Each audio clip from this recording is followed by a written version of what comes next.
Hello, friends. Friends from around the state, friends from around the country, friends from around the world, and especially friends from South Carolina.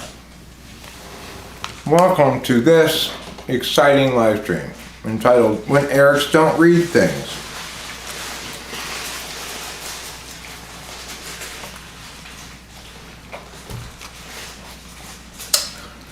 When Erics don't read things, sometimes they get all upset about stuff for no reason. This is what recently happened to me. You may recall from some recent deleted live streams that I, and Eric, was in the throes of expressing dissatisfaction, maybe even anger, at my dead father for quote-unquote disinheriting me. Well, today Delilah went to the lawyer to get the assets of the trust put in her name, or the access to the trust put in her name. But she didn't have enough money to pay the lawyer bill because she had just paid like 2 months of my mom's care, and the lawyer bill was only $1,500, and she didn't want to make sure that check didn't bounce. And it's not like she's got access to all the assets yet until this process is complete, you know. So I went up there to pay. And while I was there, I asked a couple of questions. I guess she hadn't asked at that point. And she said, you know, it's like, well,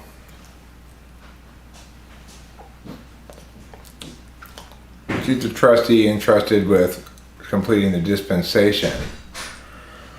I was like, okay, well, what is the dispensation specified in the trust? Well, it turns out that the dispensation specified in the trust was that Delilah is supposed to give me 7/8 of the total estate. So this was mind-blowing. You know, I've been operating under the assumption that because she's the only trustee, she gets all of the money, right? But that's not what the trust says. And it doesn't make any sense, right? Like, but I should have read it, I guess. It sounded so bad though. Like before, how did you? I would have been avoiding reading it too. Yeah, my dad was like, "She's the only trustee. Do you know what that means? Don't you know what that means? Ha ha ha ha." I was like, "Yeah, Dad, I know what it means." But I didn't know what it meant at all. I don't think he knew what it meant either. I have no explanation for why he did this.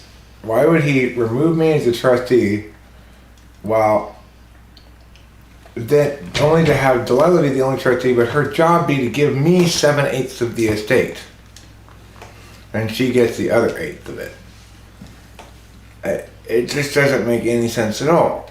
If he didn't trust me, then why would he leave 7/8 of the estate to me? Now, granted, the same deal applies as applied before, you know. When we thought that Delilah was going to get it all, Delilah and I were firm. She was blessedly like 100%. No, we are definitely splitting this 50-50. You are definitely getting your half, if not more, you know. So, obviously, I can do no less than to ensure her, well, no, not anymore. Now I don't know what to think about it. Yeah, I know. It's confusing. I really don't know what to think about it. Like, what was he thinking? Turns out he had amended that trust 8 times. It seems like a lot. Yeah, the last amendment just removed me as a trustee, but didn't change any of the dispensation orders in the thing, you know? So I don't know what to think now. And I feel kind of dumb for not having read it and just assuming things, you know. Well, we're feeling pretty good. Yeah. The crazy thing is, I had basically put this whole thing behind me yesterday after Lala and I had a long phone call. Me too. No, that's not why he was changing shit. It wasn't because of law change, tax law or state law changes. I'm starting to think that there was something to your dad saying that he was slipping. Yeah, I think he was slipping a little bit. He had said that himself. It was his own language. But I don't know if he meant to change the dispensation and just change the trustee or what. Well, I mean, the thing is, when we were driving up to the lawyer today, since Delilah like kind of emergency called me and said, I need $1,500 to pay the lawyer. And I couldn't PayPal it to her because the account that I have linked to PayPal didn't have that much money in it. So I just drove up there to pay with my card from my other account, right? And on the way up there, I said to Rachel, I wonder if my dad imagined this when he did this choice, that I'd be driving up to the lawyer to pay the lawyer's bill so that Delilah could get all the money, right? And Rachel and I had this conversation. Yeah, what did he imagine? Was he imagining us cooperating? Was he imagining us fighting it out? Was he imagining Delilah just being a mean boss kind of person like he was? Or what? But then when we found out that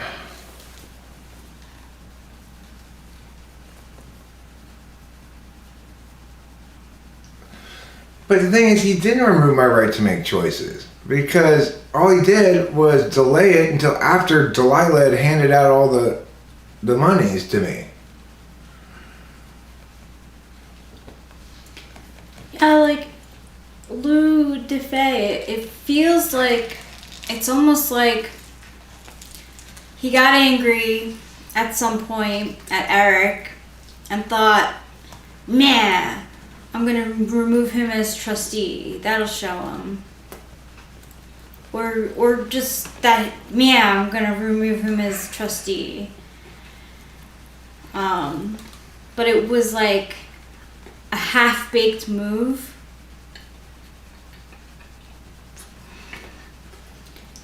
Yeah, like a petty lash out because he was mad. Possibly. This is all speculation. Because it's confusing. Because when he did it, he goes, don't you know what that means? Ha ha ha, which suggests to me at the time that it meant I wasn't getting any money. Anything, yeah. But I didn't mean that. So I think Delilah and I were both so happy with the way this played out, because it's like, first I had to rely on her. I had to trust her completely, even though I was disempowered to do anything about it, right?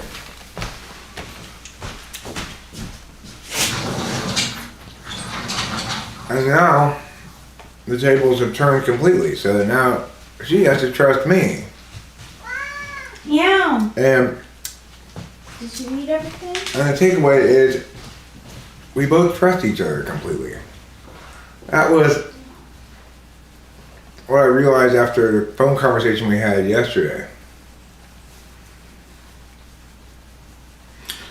And we're talking about death, inheritance, trusts, and my dad's confusing set of actions towards the end of his life that I've been misinterpreting until today.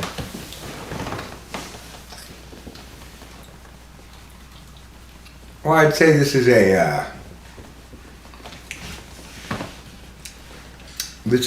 the final verdict on it, which is I've been operating under a false assumption, and It wasn't until today that the lawyer actually read the body of the trust that explained where the money's supposed to go. And 7/8 of it is supposed to go to me. So,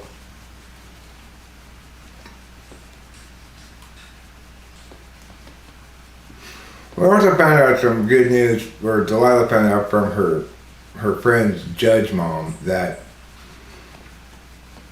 based on the way it's structured, even if we sell this house, we shouldn't have to pay any capital gains taxes on it. I don't know why, but that's what Delilah said. So, I think Delilah and I are in agreement that we'll just liquidate everything and split the assets in half, you know? Yeah. But now I feel kind of bad about talking so much shit about my dad. Oh my gosh. No, it's not just kind of a happy ending, it's an extremely happy ending. It's better than if I hadn't misinterpreted it. Because both Delilah and I get to experience each side of the thing, even though only one side was ever real. Being in that diluted state about it was the same thing as it being real for me. You know, it's like, it's all about the meanings.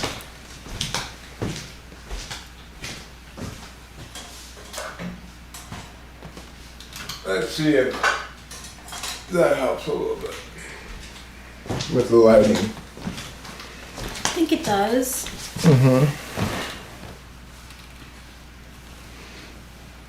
And I paid a few bills today, including the property tax, both installments of the property tax. They split it in half. I thought our property tax bill totaled at $1,068. It's actually twice that, because there's two payments to it.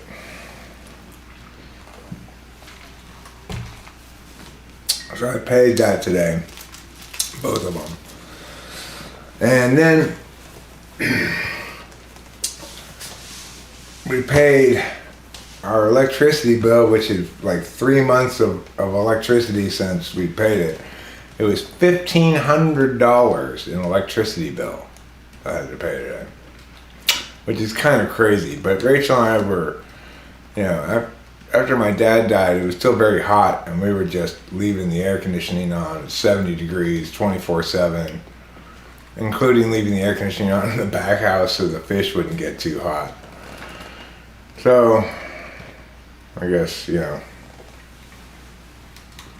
the natural consequence of that is that Matt Dillahunty is live. Kanye West's mom. Oh no. So that's pretty exciting. If you get bored here, go check out Matt Dillahunty. He's live, and he talked about dill pickles and hunting.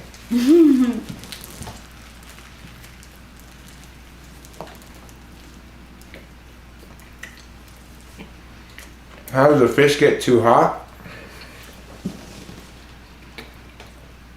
Well, it's in a fish tank in a room that's 110 degrees. And the water in the fish tank gradually warms so that it becomes too hot for the fish therein.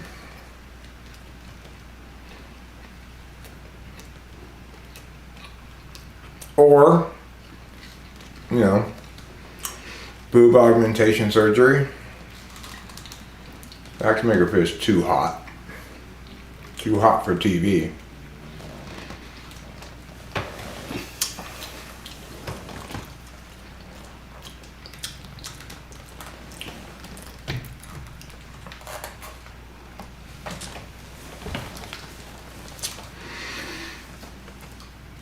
Jeff, if that is your real name, well, I mean, seems a little more high maintenance of an approach to cooling the fish tank down than to simply keep the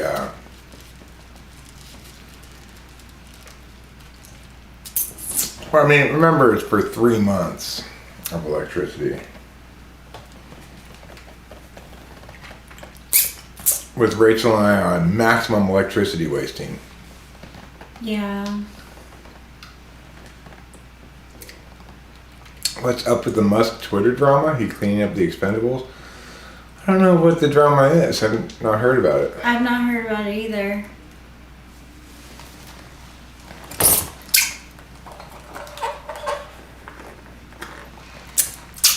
I don't want to try living in Europe. I hear it's full of Europeans. Winston's mom says he fired a bunch of people tonight, including Twitter CEO. Really? That's a big move. I think Twitter CEO is probably doing a good enough job. I mean, Twitter has like stayed in a big platform for a while now. It's a woke war? So is she firing the woke people? Or the unwoke people?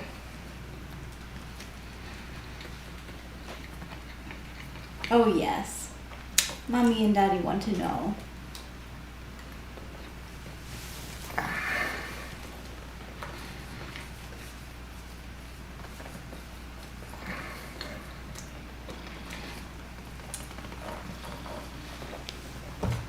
Twitter has been banning free speech. Oh, so... Well, I mean, they've been enforcing content standards of some sort. And remember, Twitter's not the government. People don't have the right to speak whatever they want on someone else's platform.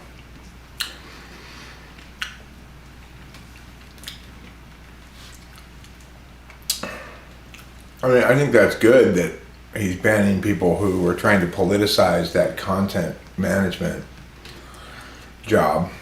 I don't think it should be politicized, you know? Like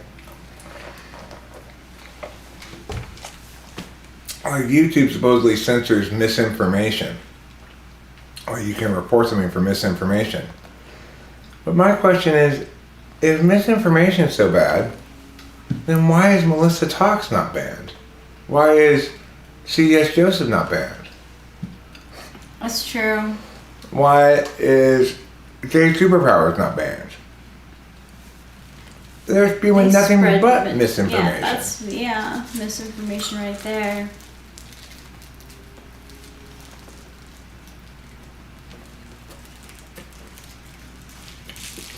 Who's Jack Dorsey?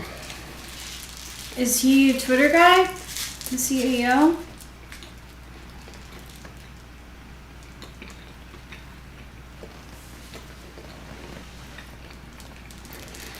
I will say, YouTube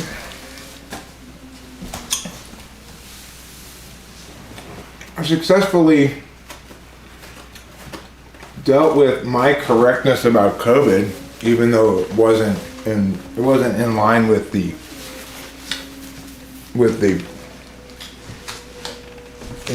the party platform.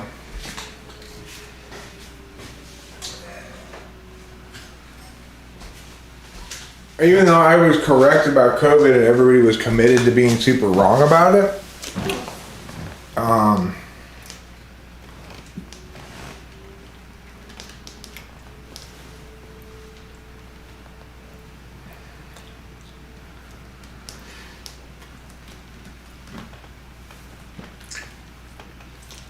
well, the reason I'm impressed is because a lot of other people were getting censored by YouTube for spreading COVID misinformation. I never spread any misinformation. I was completely right about everything I was saying. So when I said it's not 4% fatality rate, it's going to be like 0.4 because of these methodology problems, I didn't get dinged for misinformation because I was right, you know? Hi, Mac Daddy. And what I was saying made good sense. Who's Steven Crowder?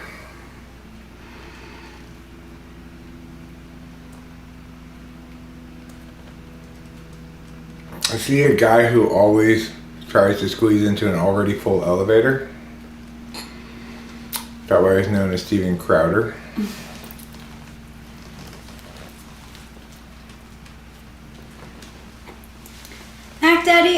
love that you call me Rach. I think of people close to me calling me Rach, so it's nice to think that in some way we're close.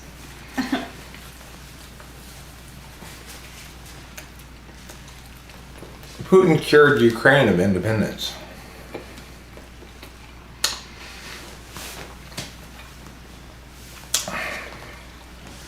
Harrison Sherwin says, so I discovered recently my girlfriend is an ESFJ and me being an ESTP am her benefactor. Now I know why I feel as if I'm providing more to the relationship than her.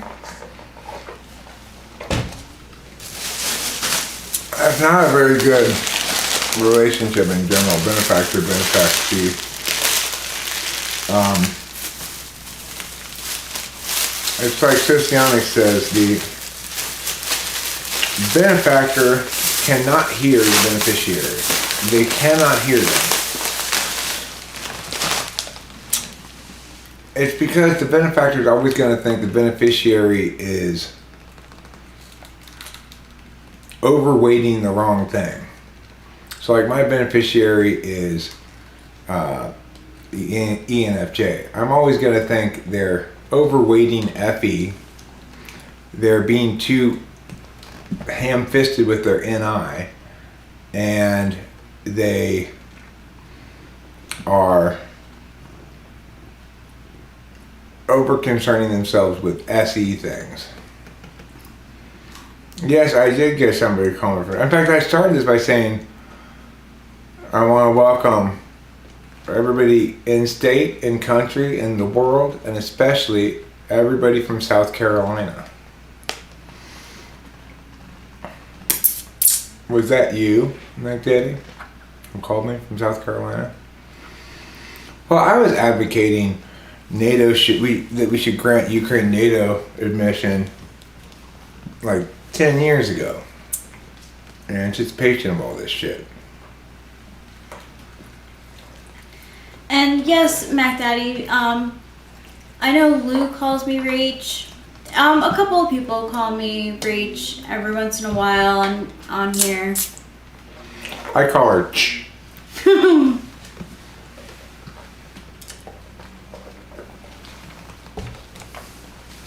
That's even more of a nickname than Rach. It's got fewer letters. I was gonna say it was Mackenzie, but I wanted to sound as stupid as possible. You did sound stupid. Like, I guess it's a teenager or something. Yeah, we thought it was a teenager. Did you leave me a short voicemail last night as well? That also sounded really dumb. So, consider me fooled. I would never have guessed it was you.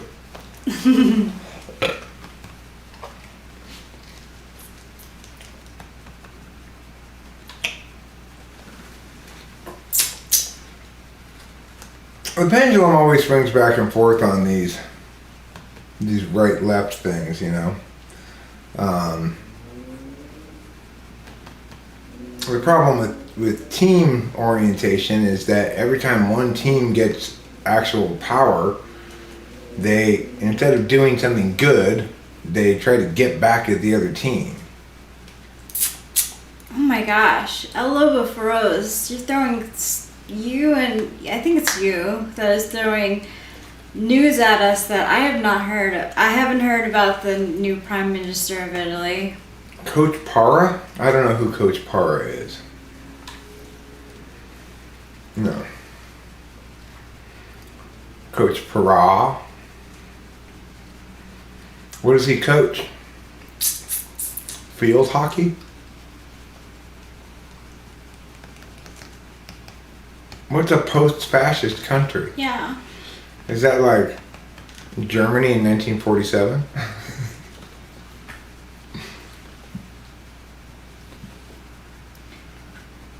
Or is it just fascist in the mail, delivering the mail?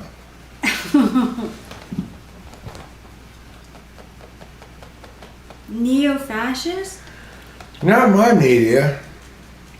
What does that mean, neo-fascist?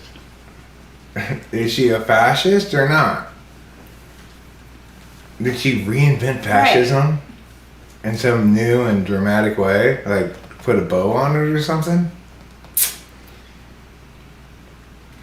Do you know what the word fascist means?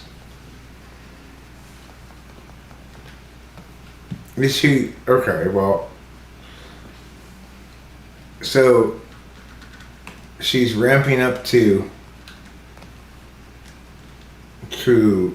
wage war in Europe against the Allies?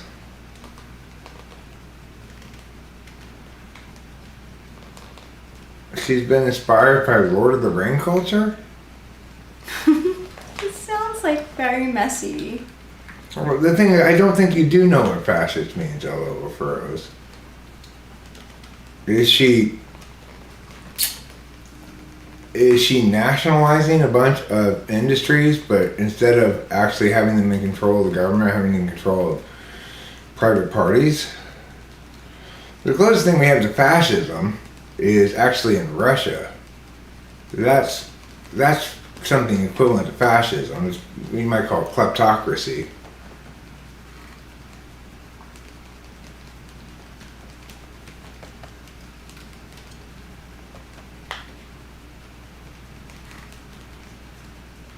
It's been applied to several European political parties that initiate an ideological revision by rejecting authoritarianism and participate in constitutional politics. Well, then what makes them fascist? I mean, the thing about fascism is it requires authoritarianism to implement its arbitrary economic policies. If it's after fascism, it could be anything, right? It's like, oh, he's after dinner. So what? So he must have a lot to do with dinner. No, he's after dinner. We don't know what he thinks about dinner at all. He may think terribly, that was a terrible dinner. After fascist doesn't mean anything, right? It's just a way of trying to damn those people whom it's talking about with the label fascist without having to actually adhere to what the word means. Yeah, it's just slander. Well, not slander, it's poisoning the well.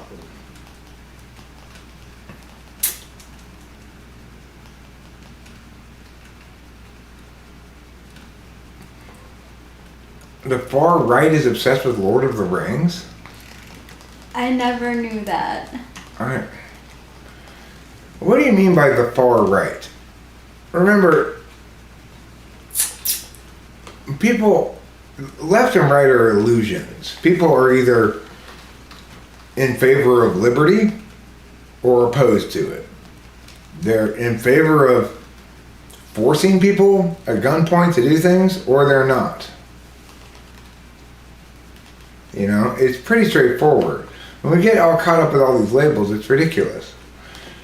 Capitalism is simply the absence of use of force to preclude people from doing business with one another. Hey, Eliana Diaz.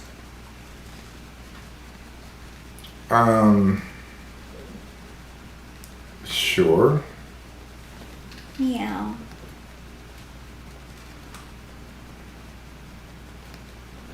Why do you think these right-wingers like Ben Shapiro quotes books like 1984 Lord of the Rings?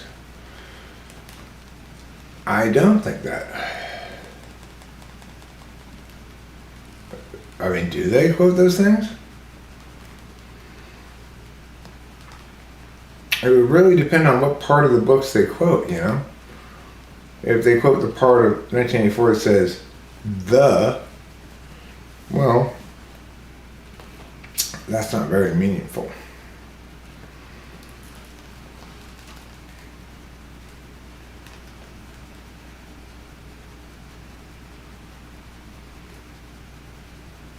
He's Gandalf the Grey, right? Eventually becomes Gandalf the White. Oh. But yeah, he starts out as Gandalf the Grey.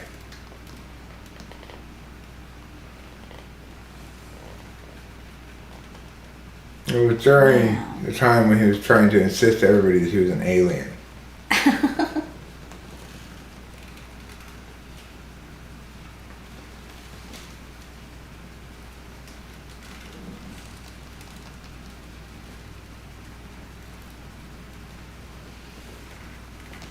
Speaking of Lord of the Rings, it makes me think of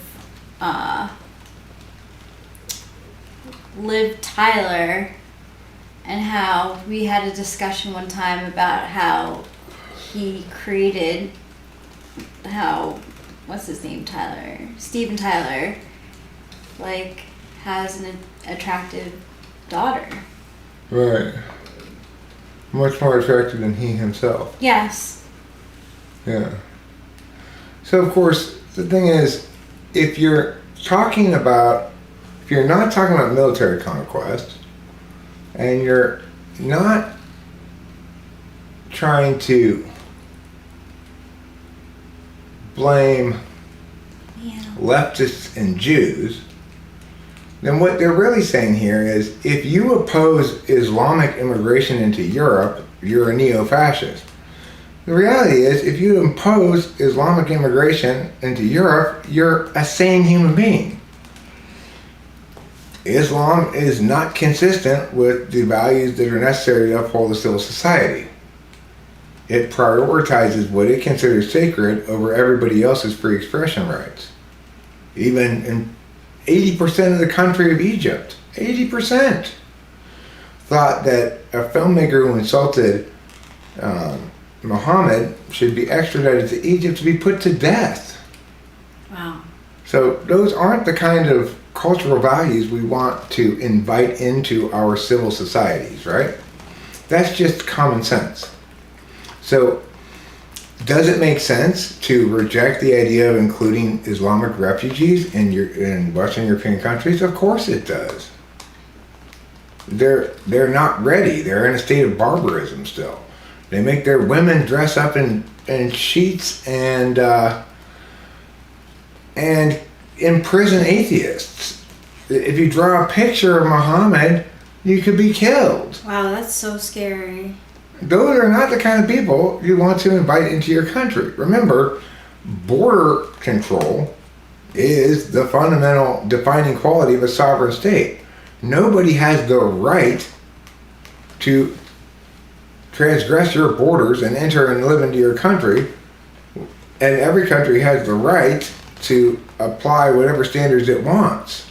Like, the United States doesn't need to afford constitutional protections, the same sort of constitutional protections, to non-citizens as it does to citizens, or certainly as it does to non-residents. You know, it's like, so if you're talking about as long as people wanted to immigrate to the United States from the Middle East, it would be unconstitutional for us to evaluate their legitimacy on religious grounds if they were residents or citizens of the United States. But since they're not, they don't enjoy any constitutional protections.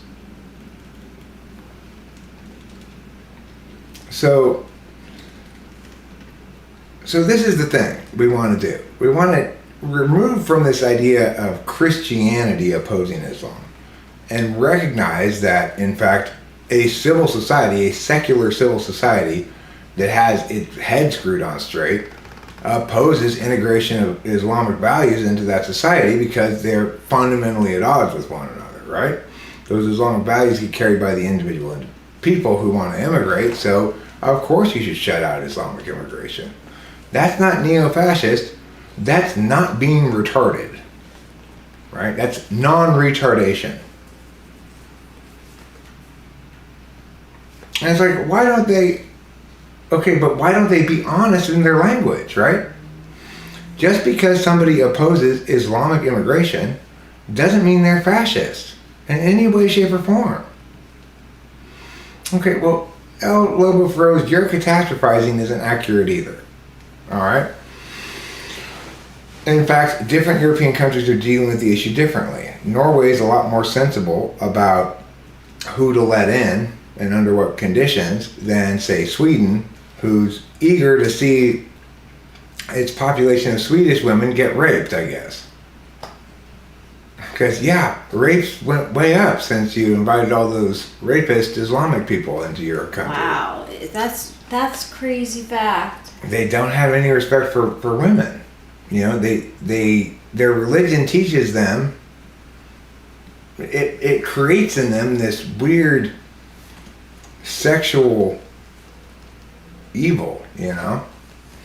Well, no, it's not a generalization. I mean, it's true of the vast majority of the so-called moderate Muslim world. It's not true of every single individual human Muslim, but we can't make immigration policy that evaluates each individual human being on their merits like that, right? It's too labor intensive.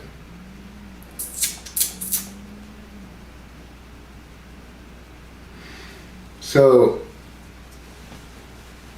yeah, I mean, as I've established, right, since 80% of Egypt's population wanted to have the United States extradite a filmmaker who insulted Muhammad to Egypt where he could be put to death, since 80% of the country was strongly in favor of that, we can successfully conclude this is not some sort of generalization. This is the status quo for so-called moderate Muslim countries.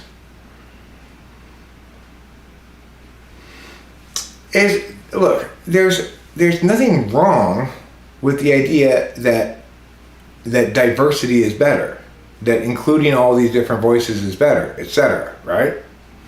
In general, it's true. In general, the woke side is correct. We did need to integrate a lot of different voices who were being treated as second-class citizens. Islamic voices are not among those, because those voices are voicing things that are anathema to civil society. Consistently, as a majority of the moderate incarnations of it. So we have to acknowledge that we love diversity, but not those blood-sucking monsters. And that's okay, right? Like, when a certain party is genuinely wicked, a certain demographic is genuinely promoting wicked ideologies that destroy the foundation of a civil society, it's okay to exclude them, even if we are all in favor of inclusion and diversity across the board in general. When you have very good, unique reasons unique to that demographic, it's fine to make an exception. So it's like, the left, the woke thing is not wrong, okay? Like, I think it's better that we have all these different populations of people represented in TV shows and stuff. It gets a little ridiculous sometimes, but the idea that we should be less woke is by and large incorrect. It is correct, however, that a lot of the advocates for wokeness also advocate incredibly stupid shit, right? But that's just because they're dumb people. It has nothing to do with left or right. People on both sides of the political spectrum who are dumb are always going to advocate dumb things because they're idiots. The problem isn't wokeness or far-right conservatives or anything. It's stupid people. People who don't listen to Eric. It could be another way to put it. They're not ignorant, they're stupid. They're highly educated, but they're stupid, right? Where do you think they get all this woke shit from? College. They're just too stupid to understand what's correct. They don't evaluate things. They don't say, okay, present me all the data so I can figure out what's correct. They say, tell me what's correct. And that's how stupid people fuck up the world. We don't want to give them any credit for being ignorant and immoral. That implies that in some regard they both don't know anything enough to make moral choices and are nevertheless making them are wicked, that doesn't make sense. They're not ignorant, they're educated, they're not wicked, they're stupid. Stupid's way worse than evil. Stupid is way worse than evil. Who's pampering whom? Who's they, and who are they pampering? You seem like a team person, El Lobo. You're too committed to one side. You want to create an enemy, you know? The enemy is very straightforward. It's stupid people who think they're qualified to advocate about public policy without recognizing that it's a complicated art form.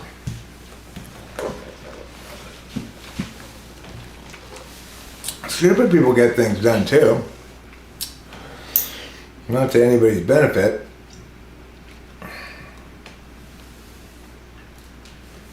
It's like the people who are saying things like, look, we've got to figure out what to do with excess wealth. That's a person who's stupid, not evil. They don't understand what wealth is, right? You can't have excess wealth.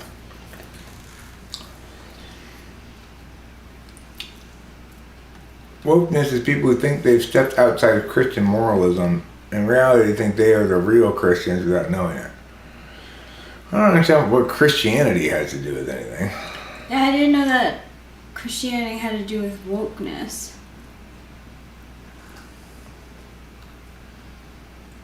Thanks, Winston's mom. Thank you so much for this hat. This is a great hat. Yes, thank you so much for everything. Yeah, this hat is fantastic. Read more? What do I need to read?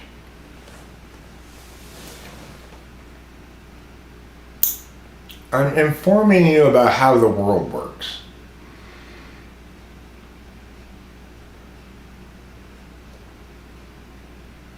Religion's not dead in the West. It's just been made secondary to secular society in terms of the law.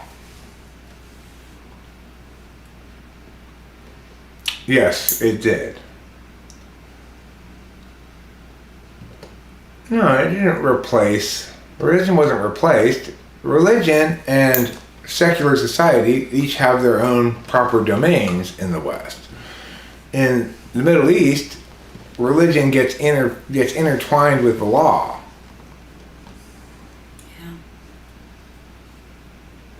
You know, I mean, remember, individuals engage with religion as they see fit.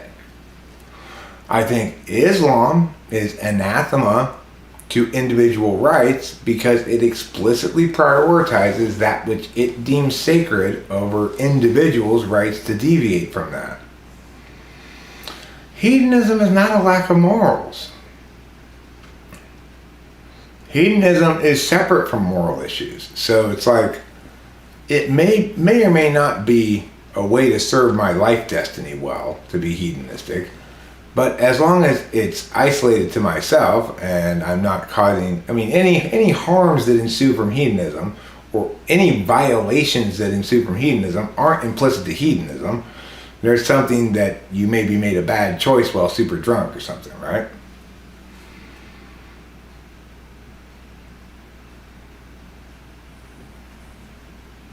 Well, I think there's a lot of background. I think there's a lot of disagreement about these issues.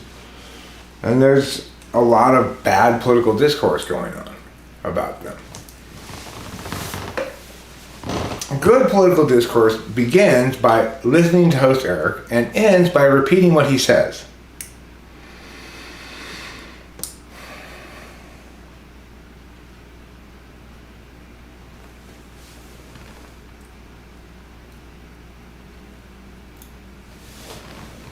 Every great civilization collapsed. Not America. America hadn't collapsed. Would the Great Depression be a collapse? No, we survived that. Not yet, says El Lobo for Rose. Hey, you know what that's called? Pessimism. You're being very pessimistic, okay?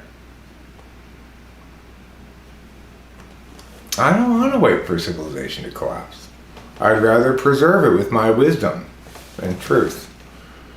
And if only everybody would listen to me, then we wouldn't have these problems, right? But even all of you guys who are listening to me more than anybody else, none of you agree with me. Isn't that hilarious? And not every society collapses. Some of them don't collapse. They just fade away. You know? Like Quebec. Quebec didn't collapse. They just stopped fighting with Canada so much.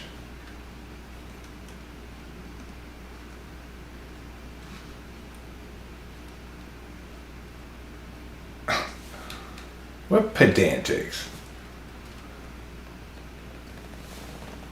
I mean, the thing is, you could say I'm pedantic because I'm telling you I'm right about everything. But that doesn't really qualify as pedantic. If it's accurate, you know. The Phoenicians are still around, masquerading as Italians. Figures. The Austro-Hungarians are still around too. Only now they've all said, no, I'm either Austrian or Hungarian. Is that like Czechoslovakia too? Some are Czechs and some are Slovakias. You know the American side of history? I know all kinds of history, motherfucker. I know more history than you can put into a school-sized backpack. It's a lot of history. Okay? I know the history of your mom. It started with anal wreckage and ended with a face full of fluids. That's the history of your mom. Sure, buddy. I mean, nobody's disputed anything I'm saying here, right? When I point out that those people aren't fascists, they're just opposing Islamic immigration, nobody disputed it. Everybody seemed to accept that it was correct. Nobody's disputed anything I've said. You just move on to your next wrongness, which I correct. And nobody disputes my corrections. So it's pretty straightforward that, yeah, I'm being right is different than acting like a know-it-all who knows everything. Actually knowing everything and being right doesn't make me pedantic. It makes me uniquely well positioned to correct people. You didn't imply that dumbass? You didn't imply that dumbass did what? Read it again. Okay. I didn't imply that dumbass. I'll answer the same way. You didn't imply that dumbass what?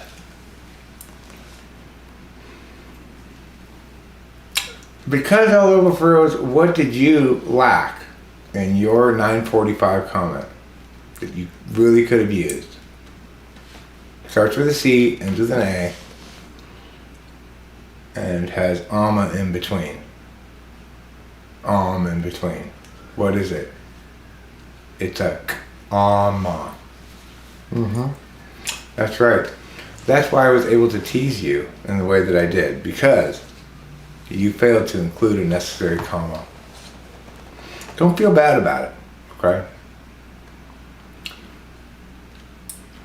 It's not, and I said, it's not my media. What are you talking about? My media doesn't even categorize her as anything. This is the first time I've ever even heard of it. So I corrected you. It's not my media. And you repeat it, I correct it again, it's not my media. And nobody disputes that, right? So I'm correct. It's not my media. This is my media right here. I typed your mom last night.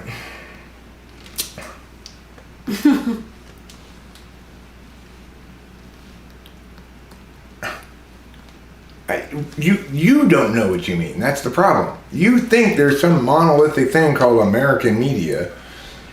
Isn't the case. I'm a media producer and I'm not like that at all. You're just wrong. What you meant was, but just pretend I'm right. But you're not, though. There is no monolithic media like that. There is no your media like that.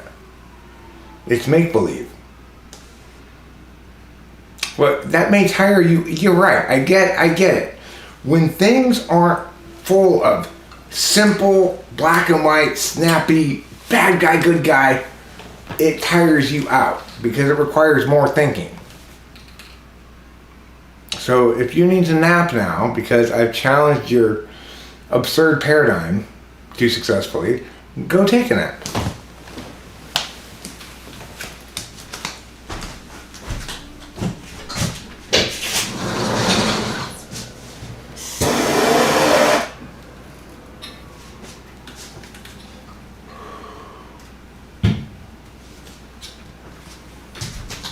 Yeah, why don't you go take a nap? You know who else takes naps? Wrong people. They're always napping. They're always napping and never clapping. Why? Because they're wrong.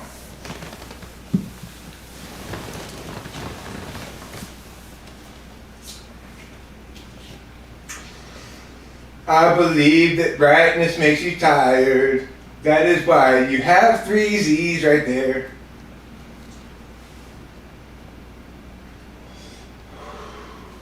It's fine. It's like emotion makes me tired because it's my blind spot.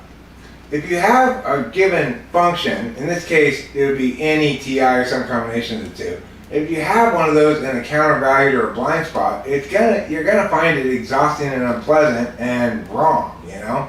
You'll be wrong because this kind of thing is exactly the domain of NETI where it gets claimed to be right when we're discussing things like this and discursive stuff.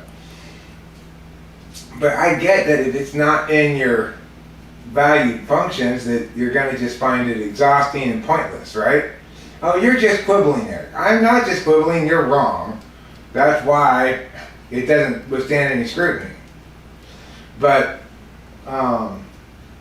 I get that you would want to see it like that because you're feeling holistically that you're correct.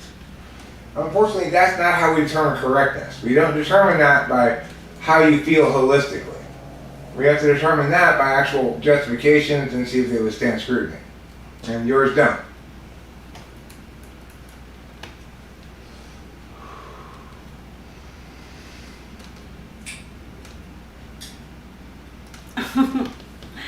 Andre says your mom makes mom jokes. It's pretty good. My mom would make mom jokes.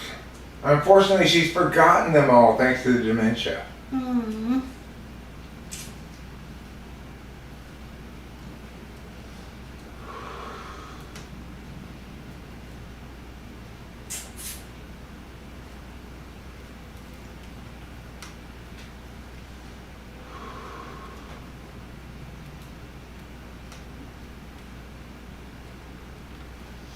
And Winston's mom, we actually did make a video with Tiffany and Trouble in it today. Yeah, I made another video with Tiffany regarding the hat. Yes. Even Tiffany has to agree this hat does not stink. Yes.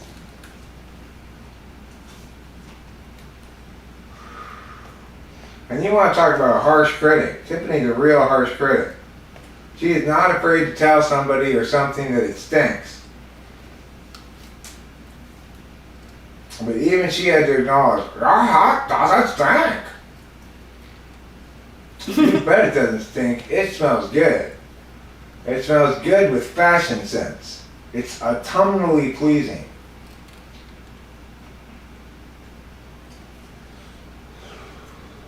When I don this hat, I feel the pumpkin spice dribbling down on all sides of my head. Yeah.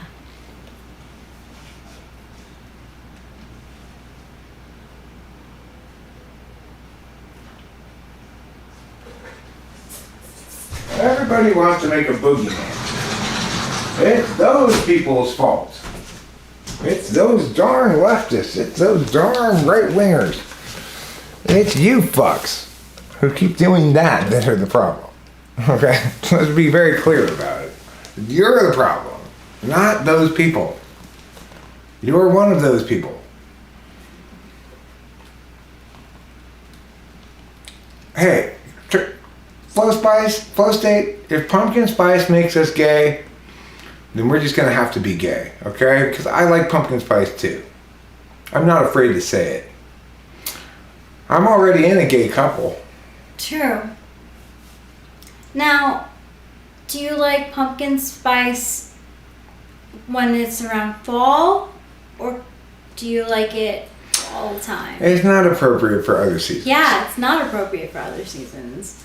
Remember when I tried to force autumn by getting a pumpkin spice cake at the store? Oh my gosh, yeah. It was still like 100 and some degrees, but it was September, and I said, okay, I cannot tolerate this heat anymore. I'm gonna buy this pumpkin spice cake and pretend it's cool.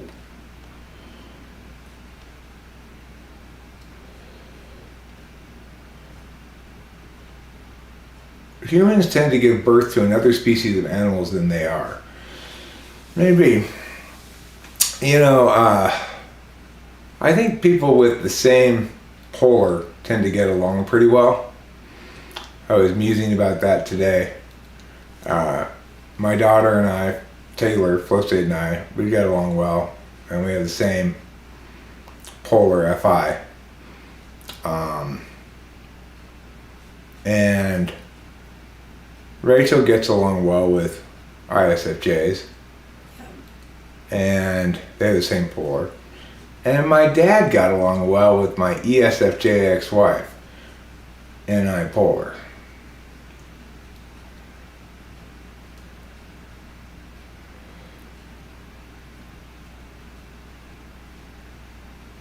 Flexible TI is fun as well. Is that what our TI is? Flexible?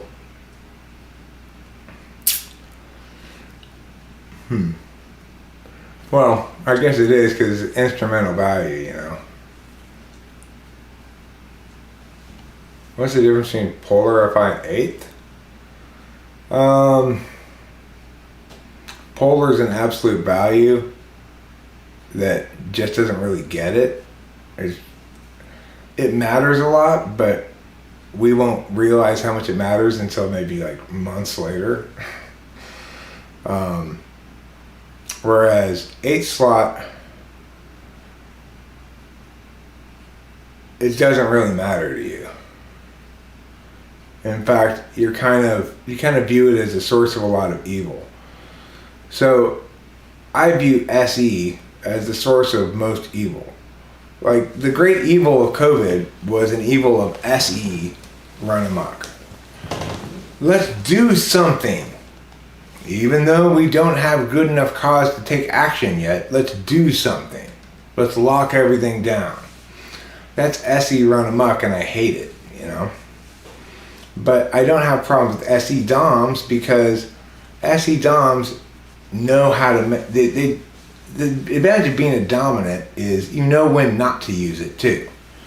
Like, extroverted intuition may be my dominant function, but I know when not to use it better than somebody who's extroverted intuition in the 2nd slot. That's why they're SE polar. Well, and I would observe that, okay? And I would know that there's no real problem, and an SE Dom is accustomed to recognizing that they have more SE at their disposal than they need to use. So they've got a better sense of when not to use it. INTJ is the best type. Do you refer to 6th slot function as the critic function? That's a fine name for it. I tend to refer to it as countervalued, but critic is fine as well. The critical parent notion for 6th slot is a good name, a good metaphor for it.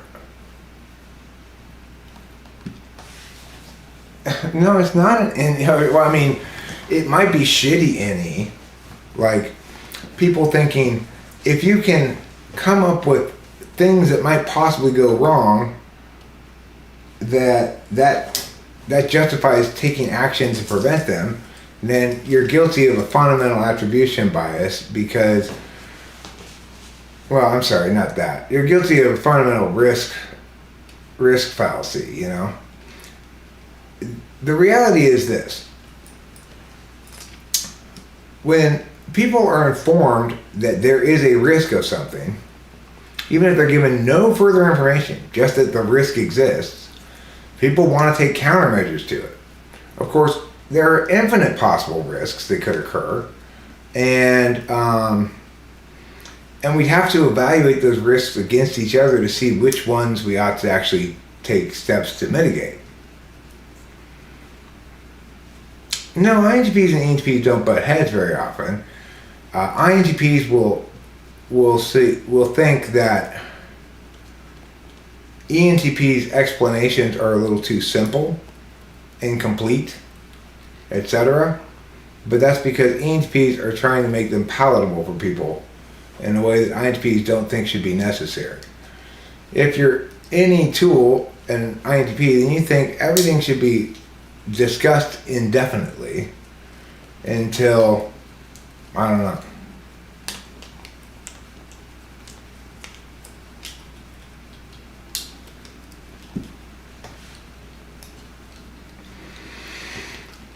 I mean, that just sounds like bad NI, you know?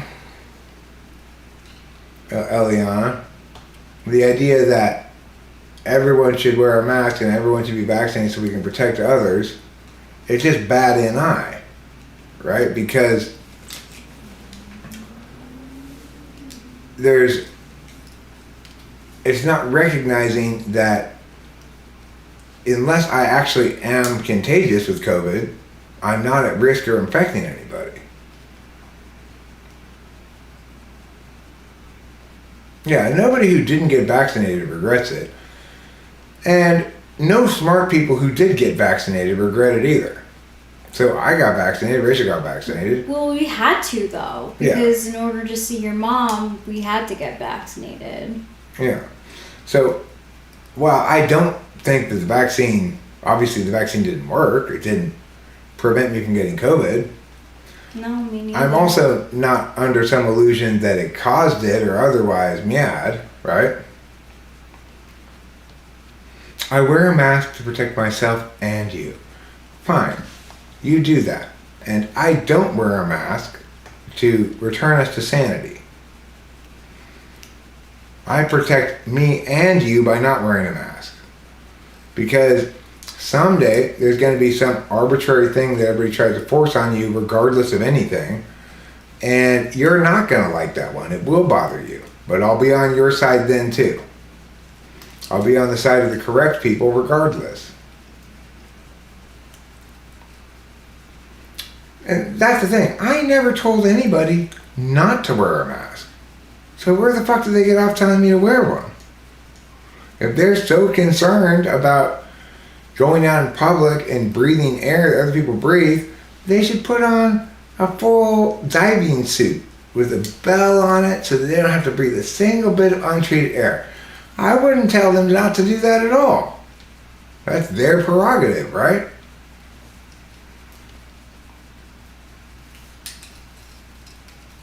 Well, your brother-in-law regrets not getting the vaccination. He has long COVID and it's been a rough ride.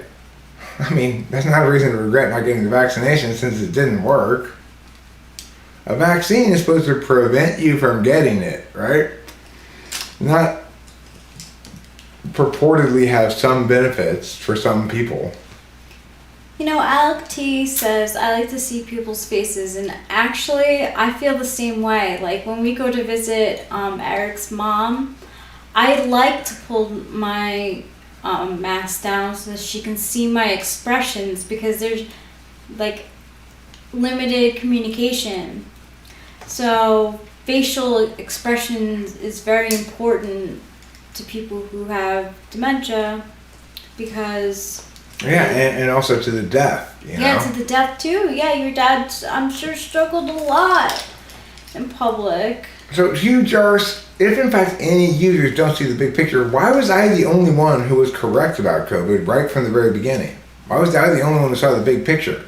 That in fact we need to respect the onus of responsibility and the big picture regarding what they were telling us about the disease. Everything they were saying proved that there was no way we could prevent people from getting COVID ultimately. We could only delay the inevitable by locking them down, and that was at the incredible expense of our economic well-being, which is now we're incurring in the form of massive inflation.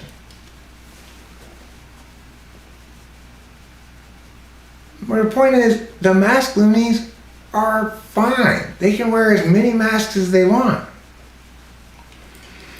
The problem was never people who want to wear masks.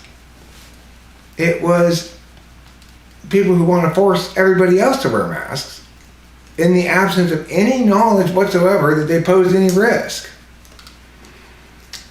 Now, look, COVID was not fake. COVID was a bad illness. Rachel and I got it. My dad got it really bad, and ultimately it killed him, frankly. Yeah, it did. But that's exactly what I said was going to happen.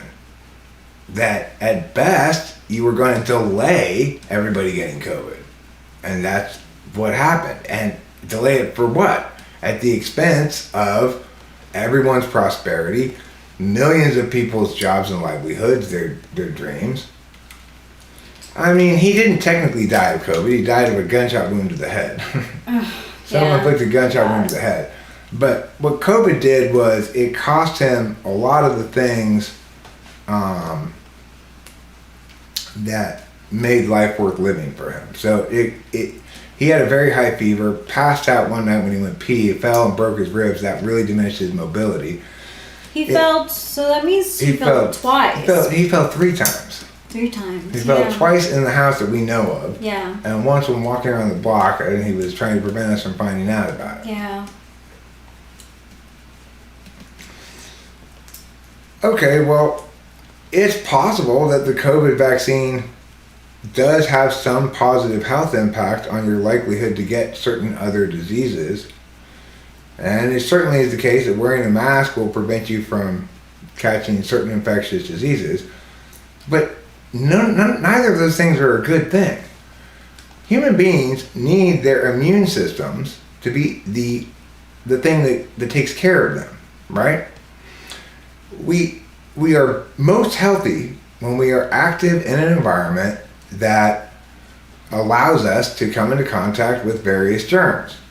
And if something kills you, it's because you were very old and about to die anyway. Like, yeah, my dad got it super bad and had a fever of over 102, and I thought he was stroking out. He got it bad. And it messed with his eyesight, because he had his eye surgery not that long before, and it like impacted his recovery from that, and impacted his he was coughing a lot too.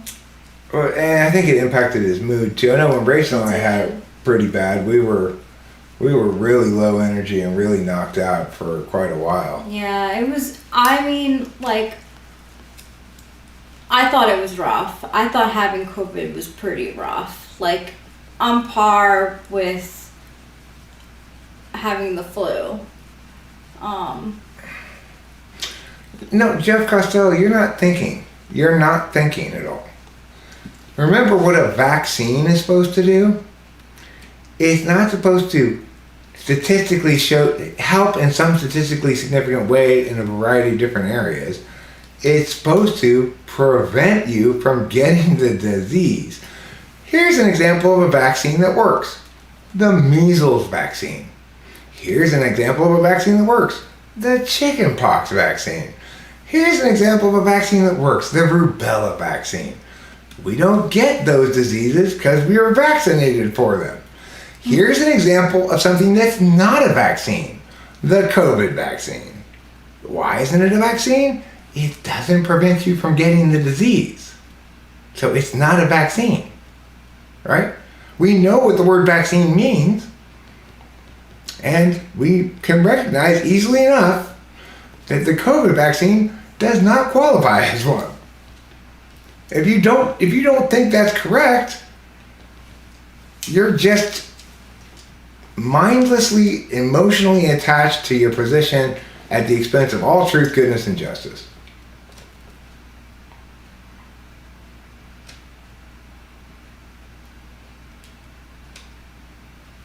Hi, Show Media. Hi, Show Media.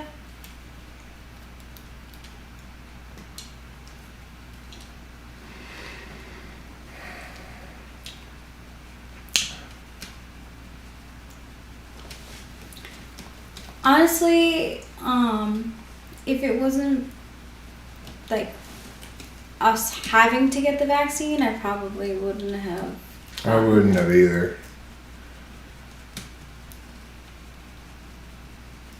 I mean, look at Delilah. She got all the vaccines, all the booster shots, and got COVID multiple times.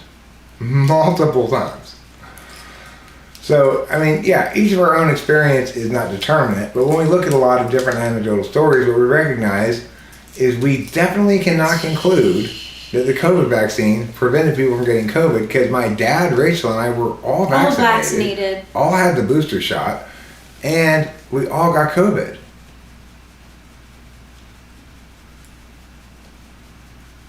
Well, congratulations, Flow State. I don't think you're immune to COVID because you didn't get the vaccine. I don't think that people only get COVID if they got the vaccine. No, I'm done getting any of those shots, because the last one they gave me, it really hurt my arm for a long time. He really jabbed this long needle in there. I was like, oh, or something, because it hurt for a long time. It's not fake though, Felicity. I can tell you, because I've had it, Rachel's had it, my dad has it, that it's definitely a distinct disease that's weird. I coughed a lot. I definitely had double vision. We had that horrible smell, the COVID smell. Yes, I forgot. I've had lost the flu, my smell. Taylor. It was not the flu. Okay, it was a distinct disease. Yeah, it wasn't the flu. It had its own weird smell to it. I lost my smell. Did you lose your? For a little while. Yeah. Well, no, it wasn't comparable to the flu. I mean, the only thing that's comparable is some of the symptoms, but the way that it knocked us out for 3 weeks, that's not like a flu. That's not like any flu. It's worse than the flu. Yeah, it was mostly fever.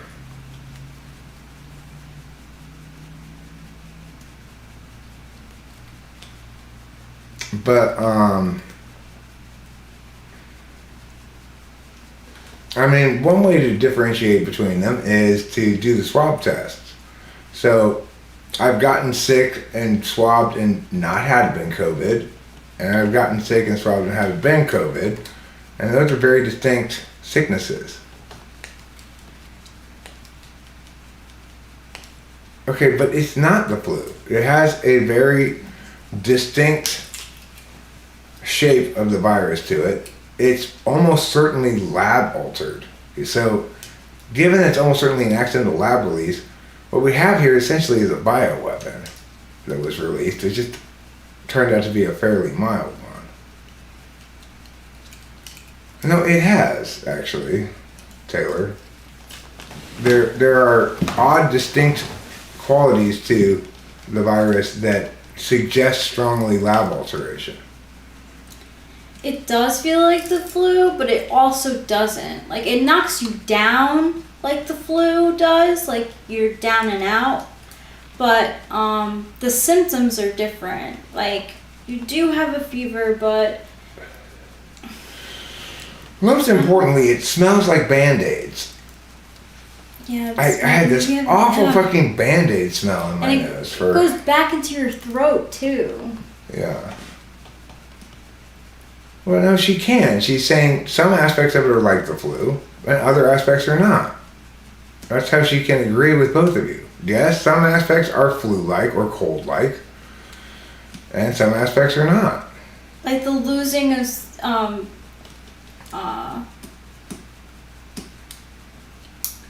smell, that's not the same as the flu. I don't blame you for being very suspect of this flow state, especially since you haven't had it. You know, I was very suspect of it too until I got it. Yeah. And because I mean, there's good reason to be very suspect. People report all kinds of different symptoms and attribute them all to COVID. And if you're having totally different symptoms than Joe, and you're both claiming it's COVID, you got a problem there, right?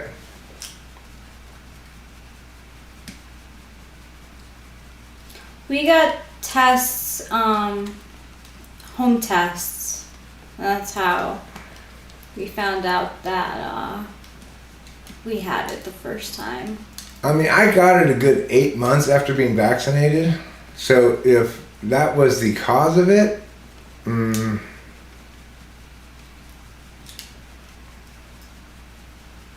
I got it at the same time that your dad had it the first time. Me too, right? I think so. Yeah, you and I had it at the same time. Mm-hmm. So then it was all three of us that had it at the same time.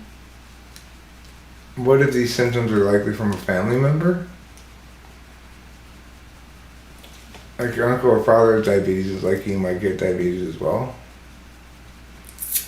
I don't understand what that has to do with COVID. Diabetes isn't a virus.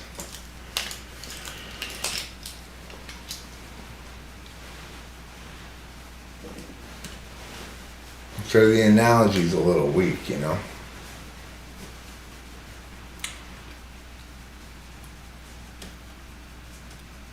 Oh, I mean, look, I know and get that the farm companies rushed out inadequate product so they could make a bunch of money. I get that. And they were pressured to rush it to market before it worked, not only by their own desire to profit, but also by a public clamoring for a solution, even a fake one. All these new variants can go suck themselves, right?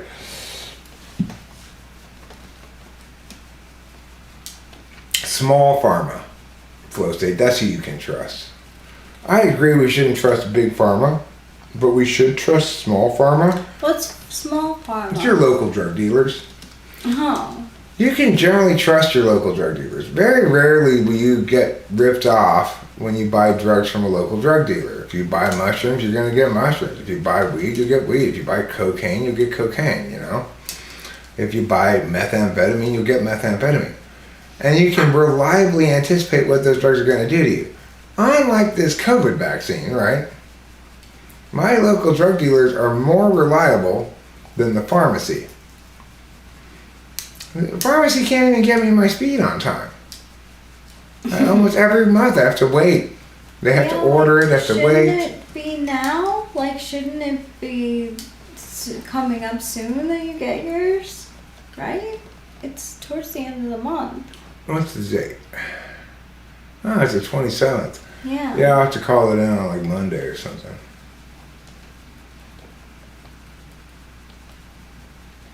Okay, well, I agree. If you're trying to buy Molly from a local drug dealer, that one's a little sketchy because most people don't have real MDMA and most people they're selling it to can't tell, so they give them something else, like meth with some acid in it or something. And then, like, sometimes I've heard of people who get Coke that is, like, halved with something else.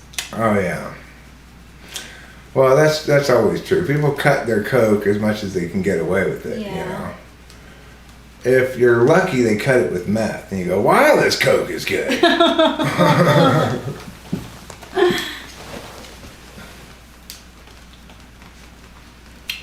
Hitler gave meth addicts a bad name. Hitler was a meth addict? Yeah. Wow. He had this stuff called Vitamulcin that his doctor injected into him. Oh my god. It was a unique, patented combination of meth and other things that didn't do anything. Other things that didn't do anything? So the meth was the most... It was meth and vitamins and other things you might need. But really, the key ingredient, you should really get rid of everything else. The key ingredient was meth. Wow. And he was shooting it. That's intense. Wow. I had no idea. I mean... That's why he was... And the problem is, of course, when you can't stay awake anymore, and you crash super hard, right? Mm-hmm. He was crashed super hard on D-Day. And it cost the Germans a lot because nobody wanted to wake him up. Wow. Wow.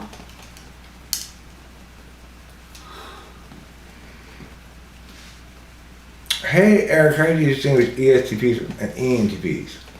It's a good question. I'm trying to type my brother. He's both very smart and athletic. Well, it can be a challenge.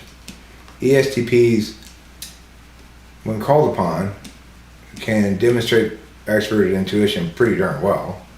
They can be quite chatty in the same fashion as ENTPs, and they're just as TI sound. You can tell the difference because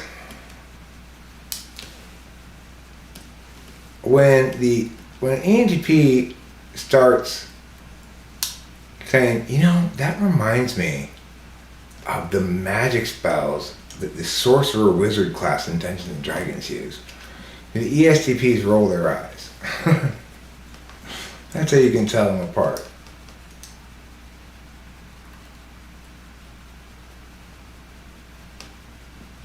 Jesse Owens.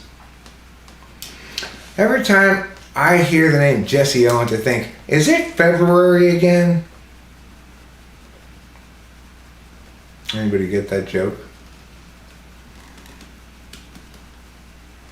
It's Black History Month. When I was a kid, there was already Black History Month, like when I was a kid, you know. I already had it implemented that. And it was always like, okay, you get to choose between the guy who invented peanut butter and the stoplight, Jesse Owens, Jackie Robinson, or Harriet, who's the lady who did the Underground Railroad? Harriet Tubman, yeah. Like those were, or the other one was that guy who,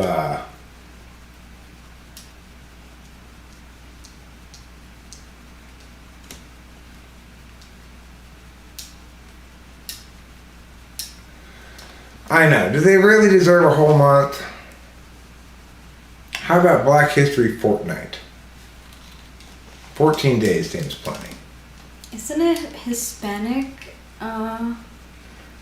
Right? We found out from that credit card. Oh, you mean when we went to JCPenney and they asked me if I wanted to donate to, what was it called? Hispanic Heritage something? It was Hispanic Federation. Hispanic Federation. That's all it said. Would you like to donate? And it had like this radio list of choices, but there was only one choice. Hispanic Federation. Do I want to donate to the Hispanic Federation? What even is the Hispanic Federation? I mean, are they a federation of independent Hispanic states? Do they need this federal organizational mechanism? Right. What are their advocacies?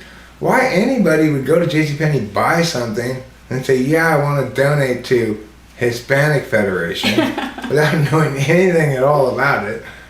And beyond me, and then I guess I go home and go, I did such a good thing today. Yeah. I gave today at JCPenney. Oh, to whom? Hispanic Federation. What do they do? I have no idea. Why did you give them money then? Well, because that makes me a good person. Right. That's why people donate. When the cashier asked me, would you like to donate to St. Jude's Hospital? I Would they like to donate to me? It's either a Latina or a Latino, El Lobo Feroz. It includes both Latinas and Latinos. And Latine transes, I guess. Sometimes called Latineos. They're half girl, half boy. I feel like I was on it.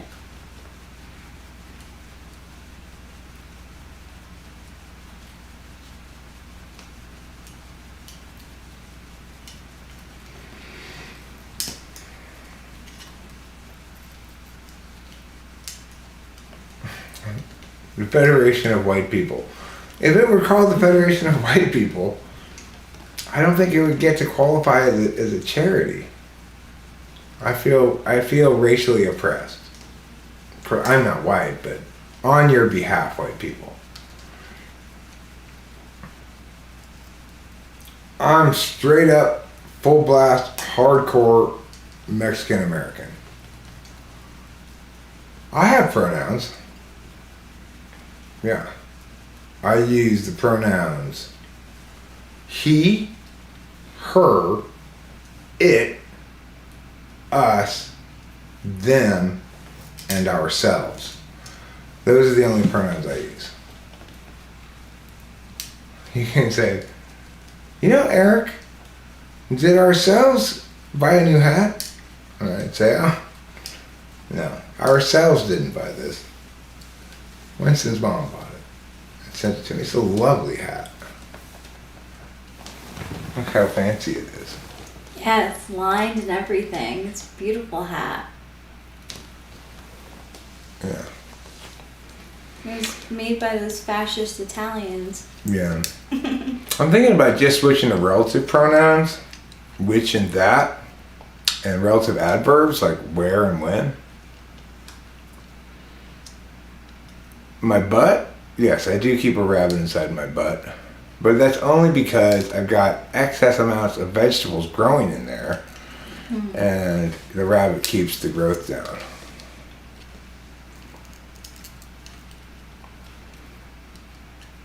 I planted too many seeds.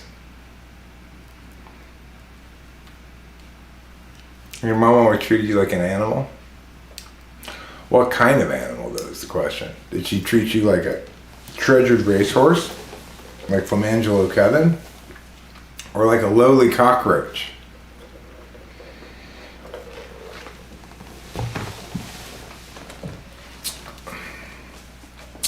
Bing, bing! Is Kanye West an ENFP? I think Kanye West is an ENFJ. I believe him to be. Eric twitches. Only when the rabbit gets its claws out. Then I go, careful down there, bunny. Alright, you better be leaving me some Easter eggs.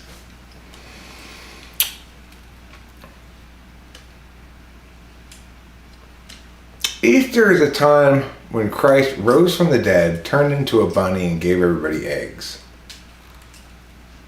Yeah. Is Kanye West an ESFP? That's not inconceivable. ENFJs and ESFPs share absolute value SE. They both have NI. They're both externalizing a lot of FE in their affect, although it's quite different form of FE. I would say no, Kanye's not an ESFP. He's almost certainly an NFJ, probably E. But I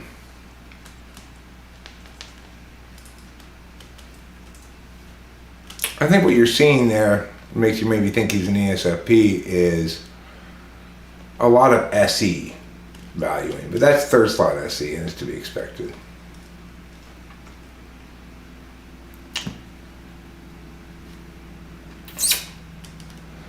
White life matters. Black life is important.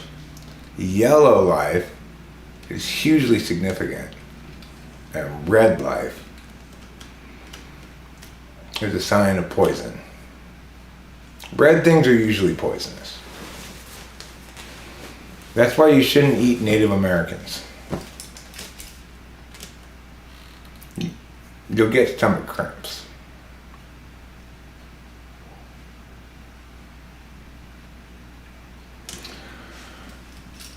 What people don't seem to get is Trail of Tears is meant to convey to us that they had a smooth ride. They just slid down those tears all the way down the trail. It was like a slip and slide.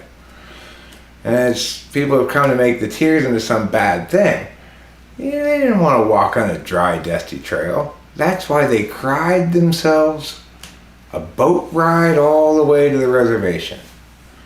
And they said, thank God we're on this reservation now. Because, we didn't even make reservations. So I'm surprised they had a spot for us.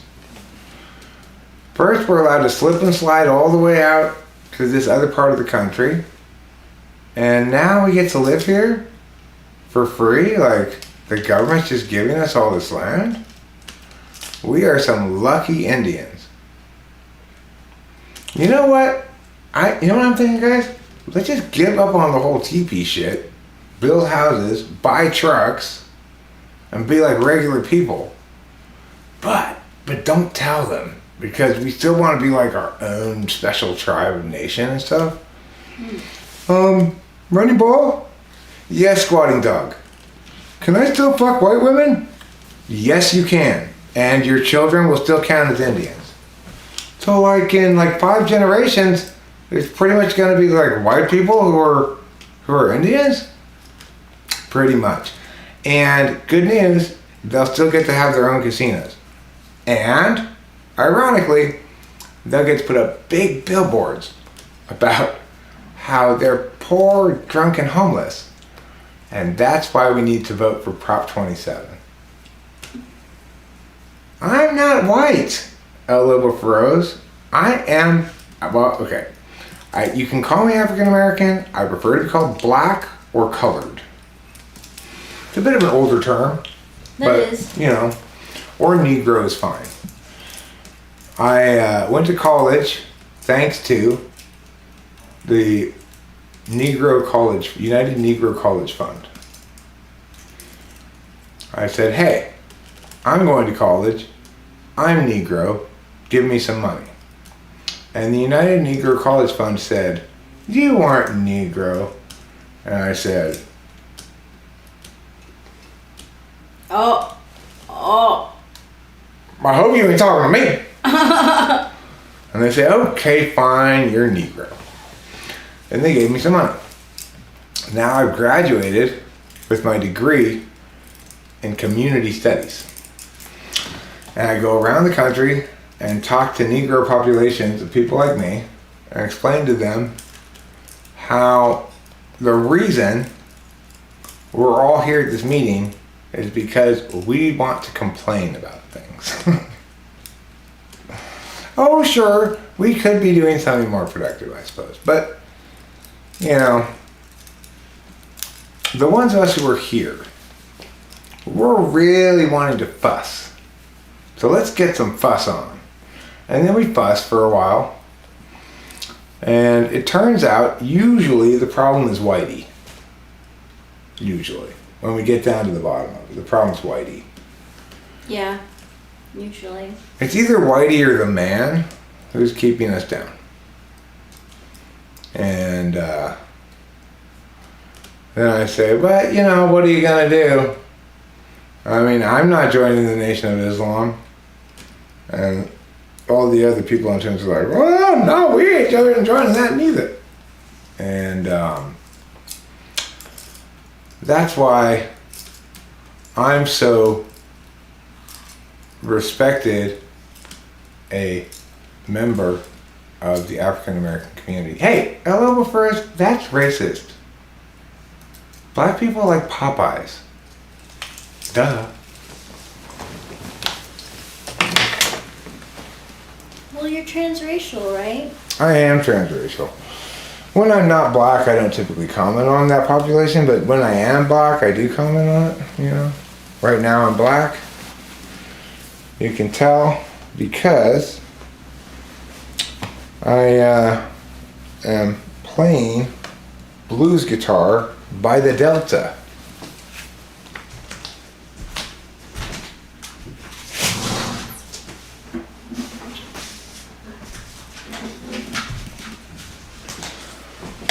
When I'm really feeling my African American roots, I always know it's time for a Negro spiritual.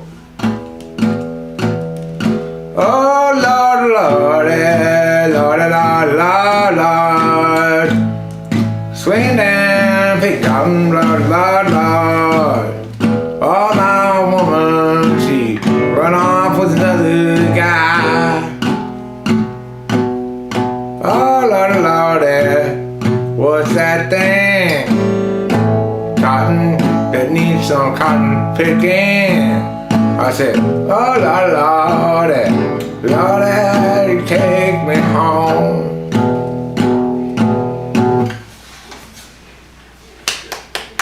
Next.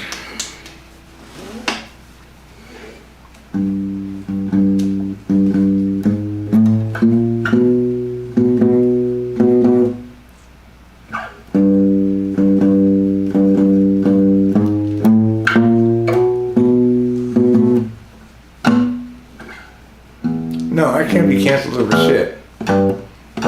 Because I never actually say anything offensive. After all, I'm more woke than you because I'm 100% transracial dude, and you can't be as intersectionally valid as I am.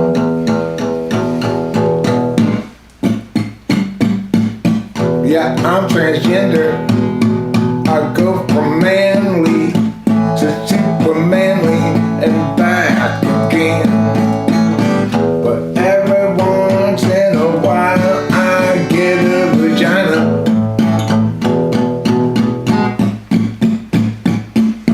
And I'm transageal. My age is changing. Its range is rangeal from 3 to 47. Yeah, I go all over the map. And I'm highly disabled too. Vastly more disabled than you. I'm like a Stephen Hawkins guy in a wheelchair.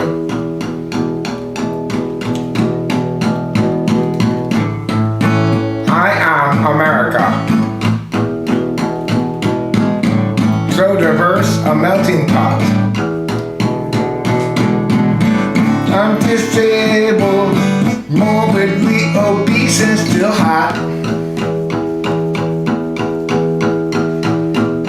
When people wanna hate, I say, it's not easy being a fake deaf person.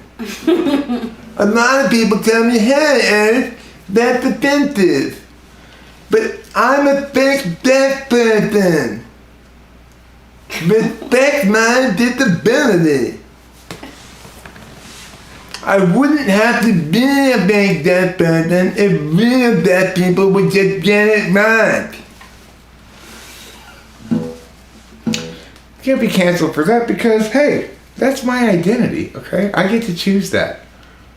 Has YouTube been cracking down on stuff? Is that why they're saying that you would be canceled? No, he's saying because I'm making jokes, you know. Oh. But yeah, the thing is, I'm too smart to be canceled. The people who would try to cancel me are all way more offensive than I've ever been.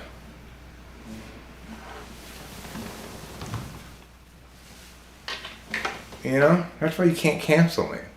You can't censor me for misinformation because I'm right.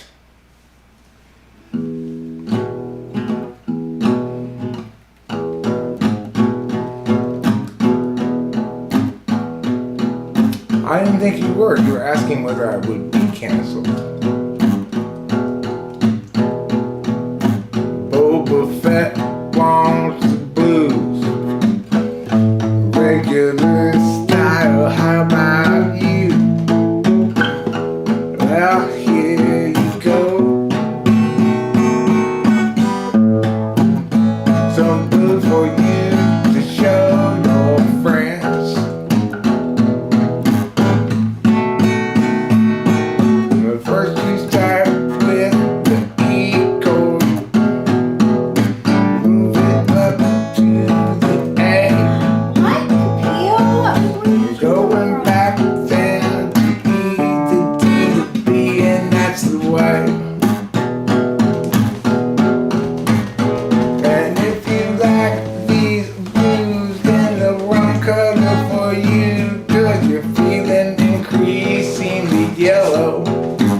could state a fact about your name, it sounds like an offensive game.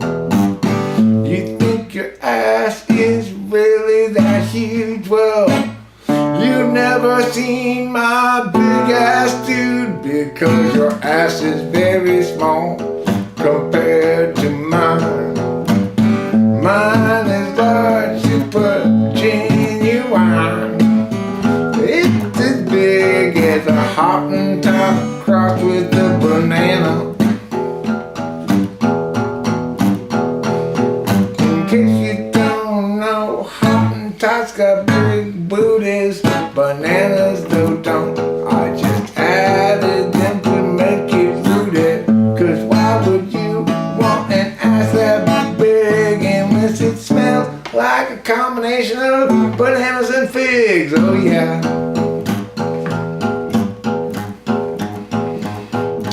I'm just recently from a state of denial, from a state of ignorance, from a state of anxiety of sitting on the fence. Oh, you mean am I from California? Well, yes, I'm from California too.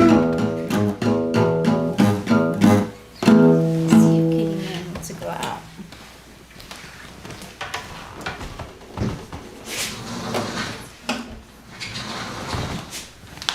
Look at this ass, huge arse. Tell me that's not bigger than your ass. Dunk. That's huge, dude. You can't tell, but if I were to do a tape measure, this is 9 feet from this side to this side. 9 feet wide. That's how wide my Wow. ass is. The camera is very slimming.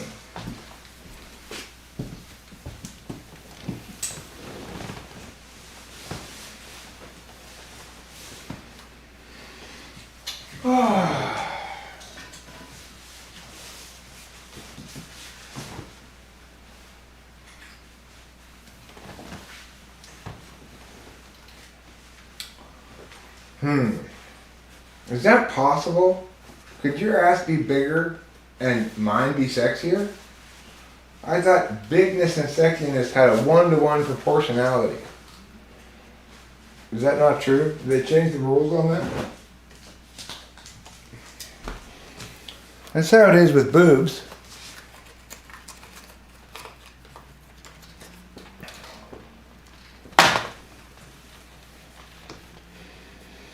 You know that saying, the bigger the better, the tighter the sweater, the more the boys will like us. I never heard that. We must increase our bust. The bigger the sweater, the bigger the better, the tighter the sweater, the more the boys will like us. It's something girls chant in junior high. Wow, I've never heard that before. Yeah, because they're all trying to get big boobs. And the ones who don't go, I didn't want big boobs anyway. And the ones who do are like, thank God. Look at these ladies on my chest. And I'm going to walk around like this all the time. To show them off. Look at me. Oh, my shirt's so tight and I'm walking like this. You know, that's a girl who just got big boobs. Like, you know, they're 15 or something and they just got big boobs, or they just got a breast enhancement surgery, one of the two. That's when they start walking around like this. Oh, hi. Hi there. How are you? Want to see some cleavage?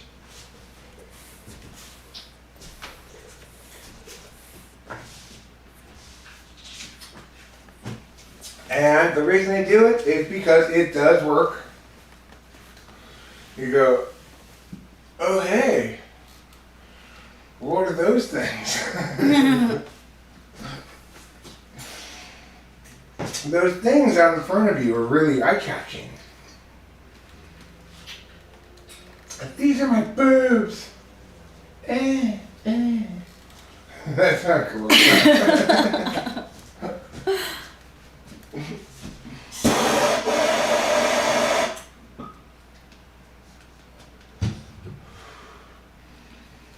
know you want to touch, but you can't. You can't touch my boobs. They're just for show. You can look at them, but not very long, or else I'll think you're a pervert. But if you don't look at them at all, you're being really rude to me. That's basically. Girls Yeah, and you their summed boobs. it up. Yeah.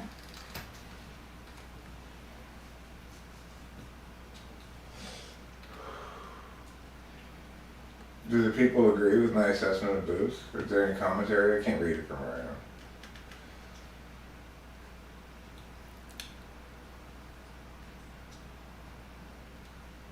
They're still talking about ass.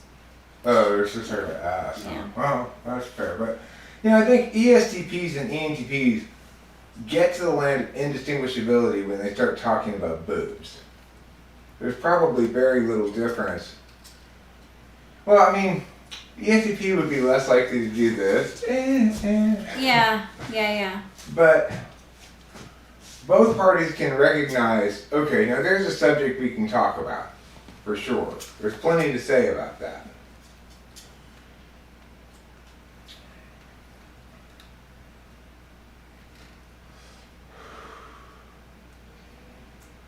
The problem with me bringing up the subject is I'm just bragging about Rachel Thanks, and man. my magnificent good fortune. That's just going to make everybody else feel bad. So, that's why I have to talk about it in general.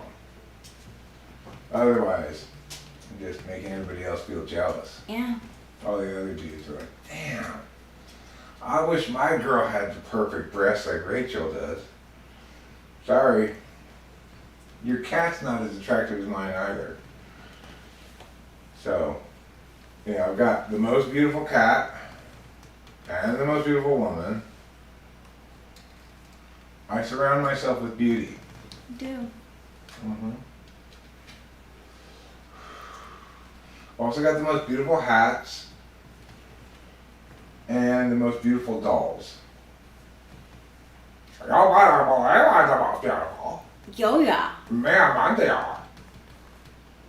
We're more beautiful than a million nuclear bombs. Wow.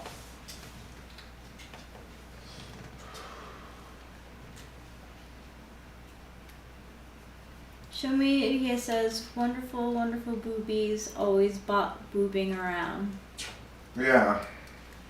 Nobody could dispute that song.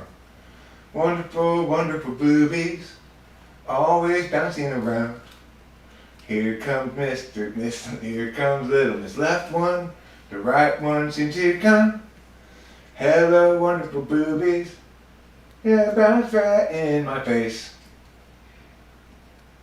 And your nipples are just as hard as a briefcase.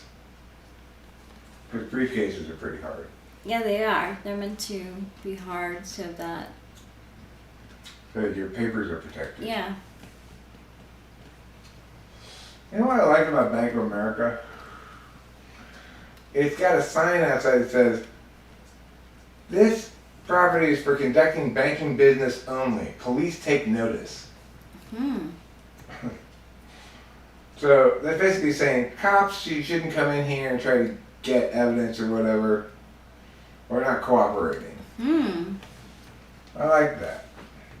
I kind of do too.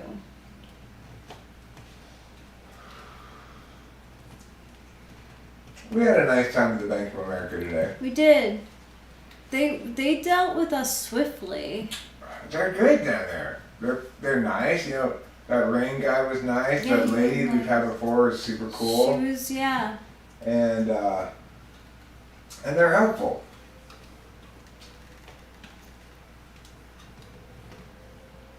Yes, they are helpful.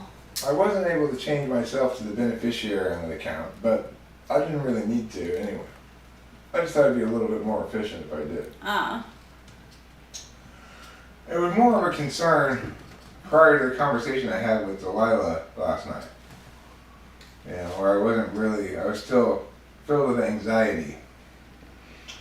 And then of course it's even less of a concern after we talked to the lawyers today and I discovered that I had everything wrong. Yeah. Talk about weird. So weird.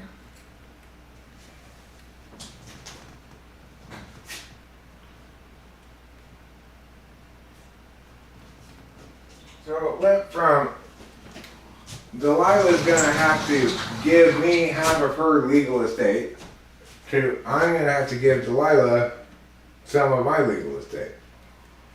So it's like, it's super cool because we both had to have that same role now. And we both have discovered that we can trust each other. Yeah, that's a big deal. Rationalizer.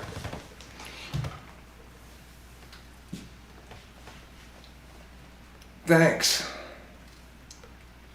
Why does he make these noises? You mean, eh? That's my imitation of a girl. That's how girls talk.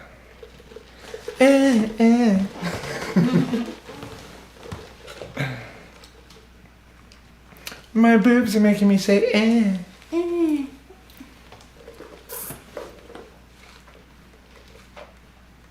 I'm just kidding, ladies. Who's Delilah? My daughter.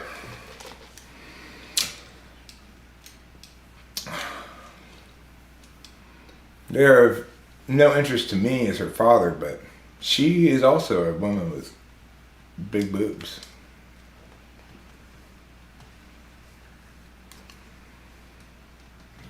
I'm so delighted that it all worked out like this too. Because the truth is, Delilah and I always could trust each other completely. And yet I felt deeply betrayed by my father for being disinherited. Only to discover he didn't disinherit me, he just made me not a trustee. And basically entrusted Delilah to give almost all the estate to me, at which point I'd have control over it. What? Like, how does that even make any sense? It doesn't. It doesn't make any sense. I think I'm gonna go to bed. Do you want to sing the song first before you do? Sure. It's a very cloudy day in Los Angeles. And today we run out of time. Struggles past, struggles still to come. The day is nearly done. Someone buy us some more time.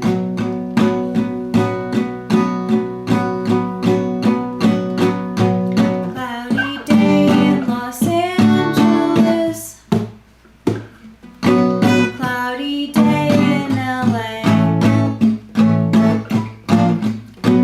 I'm no sort of evangelist, but I have something to say. 'cause life can strangely be forgiving to those who stay awake all night.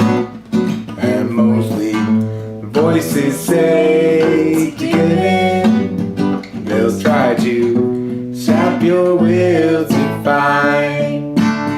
But whether I'm supposed to be here or just be soon forgotten noise is sort of based on what I see here and also on what I avoid. It's a very rainy day in Los Angeles. And today we run out of time. Struggles past, troubles still to come. The day is nearly done. Will someone buy us some more time?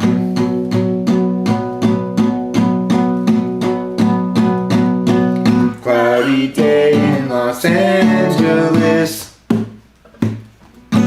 Cloudy day in LA. I'm no sort of evangelist, but I have something to say.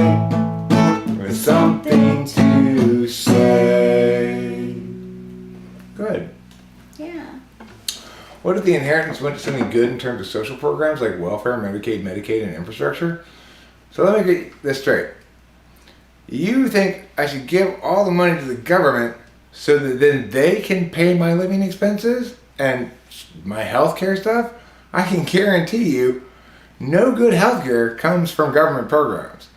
Having dealt with a lot of healthcare professionals recently, Rachel was on an HMO kind of insurance, and she was abused by the system for a full decade, where they failed to treat her except as anything but a cash cow, that they could continue to offer unnecessary therapy for craziness that was easily enough treated. I, when she came back here, hired a private psychiatrist who fixed her in 2 visits. That's what happens when you pay out of pocket, right? Because I pay out of pocket for all of our medical stuff. And I get good medical care as a consequence. When you don't pay out of pocket, you get garbage. Nobody's accountable. Yeah, she's got bipolar mania that's completely in remission thanks to being properly treated with the proper medications. That 10 years at Mercy Medical Center in New York couldn't figure out. No. If you think it's a good idea for me to give my inheritance to the government, well, who's going to pay for me then? Now the government's got to pay for me. It's not even a net gain. If you think the hospice program isn't any way good, like hospice programs were designed to lower costs for Medicare. Instead, what they created was this crooked industry on the side that is looking for people like my mom who have Medicare Part A so that they can provide a bunch of unnecessary services and get monthly checks from the government for it. They got us a free bed telling us that my mom needed it because she was in hospice now and it was special for hospice patients. When they delivered it, the nursing home calls me and says, "Why would you replace the existing bed you have? It's way better. Your dad bought a $3,000 bed that's top of the line." So we said, "No, we don't want your stupid government bed after all. You lied to me when you told me she needed it. You didn't even check her existing bed." They don't give a fuck. They make however much money they make after getting me to agree to get her this bed. And what happened to it? I don't know. We refused it, so it went somewhere. But how much did that cost the taxpayers? And the only reason it cost them that is because I didn't understand these things. It was a very high intensity time. A lot of shit was going down. And I just thought I was saying, yes, she's hospice, which means she doesn't go back to the hospital if she has some sort of medical emergency, you know? Socialized medicine is garbage, and that's just all there is to it. When you get socialized medicine, you get people like the nurse practitioner that we saw down at Optum, who we knew what caused Rachel's neuropathy. We were hoping to get some treatment for it, but this woman didn't want to believe what we already knew and what the psychiatrist said, and instead wanted to just run endless tests on Rachel. When I asked her what those tests were for and got her to acknowledge that the most it could do would be eliminate some alternate cause that we already know isn't causing it as a possibility, that they couldn't possibly test for what she actually had, didn't even matter to her. She said, "Well, you need insurance so you can get all this testing." We don't need the test at all, you stupid cunt. Do I also think the public schools suck? I think schools suck, public or private. Certain public schools are a lot better than others, and certain private schools are a lot better than others. But regardless, they're all terrible because they're youth prison camp. It's non-consensual. It's not student-driven education, and it's attempt to standardize this set of learnings that's totally inappropriate to standardize because people are of 16 different types, and they need and want to learn different things. Making people sit in a classroom all day that don't want to be there is slavery. You know, it's totally unacceptable. If we can't enslave adults, why should we be able to enslave children? Why is that better? I'm gonna be in the chat. Alright, good night, darling. I love you.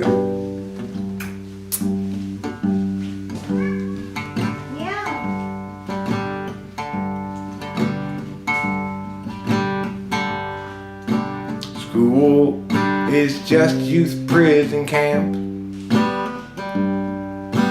Sane people don't want to drive up on that ramp. Smart people know school just blows, and nobody should be sent there at all.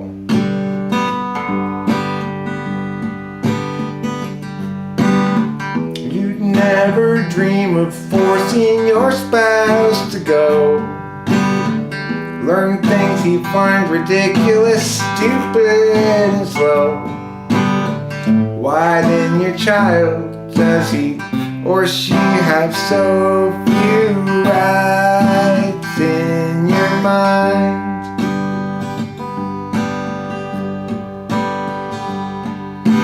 School's for the stupid who don't mind jumping through a bunch of hoops. A stupid practice indeed. It's what absolutely nobody needs.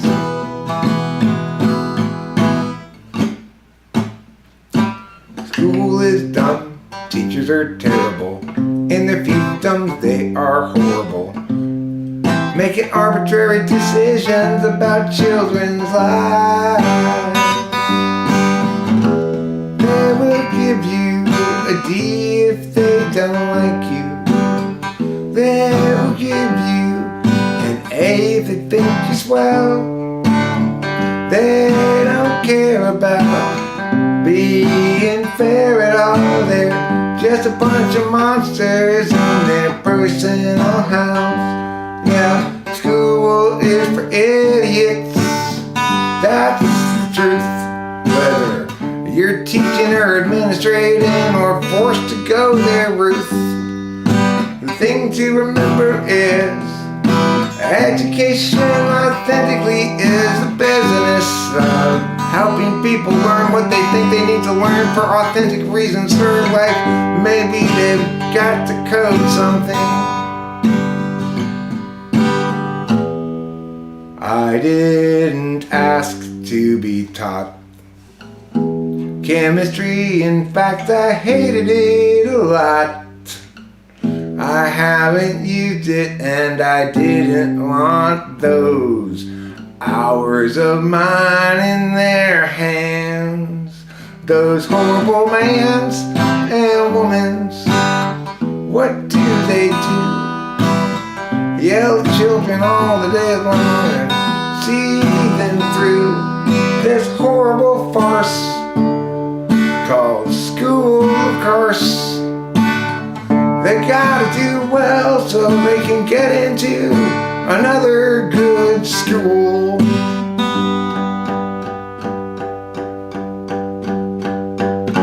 I'm going to study at the university. I think I'm gonna major in women's studies or possibly community studies.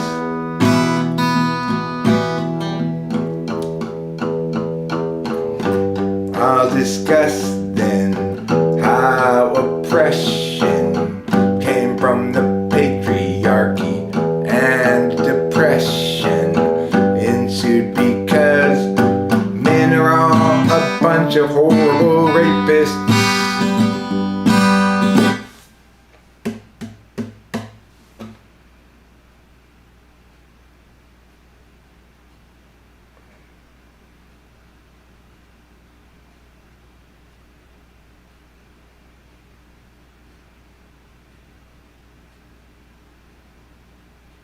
Take your negative dick energy elsewhere? Who, me? My dick is positive. I'm dick positive. That means I've got a positive impression of my own penis. I say, hey, my penis is great. And it's great just the way it is. I don't care how large and black it is. It's not okay for you to be racist about my penis. My dick rises every time I pour yeast on it and leave it in a warm, damp place.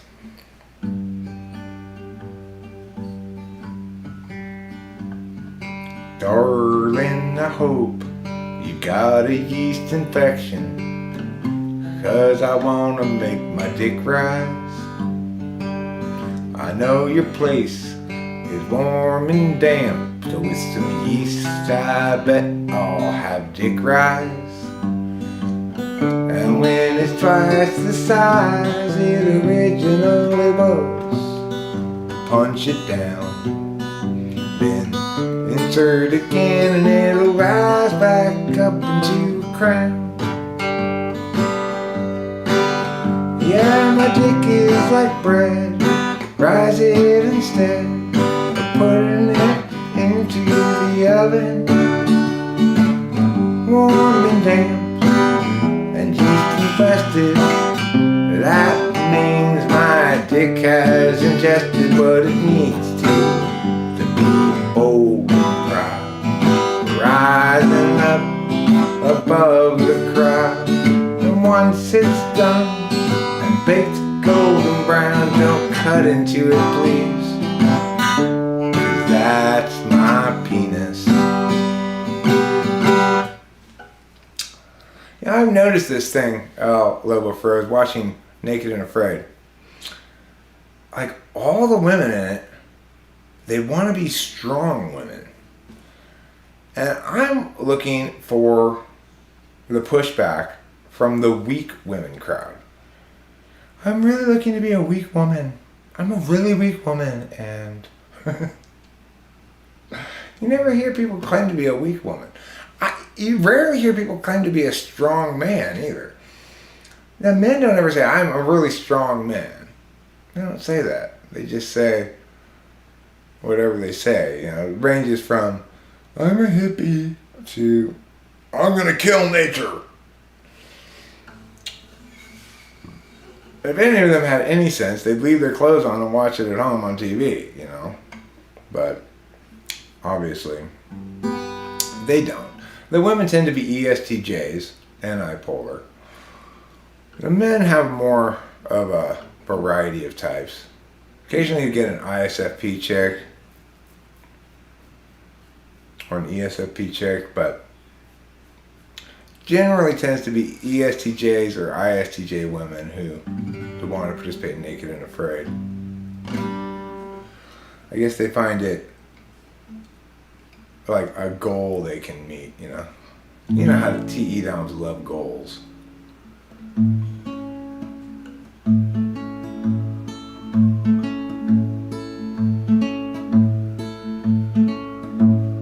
What you need is a whole bunch of goals. What you need is a whole bunch of goals. The problem with you is you don't have enough goals. I've got no tolerance for people who don't have a bunch of goals. That implies they're lazy and useless to me. I'm a TE Dom, and I'll say they hate their Dave and Tom. Have you considered more goals? Like, for example, wake up every morning, brush your teeth, and go poop in that order. Then find your seat at the breakfast table, eat a sensible meal that won't make you fat.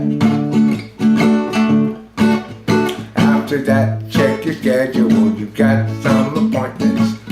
They're appropriately scheduled for ointment production, 'cause that is your long time goal. You'd like to be the ointment king, I know. And if you're gonna meet that goal, you gotta set it early. So TE dumps are people who have one idea once when they're a kid and then follow through with it their entire life, whether or not it makes any sense at all. Yeah, they don't like to sit down, evaluate the big picture, sound and the sights of everything around. Instead they want to fight against creative endeavor. Hey Eric, why don't you push the goal lever? Then you wouldn't sit here wasting our time with your tinctures. Your tincture of craziness inside this moisture. Apply this ointment. Instead, it's a song. I say you're wrong, tiki-dom. You got the wrong priorities. What you should do is listen to me. After all, I'm a million times smarter than you'll ever be. Don't conflate success with wisdom. You lack a ladder in spades for sure, then, and I don't think you should be in charge. ESTJ, the person who puts together an extremely detailed and rigorous plan of what to do at the school when a nuclear bomb lands a mile away. The fact that there's absolutely nothing you can do makes no difference to them, right? They are going to make the best escape plan possible. And then everyone's going to die anyway. Because they didn't think to themselves, oh wait, there's no possible way to protect all these children from the effects of a nuclear blast in their face. This is just hoop jumping nonsense, right? Hoop jumping nonsense is the ESTJ's specialty. They love hoops to jump through. It means they don't have to think about it. They just need to be told by somebody which hoop they have to jump through next, and then just jump through it, and they never have to worry about whether it makes sense. Nah.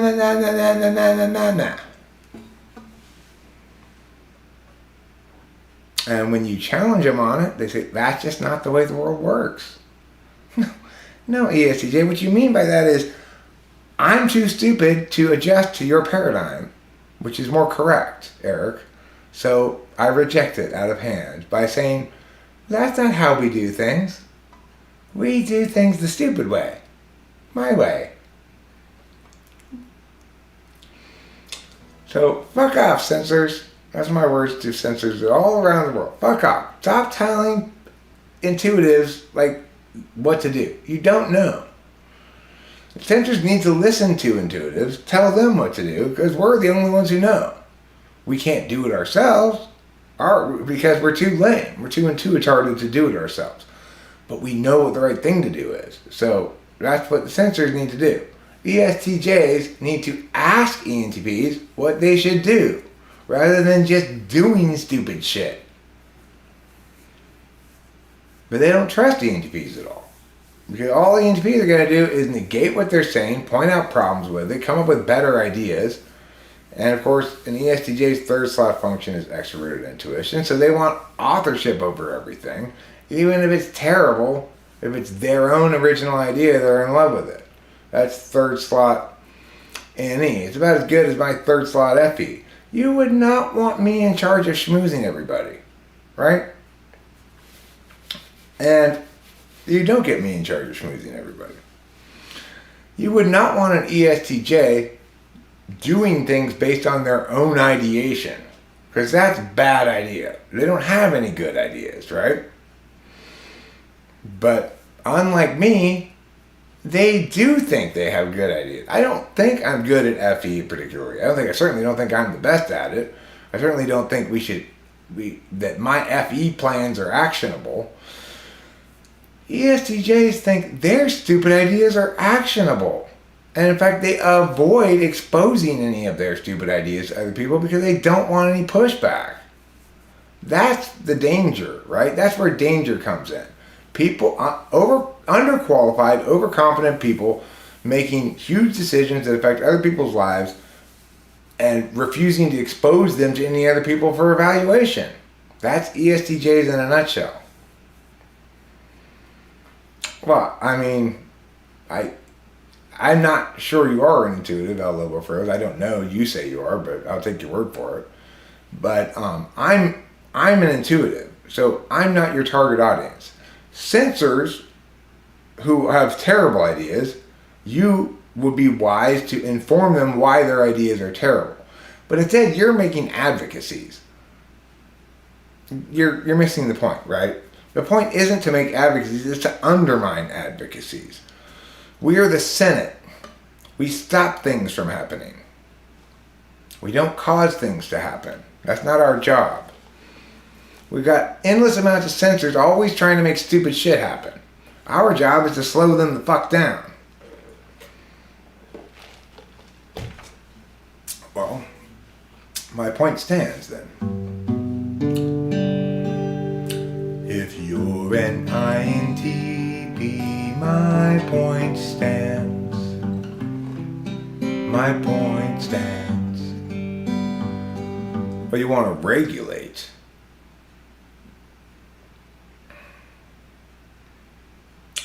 Isn't that Warren G's job? I think that's Warren G's job. Don't be trying to steal Warren G's job, okay? ISTPs are they're good at spotting bullshit, but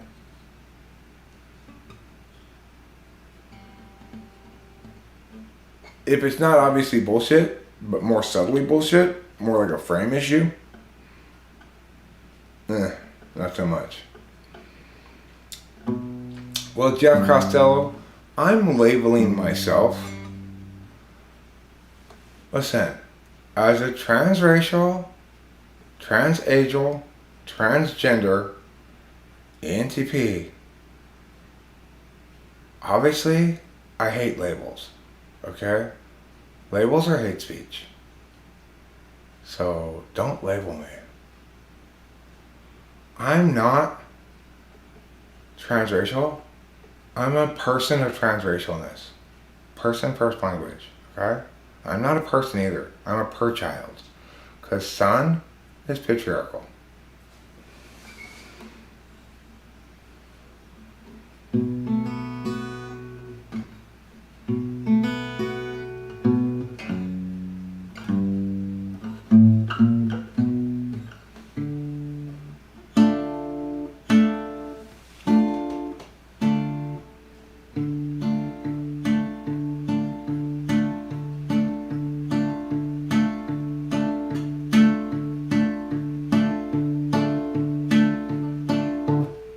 He's Gregory, in disguise, hands in his pockets. Now he's walking down the drive, averts his eyes.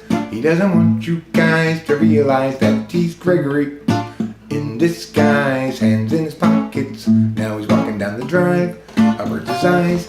He doesn't want you guys to realize that he's Gregory, in disguise. He hates the lies, wants to confront the men. Always telling them, but every time he tries, they only run and hide. Again he is denied the chance to yell at them. But now he's Gregory, in disguise, hands in his pockets. Now he's walking down the drive, averts his eyes. He doesn't want you guys to realize that he's Gregory, in disguise, hands in his pockets. Now he's walking down the drive, averts his eyes. He doesn't want you guys to realize that he's Gregory, in disguise. He hates the lies, wants to confront the men. Always telling them, but every time he tries, they only run and hide. Again he is denied the chance to yell at them. Till the bridge brings a new approach.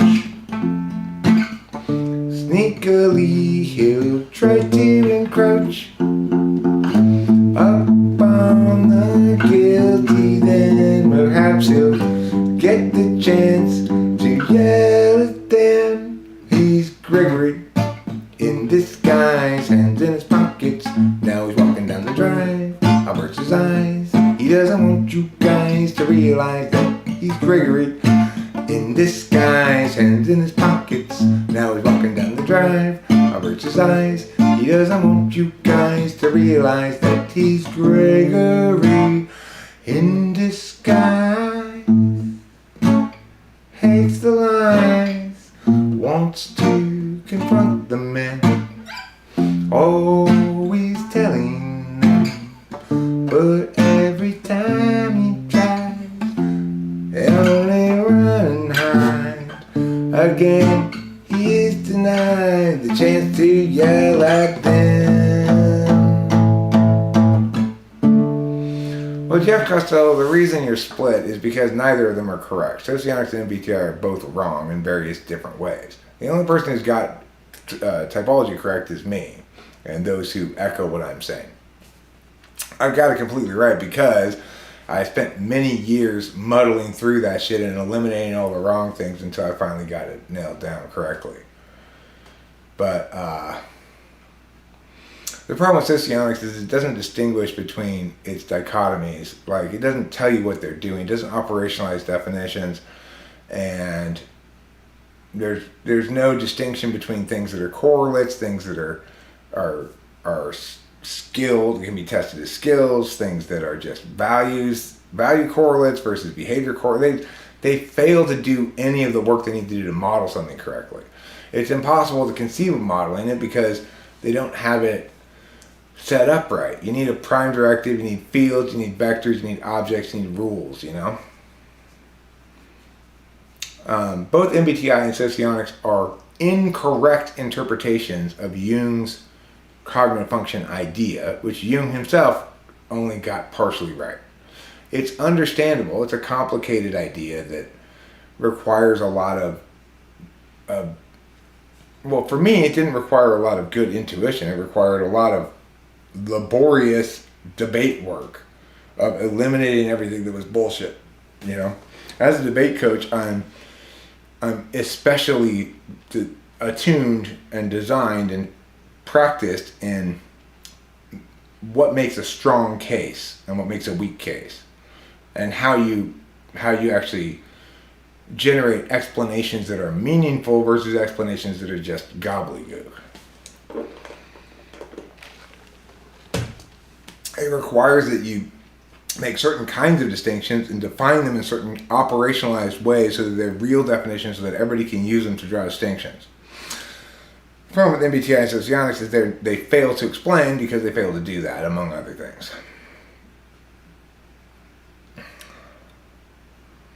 I remember this true crime story about a homeless man named Gregory who became homeless due to mental illness. He got run over by a black woman on a drunk night and kept his body in her windshield. Well, he didn't keep his body in her windshield. Didn't she keep his body in her windshield? What does her being black have to do with anything? It doesn't have anything to do with anything. In other words, you're racist. You're so racist. And this audience is filled with black women. Woo! You better not, girl.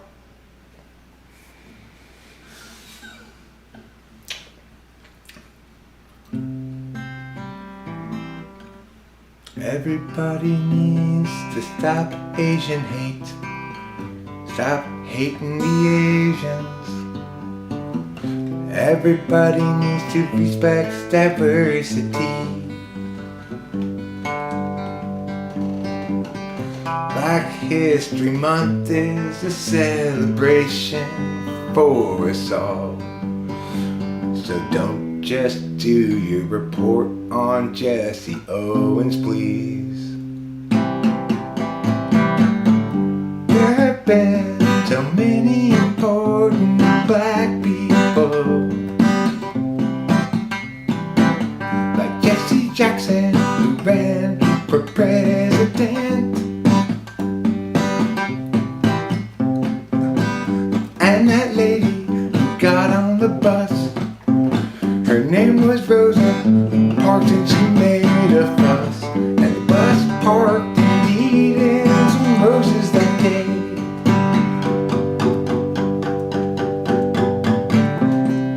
Yeah, she kept her body on the windshield. He died of blood loss cause she didn't see that he needed to be taken to the hospital. I'm pretty sure that's not a black thing. It's not a thing that black people do. Hey DeAndre, the one in Washington, what say we get a white guy, put him in our windshield forever? It's not a conversation black people have. It's not a habit of theirs in their heads.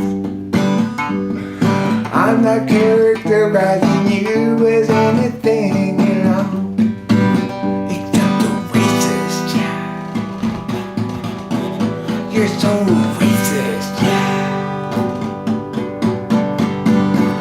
Stop hating my race, stop hating your race, stop hating every race, stop hating 5K race, stop hating 10K race.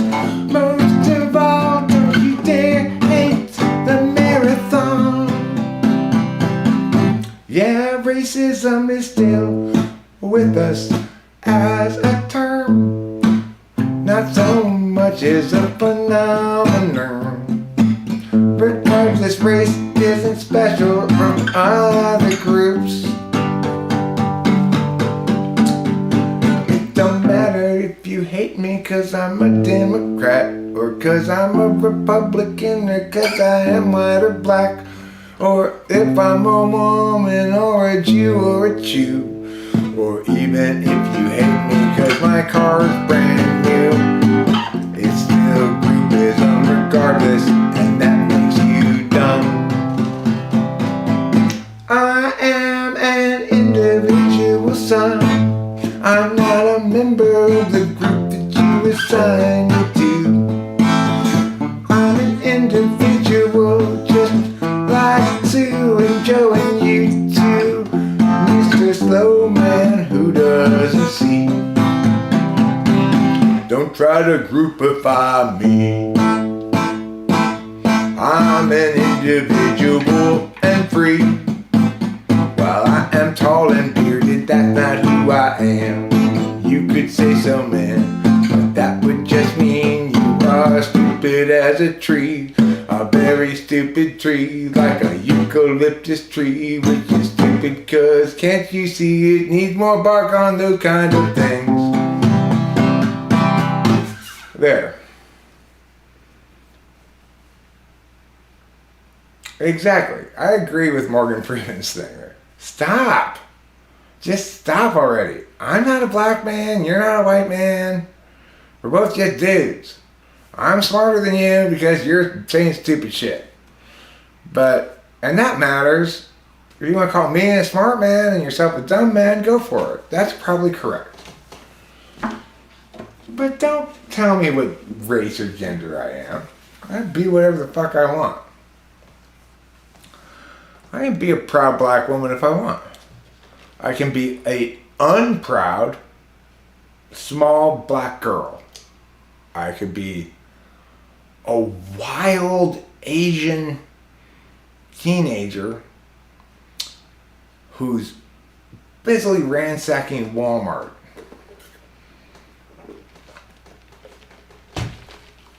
But you know, they say, I didn't call you a racist, Jeff. God. I just said you're a huge racist, that's all. God. You're getting it wrong. I said racist, not racist. I didn't have a T on the end. You have races, okay?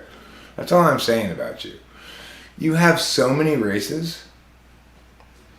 It's amazing. I've never seen anybody with as many races as you.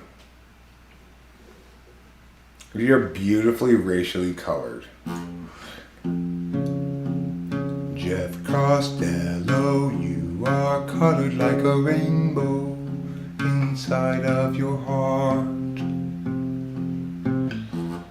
You're as woke as anybody, as woke as the least smart. Jeff Costello, I'd never accuse you of racism. I just said you are incredibly racist, son. If you find that confusing, it's probably because you're a whitey, you devil. White devils. Get away from me and my ethnic melting pot, okay? All you white devils, you're adding too much salt to my ethnic melting pot.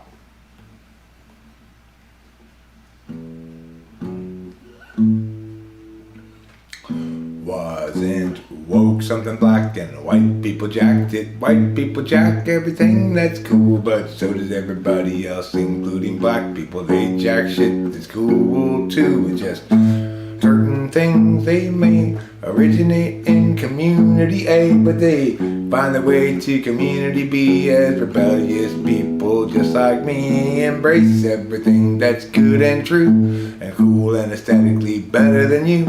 And that's why they turn to me and say, hey Eric, are you stealing our culture? I say, no, I ain't stealing your culture none. Word. I ain't stealing your culture none. Word. That's my culture, it's your firstborn son. I invented it myself when I did take it from you.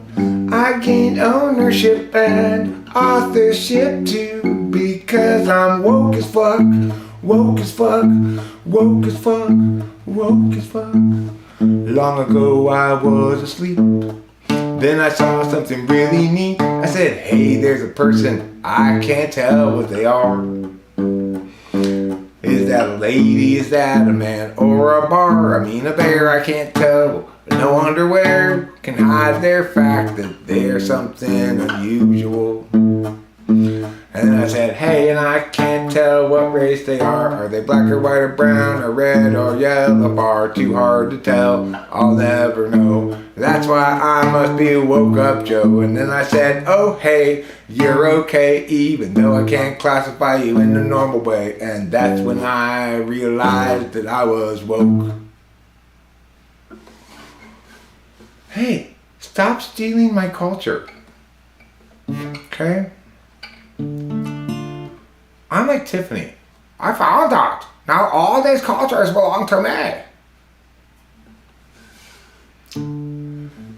What the fuck are you talking about? Hello, Feroz. What the hell you talking about? He's a lion, the wolf of ferocity. That's what his name is meaning, but he's lying, cause he's not ferocious and he's not a wolf. He's actually a non-ferocious person from Europe, and that's about as far from a wolf as you can get. Europeans aren't ferocious wolves. They're a bunch of Frenchy surrender monkeys. We already know that, okay? Unlike these colors, talking to Spanish people colors, they don't run. They sprint away from danger. Okay? These colors don't run. They sprint away from danger. I'm not in to the idea of fighting a war myself. Okay? I'm not opposed to sending other people to fight a war, but not me personally. And the reason is, I think I'm allergic to bullets. I'm not Caucasian. What you talking about? Leave the cock part off, maybe. I'm Asian. I am from the Philippines originally, by way of Singapore. Then I went to Korea. Then I was born in Japan. Then I was reborn in China. Then I was reborn in Taiwan, Taipei specifically. And ever since then, I've been Mexican. That's the story of my race.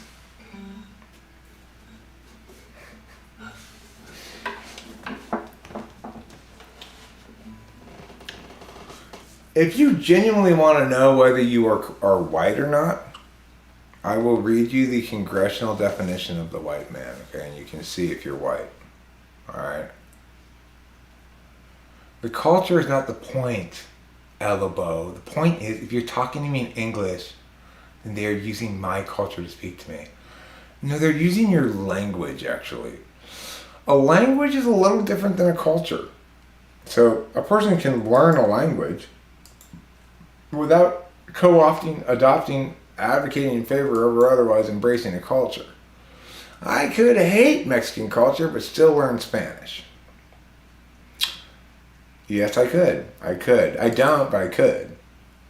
Some people think I should. Not me. I think I shouldn't. I like Mexicans. They're the only people doing real work around here. I'm not just like going to the bank and stuff, right? Mexicans are like mowing the lawn. So, obviously, don't bother Mexicans. They're busy doing real things.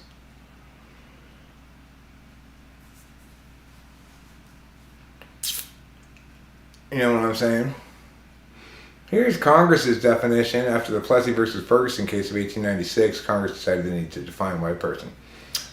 Check to see if you're a white person. A white person includes an Armenian born in Asiatic Turkey, a person of but 1/16th Indian blood, and a Syrian, but does not include Afghans, American Indians, Chinese, Filipinos, Hawaiians, Hindus, Japanese, Koreans, Negroes, nor does a white person include a person having 1/4 of African blood, a person in whom Malay blood predominates, a person whose father was a German and whose mother was a Japanese, a person whose father was a white Canadian and whose mother was an Indian woman, or a person whose mother was a Chinese and whose father was the son of a Portuguese father and a Chinese mother.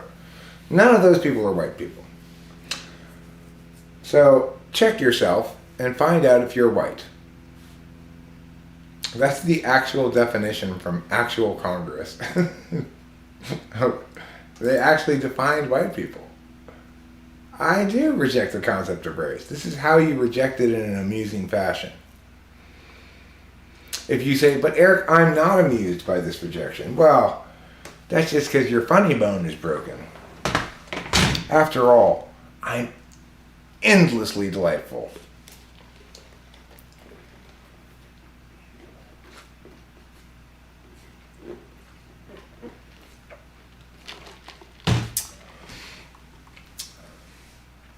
What if their other country that committed a crime came here to commit the same crime, they still have the right to come here with a background check? Nobody has the right to transfer across borders. The nature of a sovereign nation state is defined by their absolute control over the borders. They can decide who comes and goes across the borders. That's what makes a nation state. There's no right to relocate to another nation because that nation has custodial control over the borders, over their own borders, and can decide whatever they want. But no, I mean, it's implicit to the idea of nation states. You might oppose nation states, but you can't say that nation states could exist without clearly defined borders in a contemporary world.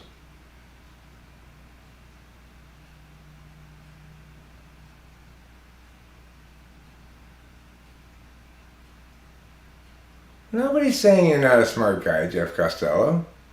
I'm not saying that. I'm just saying you're incredibly racist. I'm not really calling you racist. I'm just fucking around. I don't think you're racist or dumb.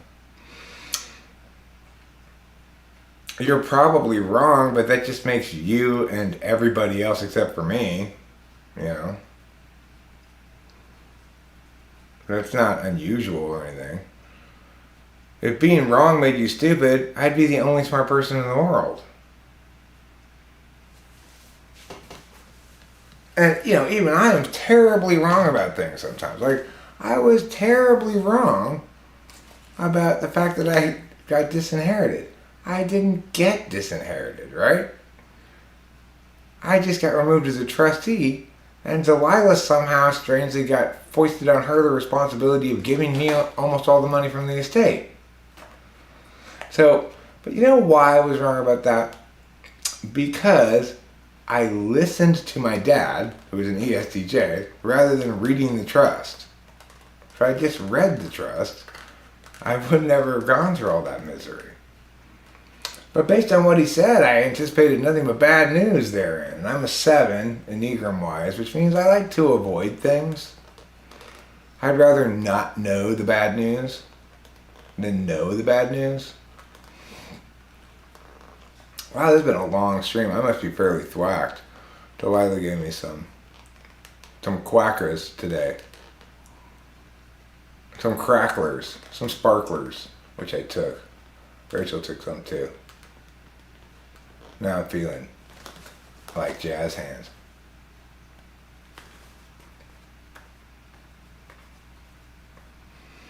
Nobody's trolling nobody. The truth is quite often very simple.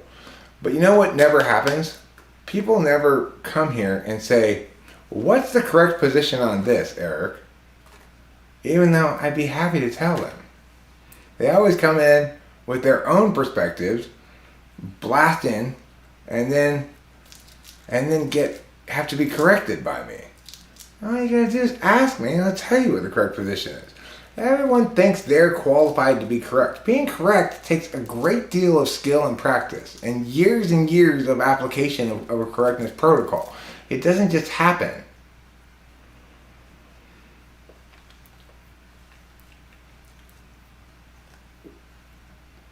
So why is it taking care of my own needs a waste, but taking care of someone else's needs not a waste?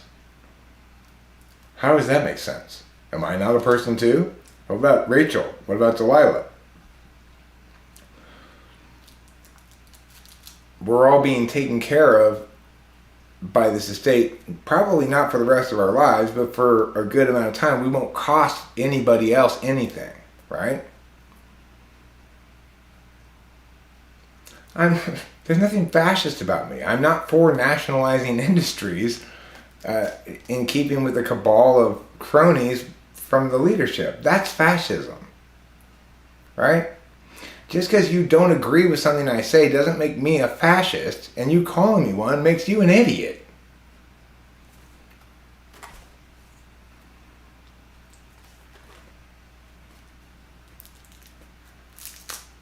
Dipolar just means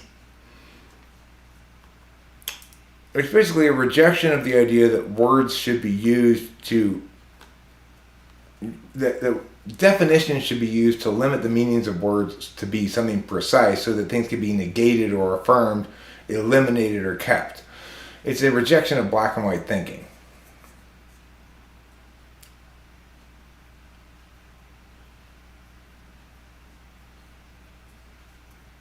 I've not heard a single fascist statement. Clearly Eric's a Nazi. Yeah, there's nothing fascist about me at all. I'm a correctist. So I don't fit into any team or box. I'm just genuinely correct about every specific issue based on its merits and a flexible but honest frame.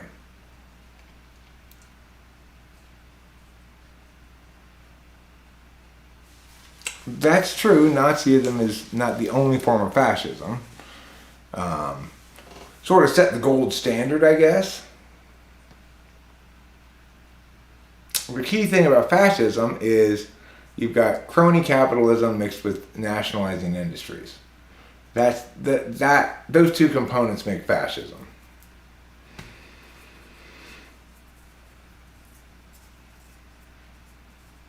I don't think you're serious. I don't think anything about you and your degree of seriousness or not. I just read things and respond to them. That's all. If you don't mean it, that's fine. Then you shouldn't feel bothered when I reject it.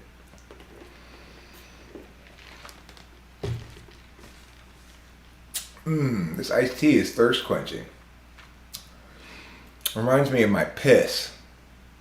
which is also extremely thirst quenching. If you never had it, it's like you won't be thirsty for weeks after that.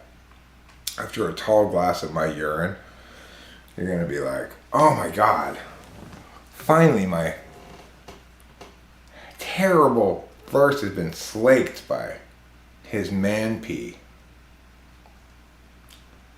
And then, being the gracious host I always am, I'll say, you are welcome. You're welcome, not a problem, my privilege. Oh, Lobo Feroz knows. He drinks a gallon of my pee a week. He pays me $700 a week to send him a gallon of urine. And he drinks it. And that's why...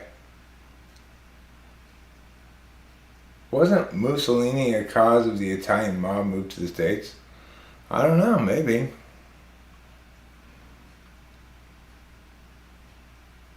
My piss is it'll cure your diabetes. My urine is a magical elixir that cures all kinds of things. Cures everything from rabies to scoliosis to allergies to diabetes.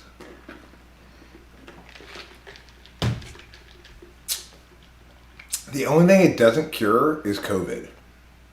For that, you need a vaccination.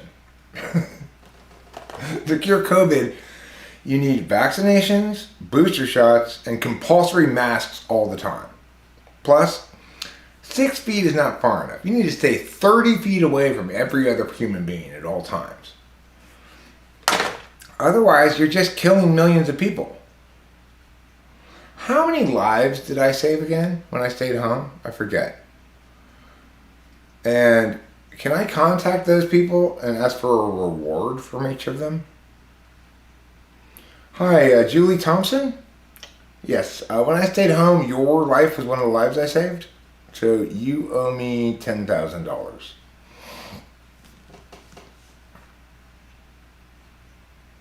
I mean, Mountain Dew is kind of gross, whereas my piss is just like, oh my God, so good. I've never drank it myself, but that's what everybody tells me.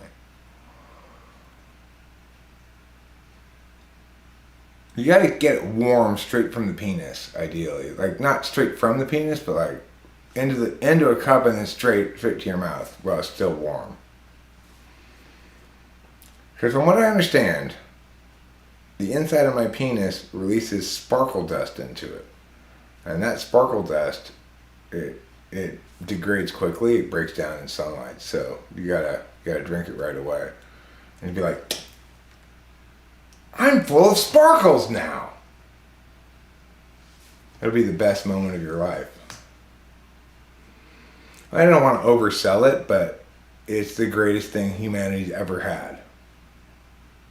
By 1,000,000 times over. I think that's fair.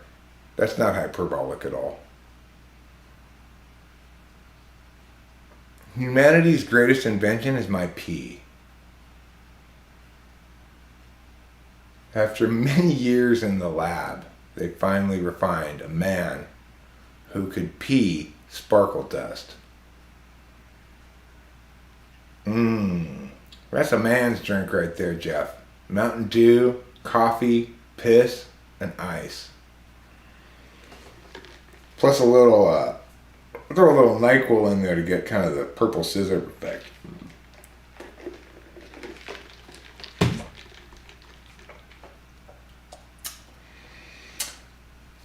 Hey, can we get this drink without the pee? No. Sorry. It only comes with the pee. It's pre-mixed in the back. How much pee is in it? It's about 60% pee. That's a lot of pee. It's really high quality pee. I made it myself. Really? What were you drinking to make that pee? Variety of beverages. You're going to get a little bit of everything in there. Mostly urea, though.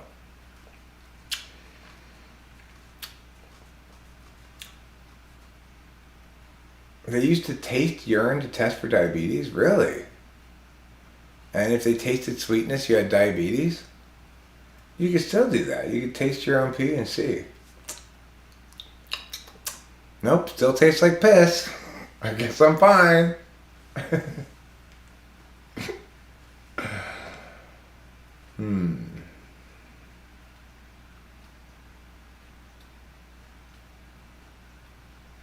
You know, but that's a good way to get what you want. You say to the girl, look, I'm sorry, it's important that I come in your mouth. I need you to taste test for prostate cancer. Really? Yes. Tell me how it tastes. If it tastes like lemongrass, that's a sure sign of prostate cancer. Obviously, I can't taste it myself because my taste buds were blown off in the war. But that's why I need you, darling, to take one for the team here. Open wide.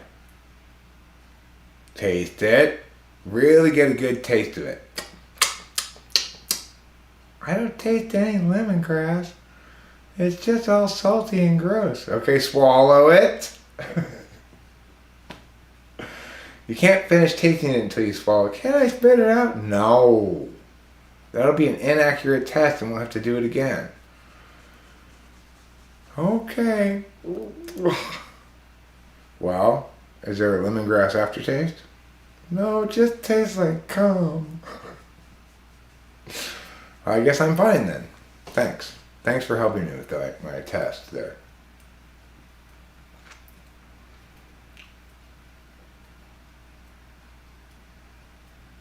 Your load?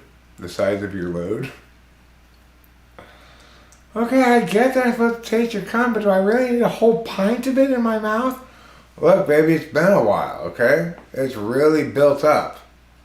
I've got a full 16 ounces of cum for you, and you need to take it all down. Okay? Just think of it like you're shotgunning a beer. I'm not saying forcing her. I'm saying, hey, be a responsible citizen. Don't invalidate my prostate test now. You're this close to completing it. There's the light at the end of the tunnel. Swallow it. You'll be so happy if you do. Really? Yes. Aren't you thrilled now? Not really. Well, I am. I'm thrilled because I know now that I don't have prostate cancer.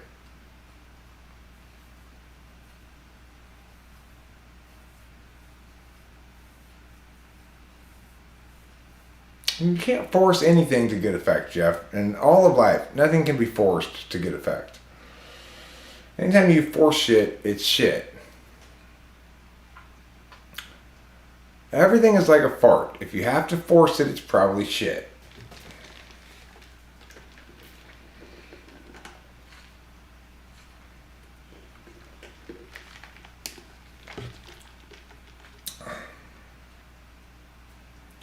I'm joking, Jeff Costello.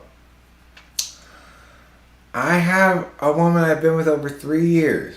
Not a single time have I ever come in her mouth. Okay? It's a joke. Starts with a J, ends with an oak. It's a joke. I'm making hilarity out of jokes. Well, toxic masculinity is indeed something that should be made fun of.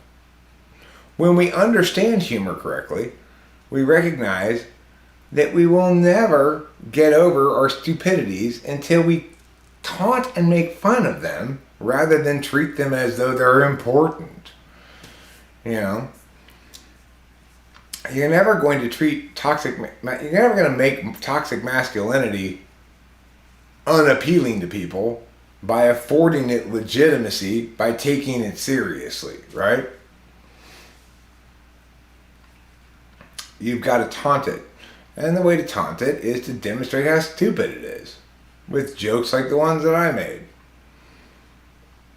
Obviously, no intimate relationship should have one person forcing anything on the other person. Or trying to control them. I had a control freak father who who thought that he could have maintained good relationships with his family by controlling them with money and threats of removing it and stuff. He was wrong. That's not a healthy relationship, you know? Healthy relationships are ones in which both parties are equal and happy and consulted and consenting about all things, and are team players, you know? Like me and Rachel. Toxic femininity? I don't think it's really as much of a problem as toxic masculinity. I mean, certain subcultures genuinely have something akin to rape culture. It may not, that may be a bit of an overreach, but mostly young communities of young males can fall into that kind of thinking, and it's horrible, you know, it's unacceptable. It's treating women as like drugs, you know. Yes, you can abuse drugs because they don't complain when you abuse them. Sex is not a drug. Sex is a gesture of intimacy that ought to be respected for its significance. I am a monogamist who very much loves and respects his wife Rachel. And I would never want her to do anything she doesn't want to do, you know?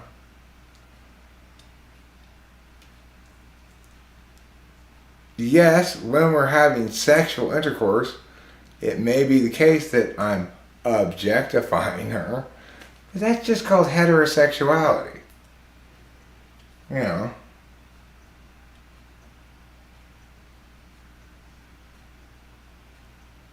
What is toxic femininity? Can you give me an example of it?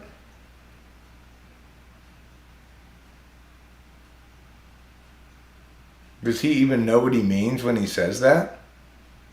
Is it a real thing?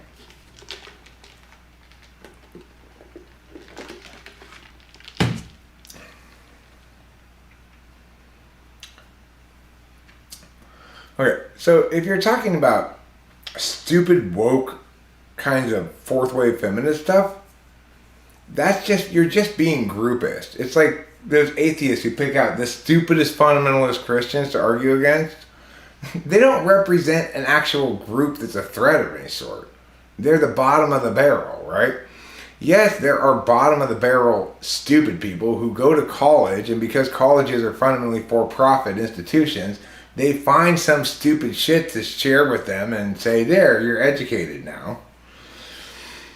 And if you totalize anything, you get totalitarianism. If you totalize your feminism as your paradigm, you're going to end up with totalitarianism. If you totalize masculinity as your paradigm, you're going to end up with totalitarianism. If you totalize groupism as your paradigm, you know, it's like all those things. If you're totalizing the left is a threat to civilization as your paradigm, same difference. You're just being not an adult. Adults have real conversations about public policy. Idiots like Jordan Peterson can't handle that.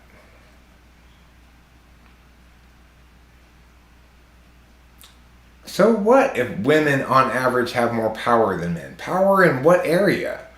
People have power in lots of different areas in their life.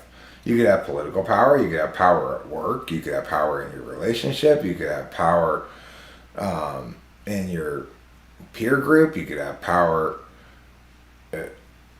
for this 15 minutes a day and be disempowered in these other contexts.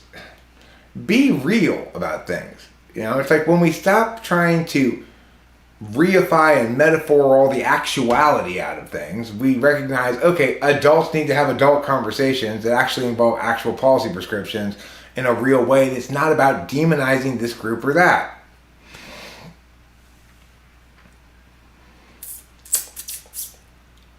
Passiveness, selflessness, nurturance, compliance, submissiveness, or docility, cooperative sensitivity,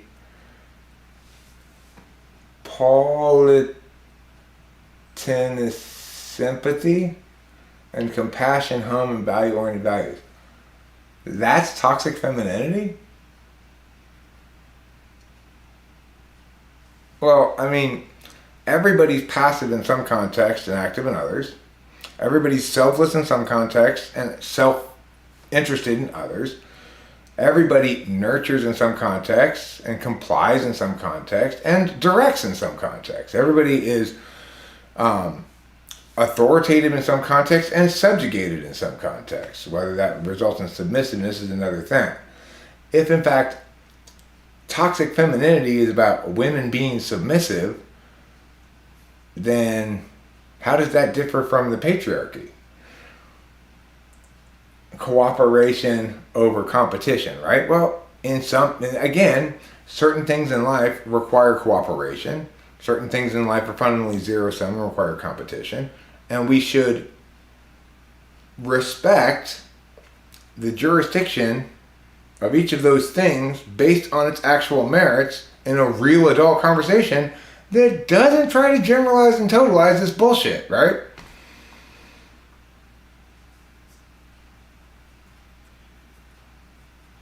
No, he's an idiot. He's the worst kind of idiot. He's the kind of idiot that sounds like he knows what he's talking about. He's smart enough to fool other idiots. But he's absolutely an idiot. There's no doubt about it. The worst kind, because he's a convincing idiot. How many more subs does he have than me? Millions more, right? But who's actually correct? Me. And who's actually wrong? Him. Why is he wrong? Because he's gone all in on one of those fucking groupist things, right?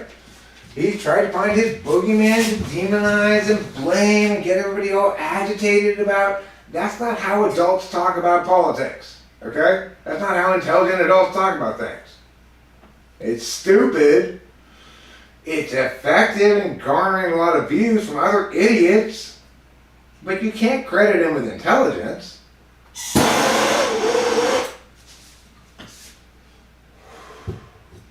Certainly not moral intelligence. To be moral is to be making the arguments I'm making, which is, let's stop being stupid and be correct instead.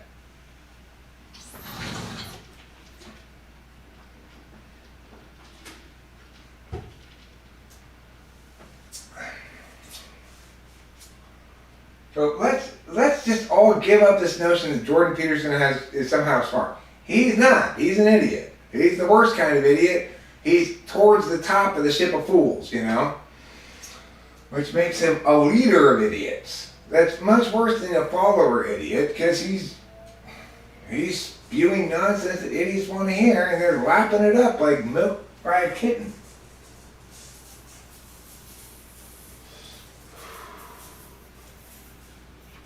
The reason people don't want to listen to me is because they want to hear about their hated boogeyman being the boogeyman. And I tell them that they're idiots for wanting that. Nobody wants to listen to me tell them how stupid they are. Unfortunately, I can't not tell everybody the truth. It's my compulsion or something.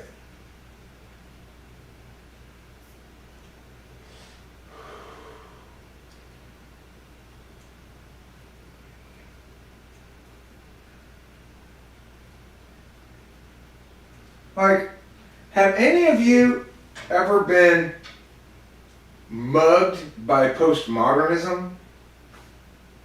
Anybody here been mugged by postmodernism? How about plundered by postmodernism? Have any of you guys ever come across a group of postmodernist ne'er-do-wells castrating men in the streets? I haven't.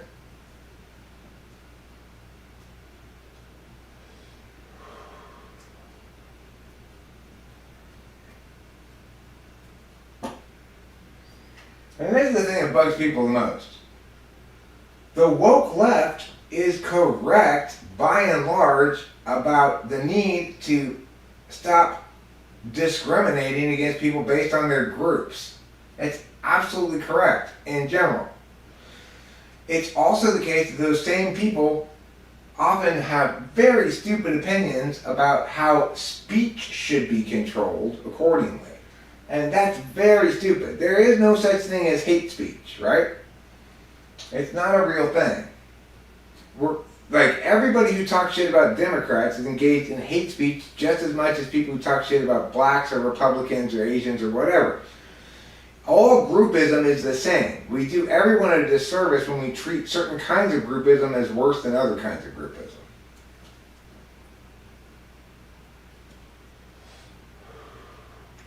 Most of all, we do justice and the truth a disservice.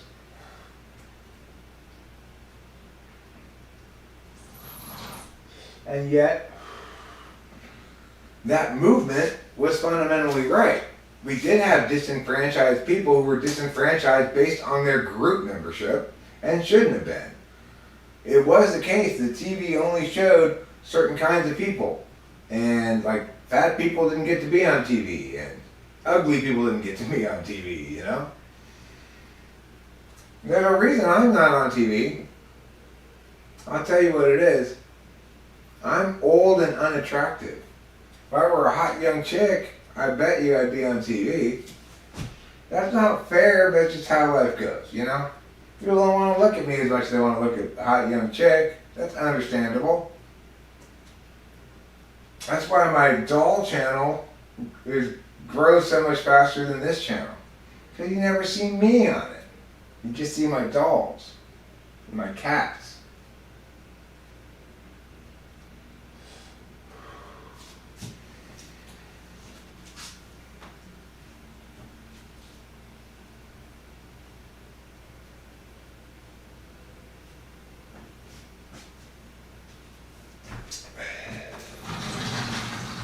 Everybody likes to see cats.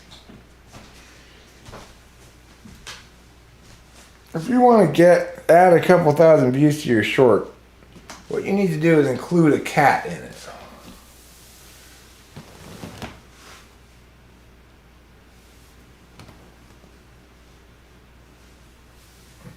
Well, he's not a good debater because he doesn't have winning arguments, right?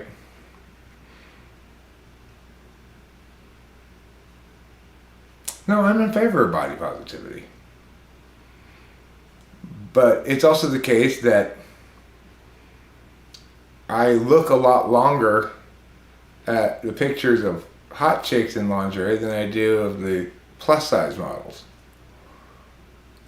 I think, well, I don't really want to look at that.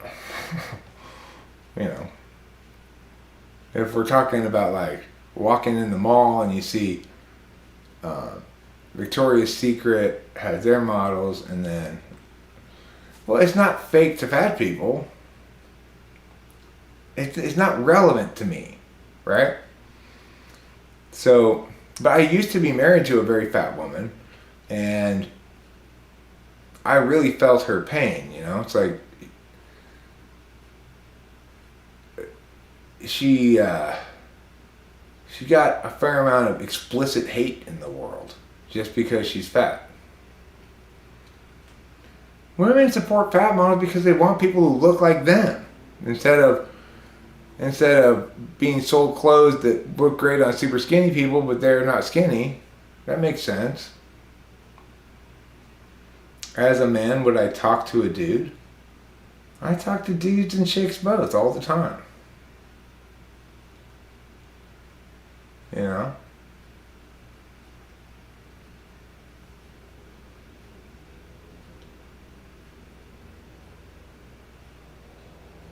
And I don't get women?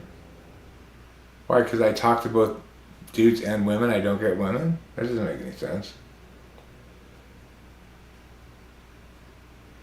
But I'm not claiming to be the woman whisperer, you know?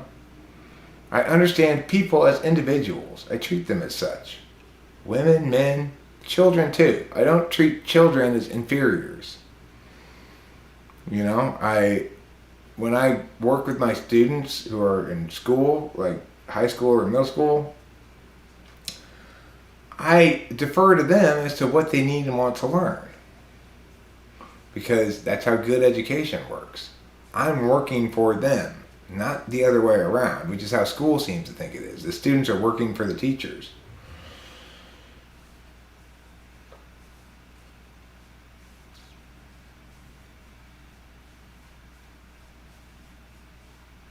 A dude who supports an addict, as in, yo, drink, oh, good for you, buddy. Well, I don't drink alcohol, but I mean, we should all support addicts because we're all addicts in some way. Everybody has some firefighter tendencies, right? Firefighters are when shit goes super south in your life and you just want to indulge yourself in a way that's self-soothing, self-medicating. It could be shopping, it could be food, it could be gambling, it could be drugs, it could be alcohol, you know. But everybody has those kinds of relationships. I mean, people who think they know what leads to a good society don't know what leads to a good society. That's for sure. What leads to a good society is let individuals have their agency and make their own choices. Right? There's not any specific paradigm I can set out that says this is make a good society. We need to make this paradigm dominant. What makes a good society is empowering individuals to make their own choices and do so under their own paradigms and allow freedom of conscience and promote the power of individuals to pursue their own destinies. You know? That just means get out of the way. It doesn't mean do things to force a good society or anything. Choices about what? Well, for example, we should start by not having children be forced to go to school. That's the first start. You know, if we get rid of youth prison camp, we'll be making some good progress. Yeah, well, I mean, the thing is, the Nazis made choices that denied other individuals their agency. That's what I'm saying. When society is structured such that individuals' rights are protected to pursue their own life as they see fit under their own paradigms, then we have a just and civil society with equal protection under the law. When certain individuals try to impose their paradigm on everybody, that's when we have an unjust, autocratic society in which rights are violated and later on we go, oh shit, that was horrible. I have never been oppressed by any LGBT community people. I've never once been oppressed by them. In fact, frankly, I don't trust the straights. They've got terrible taste. All you need to do is come look at my father's wall art and you'd agree. It's not smart to trust the straights. Go down to West Hollywood, you got all these cute little boutique stores and shit. Nothing but homos over there. Why? Because they've got good taste. Like, do you think a straight man would wear this hat? No, this is for gays. But I'm in a gay couple. So even though she's a woman and I'm a man, and some haters out there might call us heterosexual, we know better. We're a gay couple. I'm a princess. She's a prince. We're both princesses. Rachel and I have a princess-princess relationship. I've been a princess since I was born, basically. And I'm mad that I didn't really feel empowered to embrace my identity as a princess until I was 51 years old. Now that I know I'm a princess, I just like, fuck off everybody, get these peas out from underneath my pillows. It works a lot better than any other strategy I've ever had before.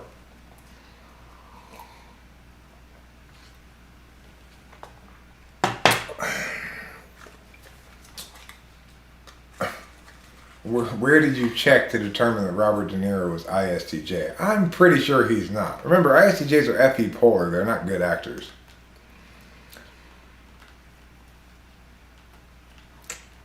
INTJs can sometimes pull off being a good actor with the FE polar, but that's because they're NI, which is a universalist knowing function. With a particular knowing function like SI and FE polar, zero chance of being a good actor. I'm a super hot princess. On my 16th birthday, I want a cake shaped like the Statue of Liberty, but instead of a flame on top, they're going to hold a statue of me celebrating my 16th birthday. I'm not a fairy, I'm a princess, okay? Do you not get the difference between princesses and fairies? Fairies fly around on wings, princesses complain a lot and get what they want. Okay, that's me. I complain a lot, but I get what I want. If I don't get what I want, boy, the tantrums I will throw. You should see them. I can get quite snotty. Hey, I said what I want. I'm a princess. Now give it to me. I found this. All of this belongs to me. Oh, Jack Oliver Aaron from Socionics, huh? Well, I wouldn't put much weight into that. Rachel, you're hotter than any model. I'm just saying as an example, I acknowledge that as I'm walking down the store, the plus size models that they show in the banner in the store make me go, oh, good for the fat people. They have their store over there. And the super sexy ones that go like, ah. And they have their store too. Right, I'm a spoiled, bearded princess bitch in my little online castle. If you don't like it, you can get out. Okay? If you don't think that I'm a princess, then I got 10 words for you. Y'all stink!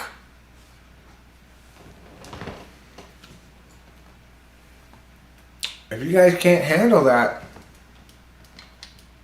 nothing I can do about that. Isn't Christopher Lee ISTJ? Who's Christopher Lee? I don't know who that is. I don't even see any hotness in any women because my eyes are so filled with the glorious beauty of my Rachel, who outshines any and all other women by 1,000,000 luminans. That's a measure of brightness. Rachel has a candle power of 40 billion. The next hottest woman only has a candle power of 1,000,000. That shows you how much hotter she is than everybody else. She's my intimate loving partner. Hot women are not the most powerful beings, okay? Look, they have their own troubles. I know this because I have a hot daughter. She is right in that moment of life where she's most desirable to the general population. She's 24. She's thin but big-titted, shaped like other women go like, that's not fair, She's pretty. She's got long hair. She's the quintessential version of hot woman. And yet, she doesn't find it especially empowering. Sometimes there's some things she likes about it. But it comes with a lot of baggage, too. I remember when she was like 14, we'd go around and like weird men would whistle at her from the street and stuff. And it's like, hey! Stop whistling at my 14-year-old, you fucks. But, that's life in the big city. I guess some guys think that's an effective way to win the heart of a young lady. But it didn't win her heart at all. She didn't appreciate it at all.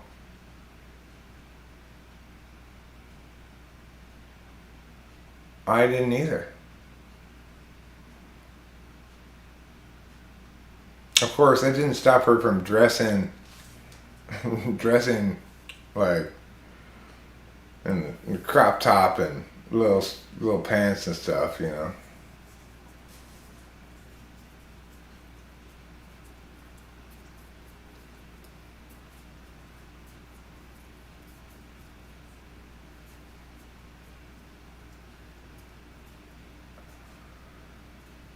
I mean, when you're actually in love with somebody who you have a super good relationship with, like I am, I can't even conceive of ever having sex with anybody else.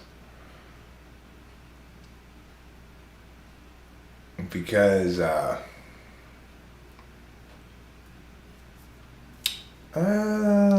gonna say no, show media. You don't really have a chance with Mindy because it's kind of a secret, but she's currently dating Guy Suit, who's the producer of Mindy's Club. She and he are kind of pulling strings behind the scenes, and the other people aren't really aware of it.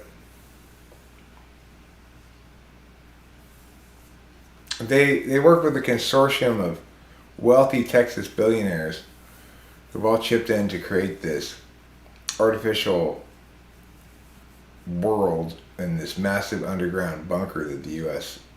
sold after they decided the Cold War was over.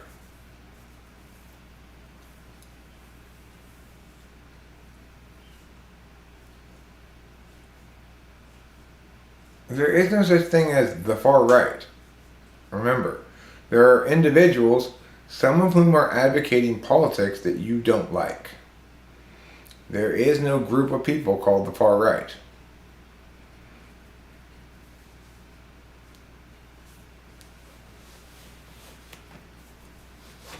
That's step one to correctness, is to stop making monolithic groups where there are none.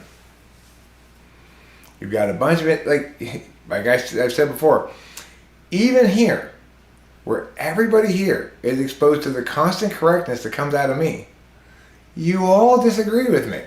What makes you think there's any group of people where they all agree with each other?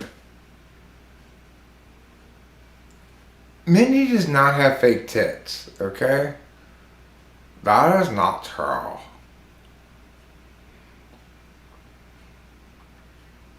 Yeah, I don't have fake tits.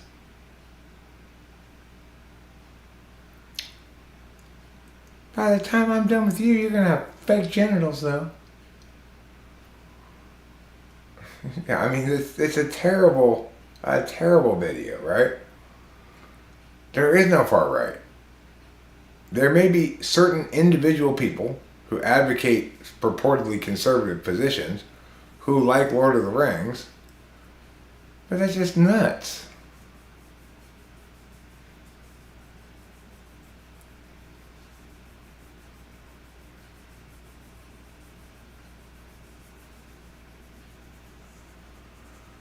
Well, the reason they're poorly defined and always shifting is because they aren't real things. When people create boogeymen to hate and blame, that's their way of avoiding real public policy, right? Real public policy that isn't concerned with who's to blame and who the bad guy's group is and stuff.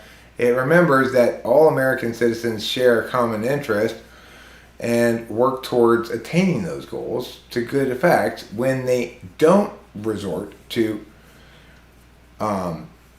who's to blame as their number one priority. So when you want to link to why the far right is obsessed with Lord of the Rings, that's not helpful at all. What policy prescription are you advocating? And which one are you advocating against? You're saying, well, we can't even begin to do any of that work until we demonize successfully the group of people I don't like. That's just a way to be a child and not engage politically. I mean, like I said, if I said why the Jews are obsessed with that, would you think it'd be okay for me to dismiss it or no? How about why Chinese people are obsessed with it?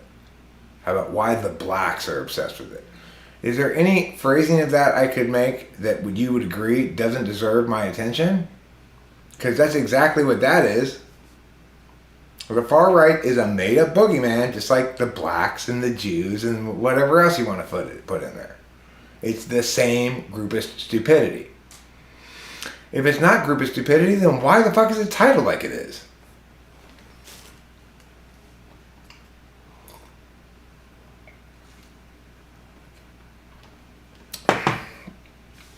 Those aren't good conversations. Those are idiots pounding against other idiots, none of them recognizing that their whole approach to public discourse is poisonously, toxically horrible.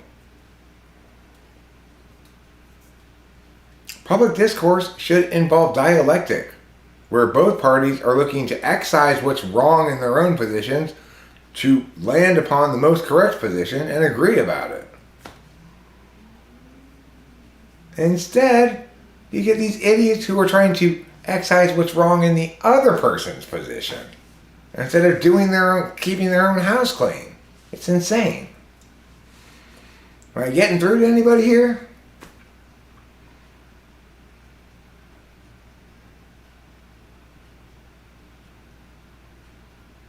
I think the rich are so delicious and the poor taste awful. Which is a shame because it's so much easier to eat the poor. They're so much cheaper.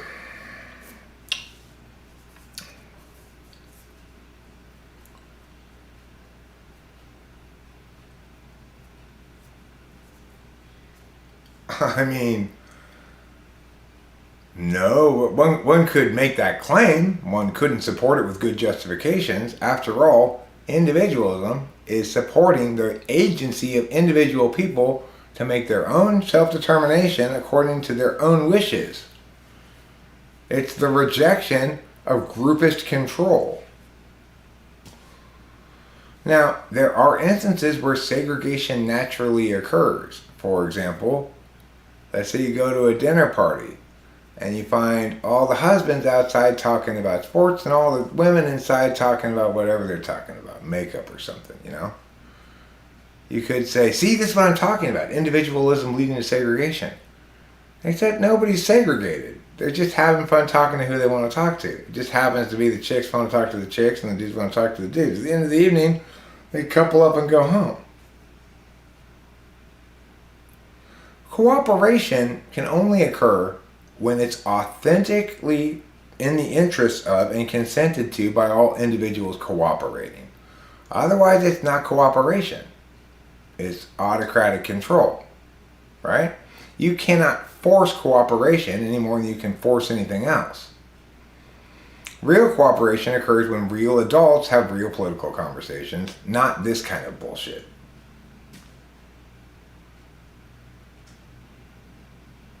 I mean, I'm an actual debate coach who's actually correct about everything. Jordan Peterson is full of shit, doesn't know how to argue, doesn't really know what his positions are, reifies shit constantly, and plays this boogeyman game.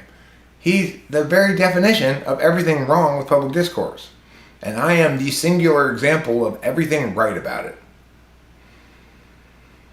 So, you can't say I have a worldview that's like Jordan Peterson's, because I'm not coming paradigm first. My paradigm is things need to be adjudicated individually on their actual merits.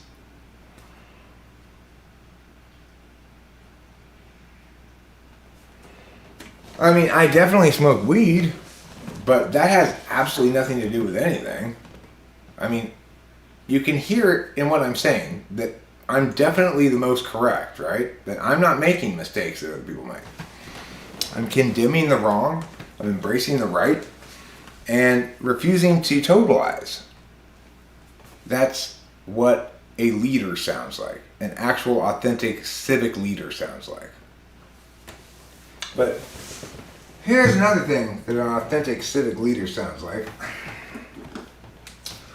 Sounds an awful lot like a guy pulling a bong rip.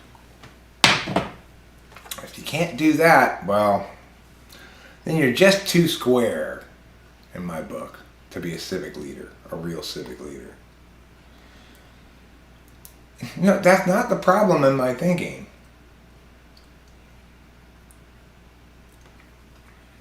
You can't force everyone to pull the same card, right? what happens is individuals engage with other individuals and determine they have a shared interest in working together on a cart. So, for example, when I started Autonomy Debate, I hired Abraham as my right-hand man. The reason I hired him was because he came, volunteered to help for a bit, and let me see how he operated.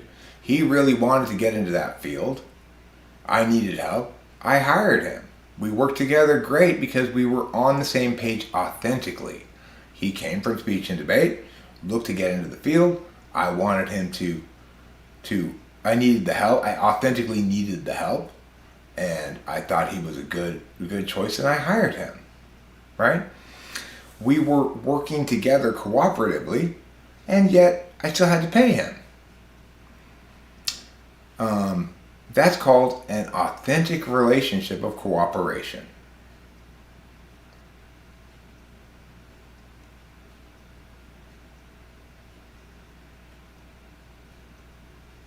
No, you can do whatever there's a difference between freedom and liberty, Lobo Perot. First of all, you can't do anything you want. You have to respect other people's rights. So rights violations are prohibited. And second of all, you may have the liberty to do whatever you want, but that doesn't mean you have the freedom to do whatever you want. You have to have adequate wealth to have freedom. And usually, adequate wealth comes from being useful to other people. What about typology?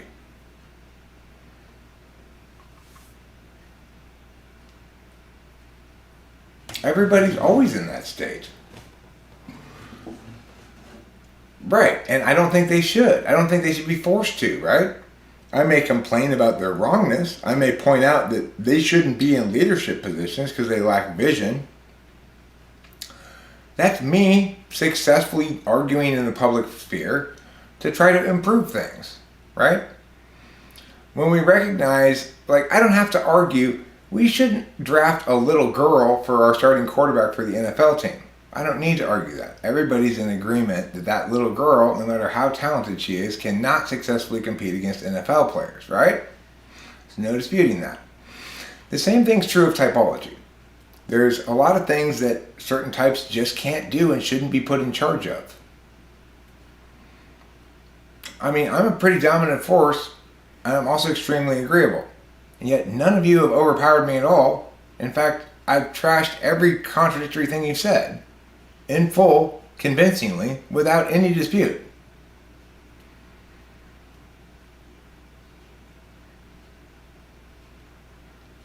I mean, Jack Oliver Aaron, when he argued with me, when he debated with me, he dissembled the entire time, refused to be pinned down on any definition, and scrambled to avoid saying anything. Every time I asked him a question, he didn't answer it. He played defense the entire debate, and at the end, all he had created was a mess of nonsense.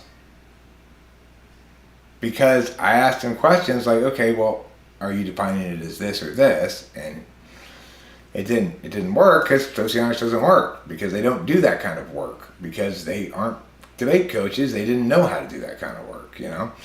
Making a case is a science as well as an art.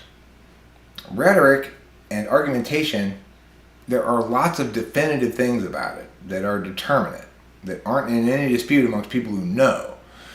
People who don't know anything about it think that anything goes or whatever, and it doesn't matter. Well, it does matter a great deal, and there are very good and powerful reasons why certain kinds of arguments adequately justify and certain kinds of arguments inadequately justify.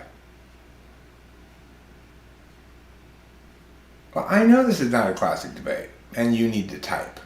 If our roles were reversed, I'd still kick your ass from the chat.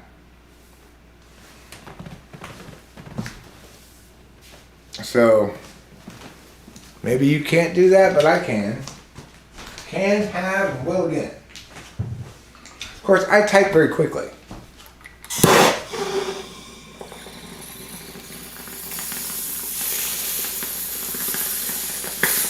Most importantly, I don't win because I'm a good debater. I win because I'm right. And I'm right because I'm a good debater. A good debater is first and foremost somebody who negates all the wrongness in their own argumentation as a top priority. So every time somebody corrects me, makes a good point, makes me think, oh shit, maybe I need to think more about this, I correct that, and I never make that mistake again. I excise everything that's wrong from my own shit first.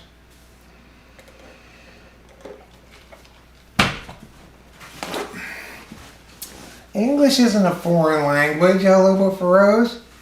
English is the right language.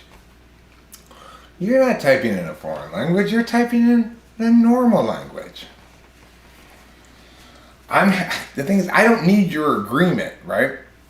My arguments stand independently of me and clearly defeat yours by any objective calculus. You may or may not agree. People who lose to me rarely are convinced by me. But everybody else who's not engaged in the back and forth learns a lot from me in the process. Because the things I'm saying are, if nothing else, winning arguments. You may try to say they're just winning arguments, that they don't tell us anything about who's correct. That's wrong, but we all have to agree that they are at least the best arguments. After all, they should be. I spent decades practicing doing nothing but honing the best arguments, eliminating the bad arguments, and understanding what is true and just and correct by a discourse and what needs to be excised. I'm not attached to any of it, so it's easy for me to excise wrongness from myself.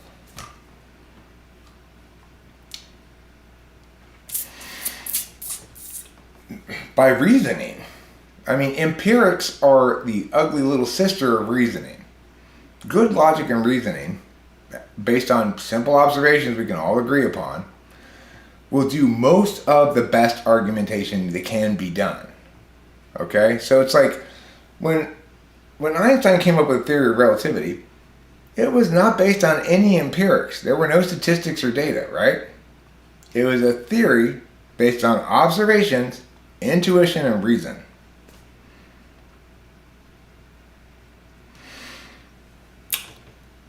We don't ever debate facts. That's the thing. If you say the sun sets in the west, I agree with you. There's no reason to debate it. It's a fact. We aren't debating any facts here. You're not presenting any facts that I'm disagreeing with, right? I'm saying the way you talk about politics is toxic because it's groupist.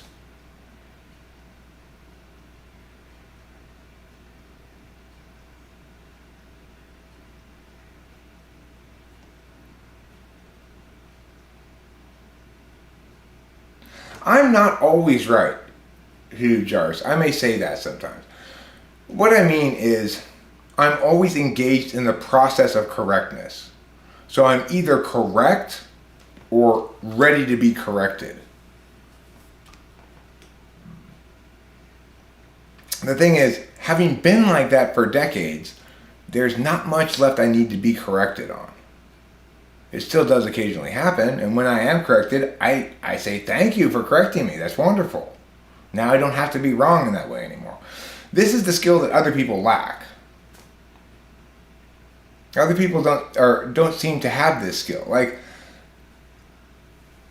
El Lobo Feroz is not thinking to himself right now, wow, all of these things Eric is saying are really powerful and correct things. I can choose to make them mine. Eric has no ownership of these ideas. These ideas are there for everybody to take. I can be right from now on instead of wrong. He's not thinking that for some reason. There's no reason to cling to your wrongness when the rightness, the better arguments are right in front of you. I'm giving them to you. Instead of coming in here and asking me, how should I argue this thing? People never do that. Even though I'm the best possible resource in the world. People never come into me and say, listen, whatever you think about this, I'm committedly pro-choice. What's the best way for me to argue that? I would gladly tell them. Nobody ever asked me shit like that. Isn't that funny?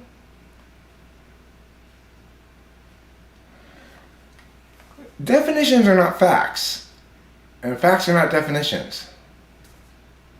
So definitions are a way that we can make a term operationalized so that we can test things to see if they qualify as that term.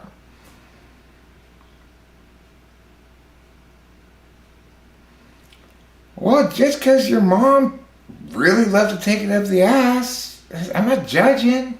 I'm just saying. I left the towel on the bedside if you want to wipe her off. She's covered in man seed right now.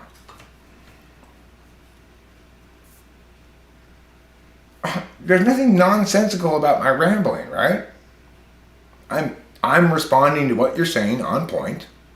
Unlike you, who's not responding to what I'm saying on point at all, except to dismiss it.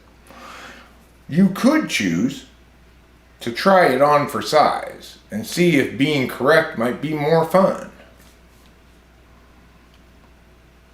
But you don't. And you don't respond to what I say. Even though I'm responding to everything you say. That's one way you can tell who's serious and who's not. A serious thinker responds to what the other person actually says.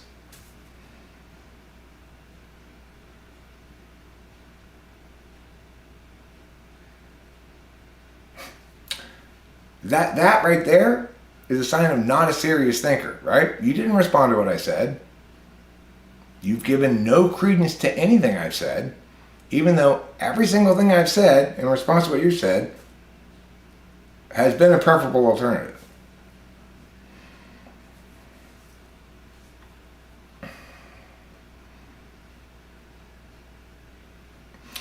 Okay, well, even if abortion is painless, if we try to generalize that as a rule, that would mean as long as I've got you anesthetized, it's okay to murder you. So it doesn't cascade down properly, right? What you want is something that's unique to a fetus. El Lobo Feroz, it is not the case that you can say anything and I would still bullshit around the topic. First of all, if you're saying something, making a claim, I can either agree with it or disagree with it. If I disagree with the claim, I can negate it. Language matters. It's important that we use words correctly. I'm not bullshitting you, though. That's the thing. It is true I have the capacity to bullshit you, but I don't do that. I'm responsible.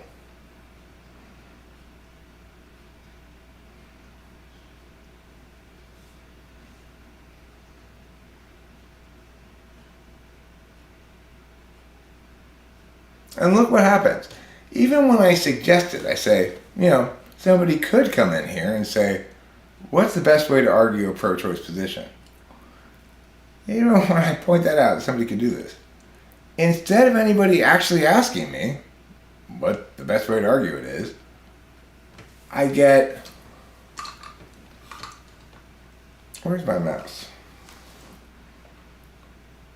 I get Jeff saying what's not a very good argument, but it's not, it's typical, it's like standard fare, right? It's not a good argument, but neither are almost any of the arguments you hear. It's standard fare. The reason it doesn't work is because it doesn't work as a rule, right? If we have a rule that killing is okay as long as it's painless, then all you got to do is anesthetize me to murder me and it's fine. So that's why we would have to eliminate that as a possible justification, because it doesn't scale, right?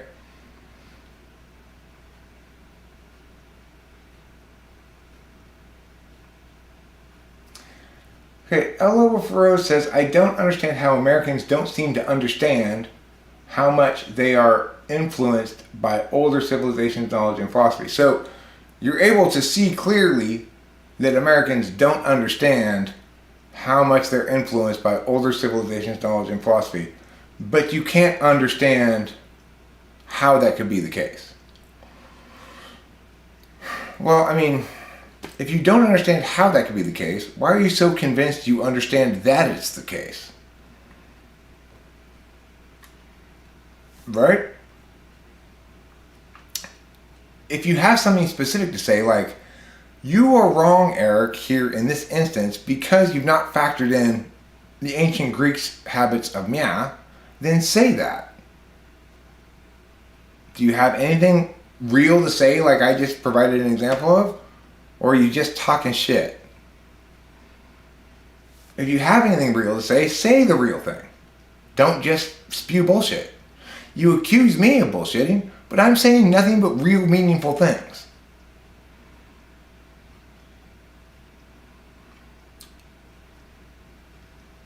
You say I'm engaged in nonsensical rambling, except everything I'm saying makes sense. It's responsive to what you're saying. You say I take too many drugs, my friend, except I'm not your friend, and it's not for you to determine whether the amount of drugs I take is too many. What you're really trying to say is, we should invalidate what you're saying, Eric, because you take drugs. Except that's not relevant to what I'm saying. And it's another example of why you're wrong.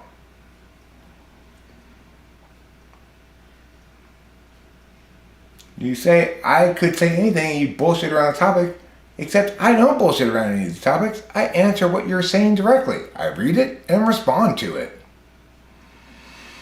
If you said things that were correct instead of bullshit, I wouldn't be negating your claims. You negate by making your mom jokes in a serious conversation. That wasn't a negation, that was a joke, okay? That wasn't actually a negation. I made a joke about negations by making a your mom's joke. That was not actually a negation, obviously. Grow up. So you claim your mom jokes are immature. That's only responsive to my mom jokes and has nothing to do with any of the actual arguments I made, which comprise at least 95% of what I said. Again, relevancy matters, El Lobo Feroz.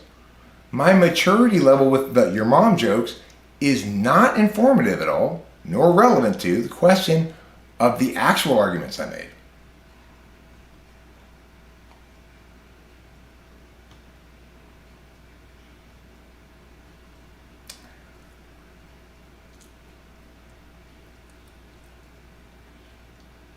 You sounded very petty.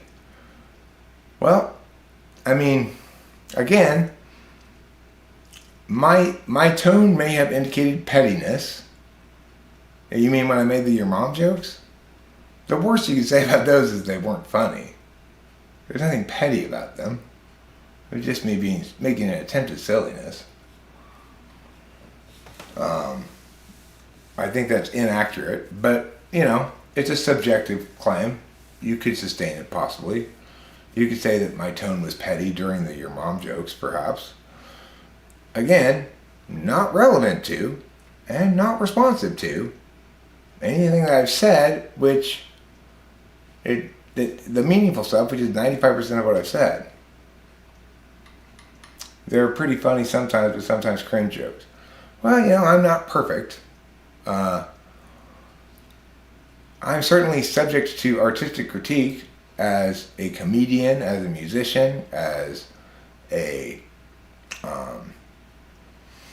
poet, as a novelist, as a lot of things. But my arguments are not subject to artistic critique. They're subject to argumentational critique. And you failed utterly to convince me or anybody else that my words are nonsensical or ramblings, or that they should be invalidated because I made your mom jokes. All you've shown us is that you are unwilling to be corrected.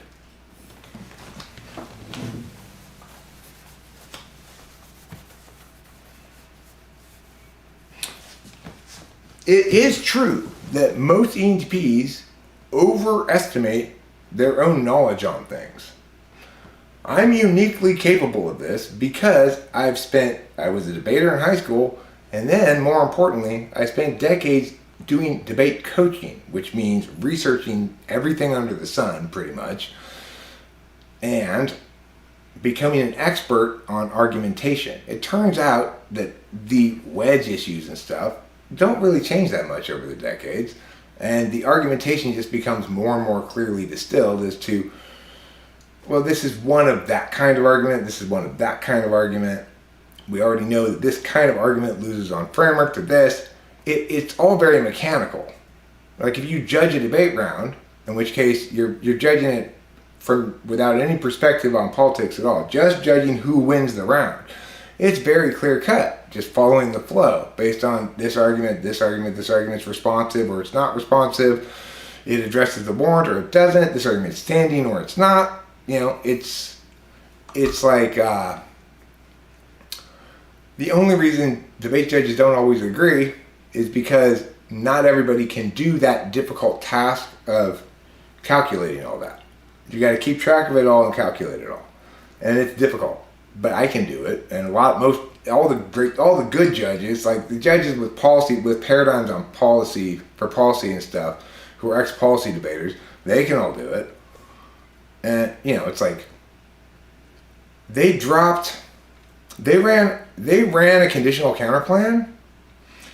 These guys read Kondo, they're after it. These guys dropped it. You cannot vote for that team. There's no way any self-respecting judge could defend themselves voting for that team if that happened in the round. You don't even know what any of that means.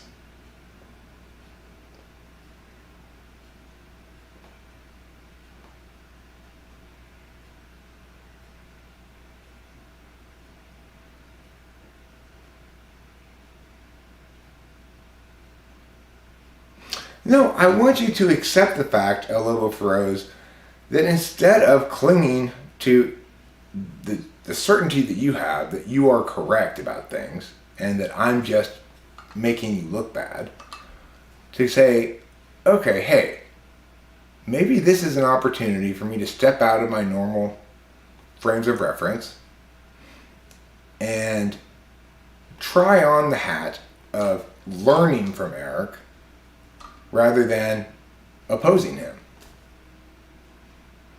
I'm not here to teach you, but I'm not preventing you from learning.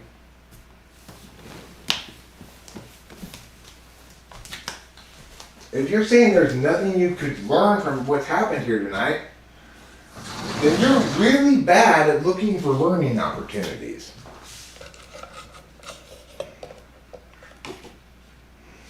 I think your pride gets in the way, you know, and I get that. I'm proud too. It's like I would want to take me down a notch too. Before you're going to be ready to take me down a notch, you're going to need to learn a lot from me. That's just the simple truth of it. It comes from decades of experience, not just being an ENP, but actually being a very successful debate coach, being better than other debate coaches. I did it not by bullshitting either. You can ask Jeffrey, my client, next time he comes around here. I'm always insisting, don't bullshit. If you want to win the round, stop bullshitting. Don't say, if we don't do this, it's going to lead to nuclear war. Because it's not true. Right? Everybody wants to run terminal impacts in debate. To me, they're just a bunch of fucking fat handicapped deer. Because I go in there and say, listen, for the last multiple decades in debate, debaters have consistently come in here, time and again, created these link stories, and told the judge and their opponents that if we don't either negate or affirm this thing, it's going to lead to global nuclear war and human extinction. Every single one of them has been wrong so far. Are we genuinely going to accept this apocalyptic talk as a legitimate means to determine what policy we ought to implement? If we do act like this, we always have to run around like chickens with our heads cut off to whoever can manifest the most bullshit impacts with some weak-ass link story. There better be a super powerful, convincing story as to this genuine threat, and it better be high probability if we're going to vote on this shit. And all they're saying is because China will lose market share in rare earth metals, that somehow that's going to start global nuclear war. And their linkage is weak as fuck. They've got two links. One goes through Russia, the other goes through North Korea. There's no reason for any of us to assume those predicted results from rare earth metal things are actually going to happen. And even if they do, the idea that somehow this escalates to nuclear war is woefully unexplained should never be embraced as adequate justification for the claim, since the claim is of such great significance. So, if we can return to the land of reality over here, we have an actual advocacy with real defensible impacts, and I think we should vote for it instead of their fear-mongering appeal to global nuclear war that's never going to happen, and if it does, it certainly won't be through their weak-ass link stories. You know, that's how I debate. That's how I teach my debaters to debate. The truth wins. Bullshit doesn't. If it's facing an effective truth.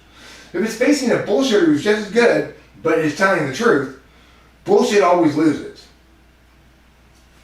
Bullshit always loses to me.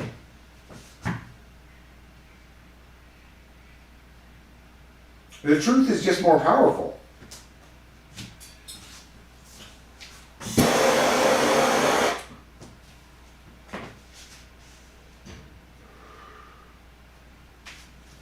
The thing is, you'd be right, Lobo, 99% of the time. With everybody else who might be making some of the claims I'm making, sound self-aggrandizing in this fashion, think that they're uniquely right or whatever. In every other instance, you're right. That person's full of shit. And I know that it sounds crazy, right? It sounds weird. It sounds delusional, impossible. Eric, you can't be that much more right than everybody else. But I am, actually. It's taken me decades to accept this. Decades. As far as I can tell, I'm the only person who's explaining reality correctly. Explaining politics correctly, explaining art correctly, explaining a variety of things correctly.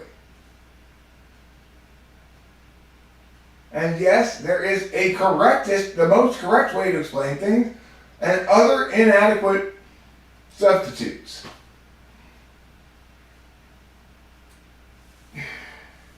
I don't blame you for calling bullshit and saying, Eric, you can't possibly be that person.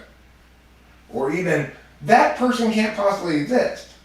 I don't blame you for thinking either of those two things. That's your the intuitively correct conclusion to draw right off the bat when hearing somebody making these kind of grand claims. It's got to be bullshit. Fortunately, unfortunately, I don't know. In this instance, it's not. It's my biggest challenge, right? It's the thing that drives me crazy. I'm stuck in a place where I either have to have false humility that misleads people about the power of what I'm saying. I either need to have false approval of bullshit that doesn't deserve anything but condemnation and contempt, or I need to prioritize FE shit in favor of, just change the subject or something. Ultimately, I'm a visionary speaking powerful truth that other people can't, won't, or don't speak. And nobody wants to hear me be self-aggrandizing like that. And yet it is true. It shocks the fuck out of me too. I expected so much better when I really started getting into YouTube in terms of the quality of intellect, right? It's low. It's weak. It's weak everywhere. It's weak in universities. When I talked to an evolutionary biologist about evolution, he was so flustered by the end not because I was a better debater than him, but because he couldn't answer my incisive questions. And they were insightful and incisive. It's like pretty determinate questions that need answers, and you can't answer them. You got some problems with your model there, right? I am, if nothing else, good at testing cases to see if they're somewhere between watertight and a fucking garbage sieve, Most of them are way down here.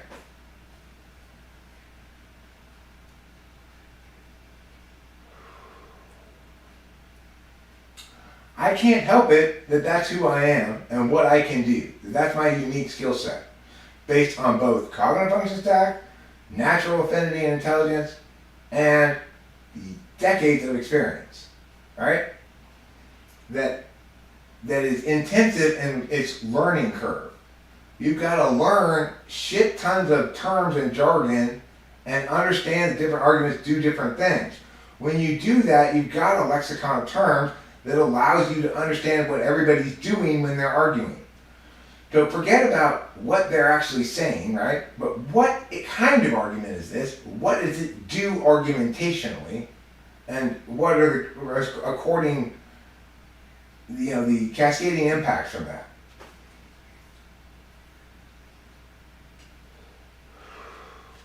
So is it topical? Is an important question. If you're saying something non-topical, like Eric does a lot of drugs, that's non-topical. Some people might say it's an ad hominem fallacy, but what's more important is it's not topical, right? It's not topical and it's not relevant. So it has no impact in the conversation we're having. And the fact that you either don't get that or don't care about that is part of the problem. If you want to learn, one thing you could learn is that things that are not topical and not relevant have no place in the discussion and create no impacts. And they shouldn't create any impacts, right? Because topicality is how we limit the scope of what arguments are made to make sure that they're actually relevant to the topic we're discussing.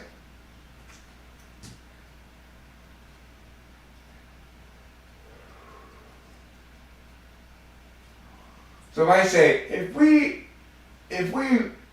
undermine the ability of these box manufacturers to manufacture their boxes cheaply, the price of oranges will go up. And you say, well, bananas are already super expensive. That's not topical, right? We're arguing about this box manufacturer's impacts on oranges. The fact that bananas are expensive already is not topical and irrelevant. That's why you shouldn't say it. And also, if you do say it, nobody listening should afford it any impacts. That one should be pretty clear, right? So that's one concept, one very basic concept from argumentation that everybody should know is topicality. If you don't know what you're arguing about, and right now we're arguing about how we engage discursively and what's the correct way to engage discursively about politics, okay? That's what we're arguing about. I'm saying you're doing it wrong, and you're saying, I hate you, Eric. Basically. I don't blame you for hating me. I'm very hateable.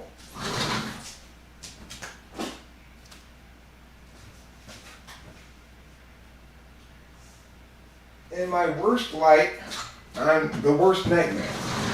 Arrogant, articulate, and correct. Right? The guy that everybody wants to take down a notch because he's making some pretty grandiose claims and backing them up. I can talk the talk and I can walk the walk. But the problem is everybody wants to come in here and be my colleague. That's fine when we're chatting about relationships or whatever, my life or whatever. When we're talking argumentation, you are not my colleague. You are at best my student, and at worst, an ignorant adversary who's annoying me with not only their refusal to know anything about the subject, but their refusal to learn anything about the subject. I am actually an expert on it. You don't know shit, but that doesn't seem to matter to you.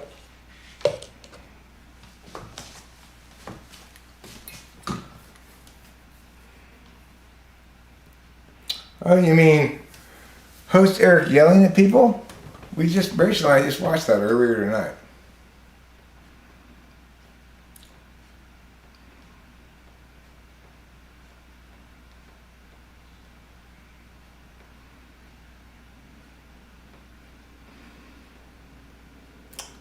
She owns all kinds of things, Winston's mom. Tiffany owns a lot of stuff. Because she finds a lot of stuff. And she lives by the laws of finders keepers. The question, though, is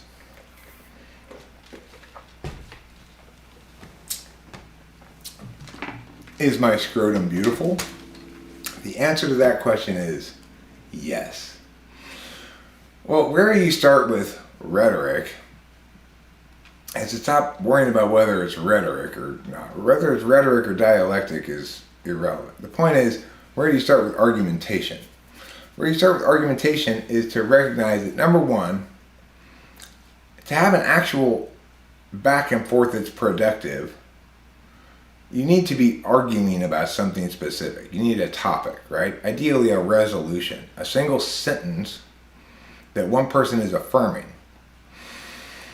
The act of affirming something, making a claim and saying that it's true and then supporting it, affords a certain burden to the act. The act is trying to change the status quo. You currently don't believe me, and I want you to believe me. I'm trying to change the status quo. That makes me the aff, okay? The neg has a different burden. They just have a burden to prevent the affirmative from affirming. They don't have to actually negate, because we always default to the neg in the absence of a successful affirmation. If I say we should go to Taco Bell and buy 100 tacos, and you say, but there's only 2 of us. Well, then we won't run out of tacos. Yeah, but we'll have a bunch of leftovers and we'll have to throw them away. And you don't have any answer to that. So it's been negated. Okay, because it would involve so much throwing away, that's the big disad here in this case. We shouldn't go buy 100 tacos from Taco Bell. But we don't need to affirm that statement. We just have to say it is not the case that we should go buy 100 tacos from Taco Bell until some further arguments are made that might explain why we should, right?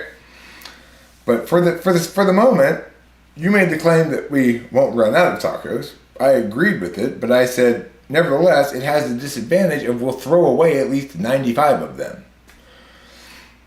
And you're like, that's true. And what's implicit there is when we weigh your advantage versus my disadvantage has more weight in its impacts, so we should negate. That doesn't mean we shouldn't go get 100 tacos. It just means it's not the case that we should go get 100 tacos. Whatever plan you were going to implement is not going to get implemented.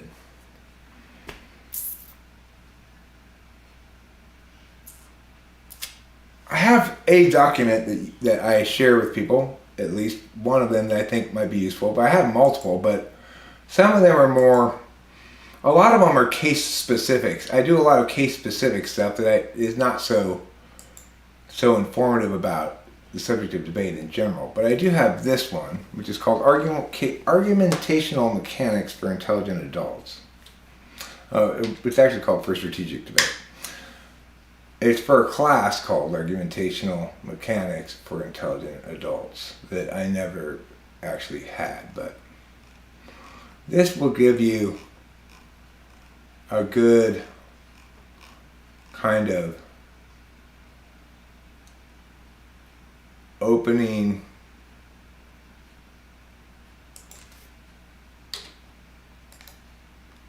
meow.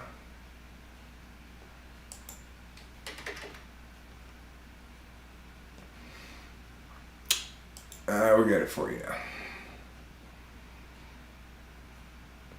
Anyone with the link, they can view this think.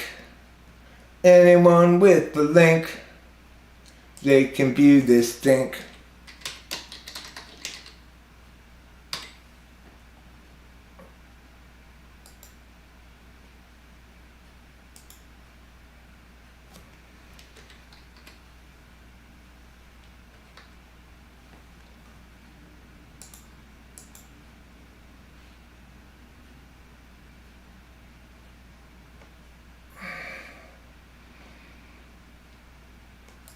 Fixing a couple of things that are a little jargony but otherwise sound weird.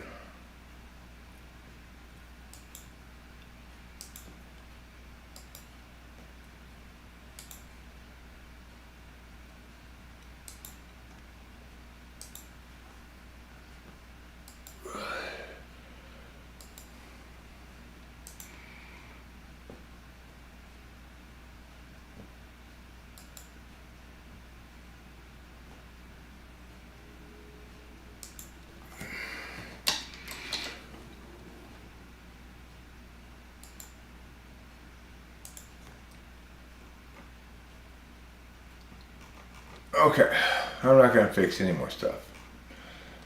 Here you go.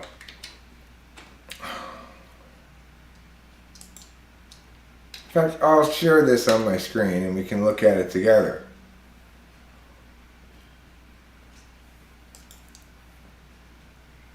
Alright. Let me share this on my screen. Then you'll see what I have seen. What I'm looking at and why I'm looking there.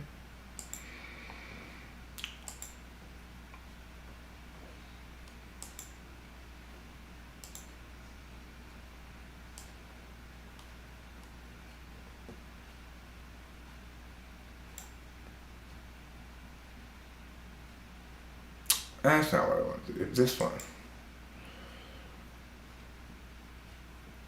Yeah.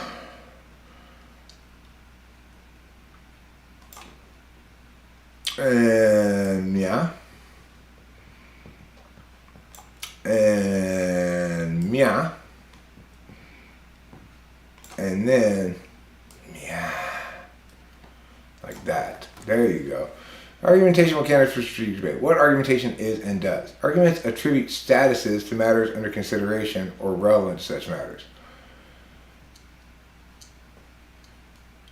Or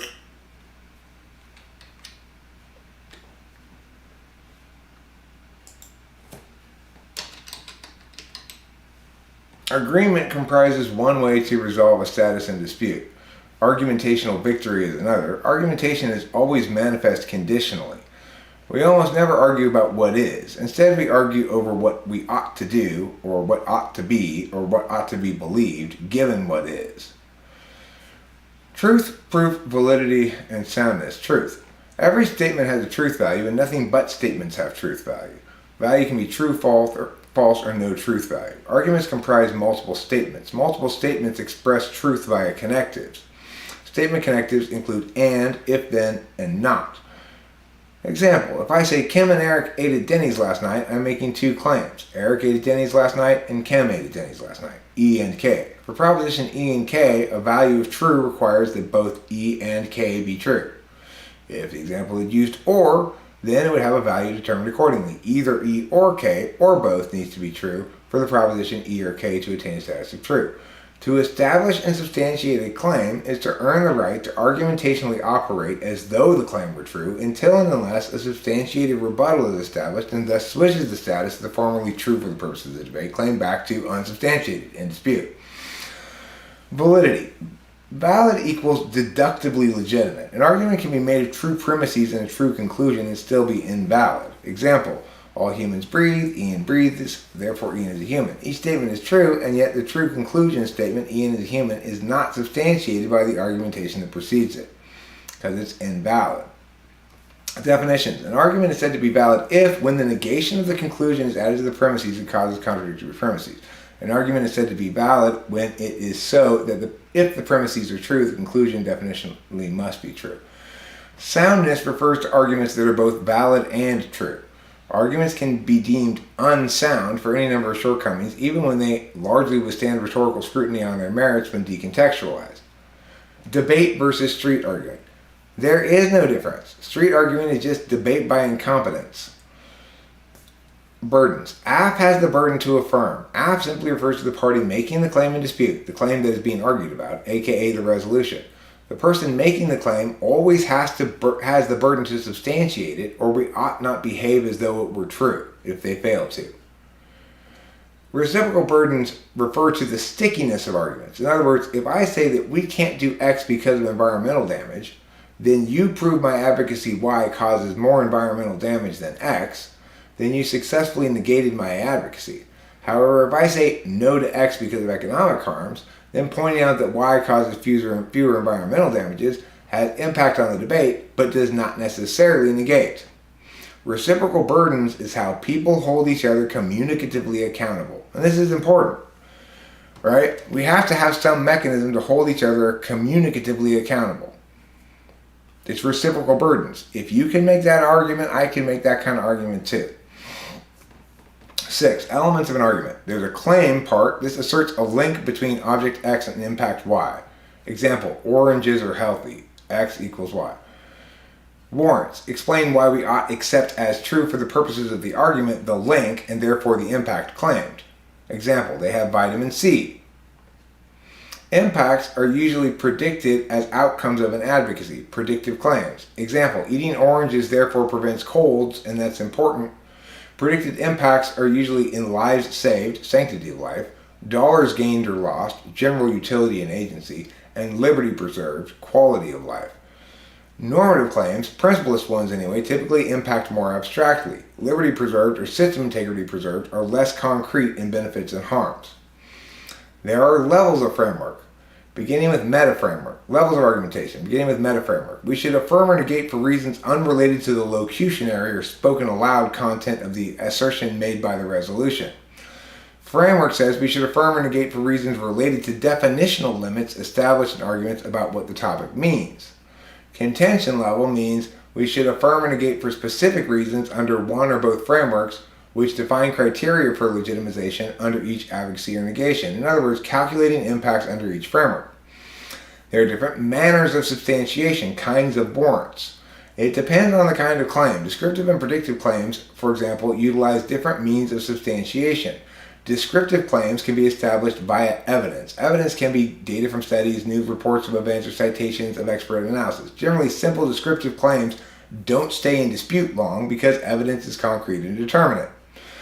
Whether the truth of a descriptive claim matters depends on the magnitude of the described impacts established.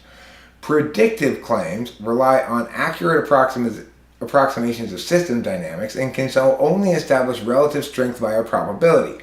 To be considered true for the purposes of a debate, a predictive claim need to be warranted as much more likely than any given alternative, accepting consideration of magnitude. If you can show the magnitude's terminal, then you need lower probability. Normative claims concern ethics, morality, or legitimacy attained through means other than self-interest. They deal in universals and evaluate prospective decisions by removing particularist concerns specific to individuals and replacing them with instances that can be processed via general rules. Normative claims are established usually by comparison against a standard or normative adjudicatory mechanism, such as deontology, negative rights, or obligatory altruism, etc. Arguments over normative claims, then, are more likely than not to collapse to an argument over which normative system is preferable. After all, if both parties used the same test key, then there wouldn't be a normative claim in dispute in the first place. B. Mechanism arguments. Explain how a force vector within a system impacts how a given advocacy affects the environment of that system, rather than how it generates impacts within the environment of that system. Negative impacts often rely on the need to maintain system integrity and thus often turn to mechanism arguments to attain predicted outcomes. Predicted impacts. If we bomb ISIS, they will be less trouble. We can negate such claims by A. Attacking the link, showing why the action won't produce the claimed outcome. That's a direct refutation. By turning the link, showing why it will produce the opposite outcome. That's a link turn. By turning the impact, showing why it's actually less troublesome. A less troublesome ISIS is bad. It's an impact term. D. By establishing disadvantages, showing how other impacts not predicted by the claimant will also happen, be bad or good, and outweigh the opponent's impacts. That's a disad. E. By arguing framework and thereby rendering the argumentation claims chains of the opponent moot in deciding the round by virtue of winning definitional and observational argument chains. That's a framework or ground thing. It's like an attack on top. That's not topical, would be an example of that kind of argument. Or your definition of salmon as anything that's pink is bullshit. F. By arguing meta-framework regarding the discourse or by linking back to such critique of the resolution. A critic or a critique is spelled like this in debate. Example, you referred to me using my non-preferred gender pronoun while making this argument, so you should lose. Example 2. The resolution makes bad assumptions and your argument exemplifies what's bad, so vote for me. G. By arguing that the style of arguments is against the rules somehow, theory arguments. Example, you're running multiple conditional counterplans and that ought not be rewarded but discouraged, instead for the good of debate, and it's a voter, so vote for me. H. By establishing a mutually exclusive counter-advocacy that withstands permutation or scrutiny. For example, a counterplan. If we bomb Yemen instead of ISIS, we'll make ISIS go to Yemen. Appeal to a principle or standard. Establish the specifics of the standard. Establish why the standard ought to be preferred. Ought to be preferred for the purposes of this debate. Establish that your advocacy or negation is consistent with the standard you've delineated, at least more so than that of your opponent. Such argumentation relies primarily on reasoning, logical consistency, built from consensus, intuitive truths regarding morality. In other words, if your normative system produces a moral status of acceptable regarding the claim, it's good to randomly maim toddlers with circular saws, then your normative system does not withstand scrutiny simply because it evaluates some actions in ways that contradict near universal consensus intuitively regarding the ethics of some actions. In other words, there's universal consensus intuitively that it's not acceptable to randomly maim toddlers with circular saws. Or E, flow pacting arguments. Arguments having only to do with how things already established on the flow over the course of the argumentation that's already occurred related to other objects established on the flow. Objects on the flow include the resolution, which is a single static object on the flow that is established by neither party, but that is affirmed by the aff. There's B, framework objects, definitions, observations, criteria. C, contention level warrants, justifications that hold up impacts. D, contention level impacts, matters to be weighed against one another in determining the winner of a given argument chain. E, mantles, which are tags regarding the statuses of objects on the flow. Example, their second subpoint under contention 2 is not standing because they dropped my corruption rebuttal warrant. That would be a mantle to attach to that. It's not standing. Example 2, voter, as per below. Flow pacting impacts, how mantles interrelate with one another, essentially. Because that's not standing, this is still standing, and this outweighs that, and this wins the round. Links where matters to be weighed against one another in determining the statuses of objects on the flow. Voters, standing arguments positioned as round decisive.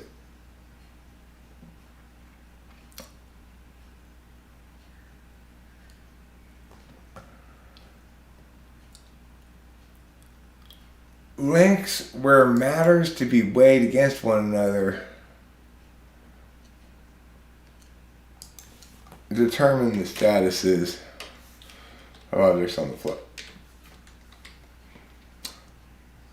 Contradiction. Pointing out a contradiction requires one of the following provided it's called out correctly. Your opponent must kick one of the contradictory claims. To kick is to concede on a given warrant or chain. You must explain how the presentation of contradictory premises invalidates both claims. You must explain which of the two you wish to address. You must then address it. You must make theory arguments as to why you now get to choose which of the arguments your opponent is actually making. Can utilize reciprocal burdens to establish your own contradictory claims, impact them, and then demand the opponent and judge accept all impacts from both sets of contradictory claims or none from either. Double bind. A debater double binds himself when he claims that X is necessary for Y and that Y is also must be present in order for X to manifest. Example, South Korea should deploy THAAD. South Korea needs to improve relations with North Korea. South Korea can do so by getting rid of THAAD because THAAD worsens relations with North Korea, but in order to better relations by getting rid of THAAD, they first have to have THAAD.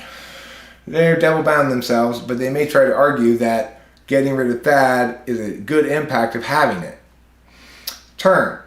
The most powerful form of argumentation, the ideal turn begins by quoting words your opponent has said and then say how, in fact, that leads to the opposite outcome, or the outcome they articulate has the opposite, should be framed in the opposite way. 5, impact under frameworks, or 6, prefer our framework arguments. Impacting under frameworks simply says, I may not win under his utilitarian framework, but I win under my deontological framework, and I've won the prefer my framework argument, so you should be evaluating the round under deontology, so that means I win the round. Something like that. Scuttling techniques. 9. Nibs. If you want to bullshit and scuttle, you would put necessary but insufficient burdens. You need to establish this before you can even make your case, before you can access your ground, as they say in debate. You can say they're too vague, it's too confusing. They need more specificity. No matter how much specificity they give, you can always say they need more specificity in this area, or that area is too vague and we should vote against them for their vagueness. Time skews are just techniques that throw out a bunch of arguments that require your attention, but they were never intending to extend in the first place. They were just trying to waste your time. Discursive critiques are another kind of scuttling technique where we say, basically, we don't need to listen to what you're saying because you missed this top level thing. You got this top level thing wrong, so whatever it is you're saying is irrelevant. 10. Plans, counterplans, perms, Ks, and alts.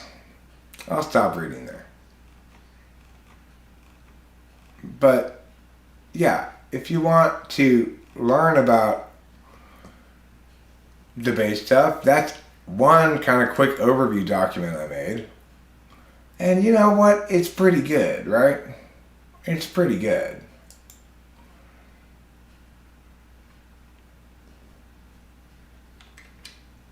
There's kind of no disputing that.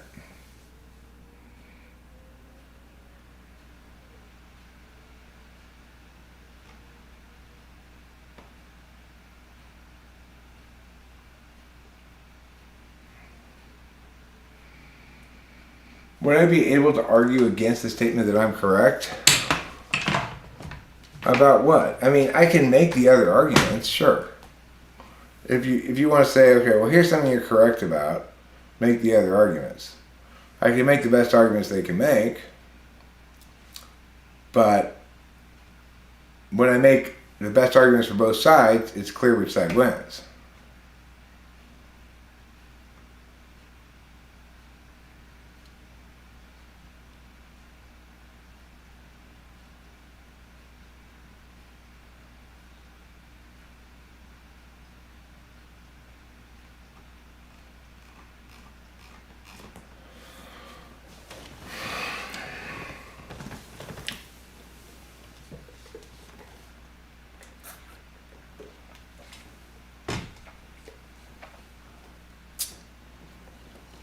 The thing is, the critiques I was making weren't even of what was being claimed. It was so much as it was the creation of an agent that doesn't exist, right? There's a tendency by people who do what I don't like to create a they. The far right, the far left, the postmodernists, the feminists, or whatever. Some group like that doesn't really exist. As I keep pointing out, just look at us, how much trouble we have agreeing. And we're all joined here on purpose together to talk about things.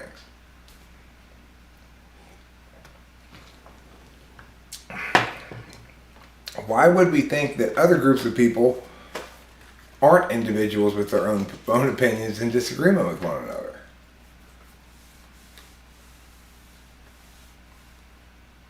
I don't think anything about you at all, Lobo Feroz. I really don't. You're just tonight's foil. That's all. I don't have any opinion about you. I don't know who you are.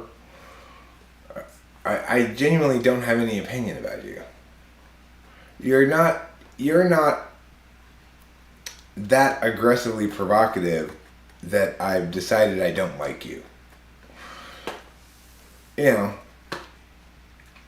most of the time, I'm kind of neutral to everybody. Sometimes I'll realize, you know what? I like that person. And sometimes I'll realize, I don't like that person.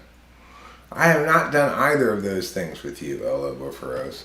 So, you're squarely in the middle of, they seem fine to me. You know, you're fine, I'm fine. No, I'm not saying that groups don't exist, right? Groups do exist, and they have agency, and they take action. It's also the case that if we're talking about which group is horrible, which group is to blame for the decay of civilization or something, that's mythology, mythologizing. That's not talking about politics. Talking about politics is boring. Right? It's like, no, we shouldn't eliminate the H-1B visa program because it's allowing us to steal all the best talent from not just wealthy countries, but poor countries as well, particularly India. And even though there are some people in impacted fields who feel as though we're giving foreigners, Americans, jobs, the H-1B visa program only allows the ones who have the most talent, the most to offer, to come. So,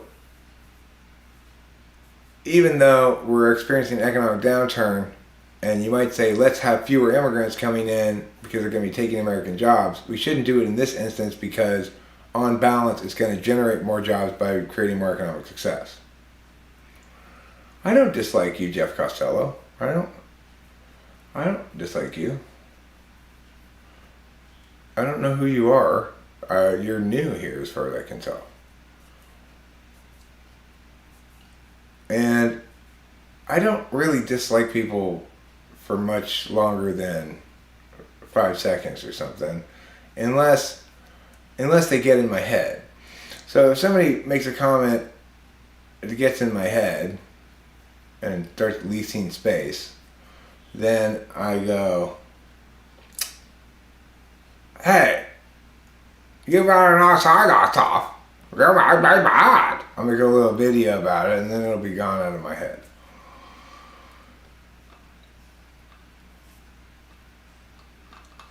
Groups do exist. Groups conspire. Sometimes conspiracies are implemented. But what doesn't exist are monolithic groups where everyone's in agreement. What do exist are groups where hierarchical structure make the disagreement of the underlings irrelevant. They're called like corporations and stuff, right? Provided they can keep some kind of morale up. That's all they need to do.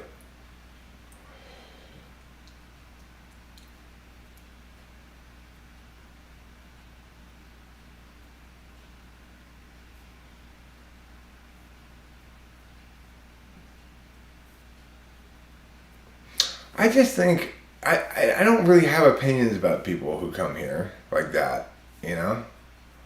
I may call people names, but I don't really think that. I don't think it. You know, I don't really know what to think about it. It's like just people saying words on the screen, and I don't know who they are or where they're from or anything. You get to see me being me all the time, but I never get to see you being you. So I don't have a lot of strong opinions.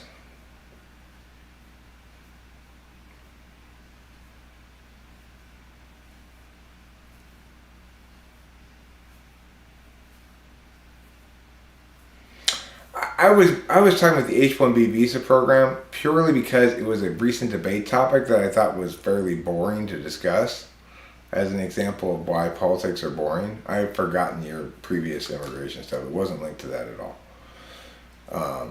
It was a topic in debate, I don't know, maybe 3 years ago, the H-1B visa program, which allows like super tech capable people from India to come live here basically. It's basically a way for the US to steal the best of India's talent.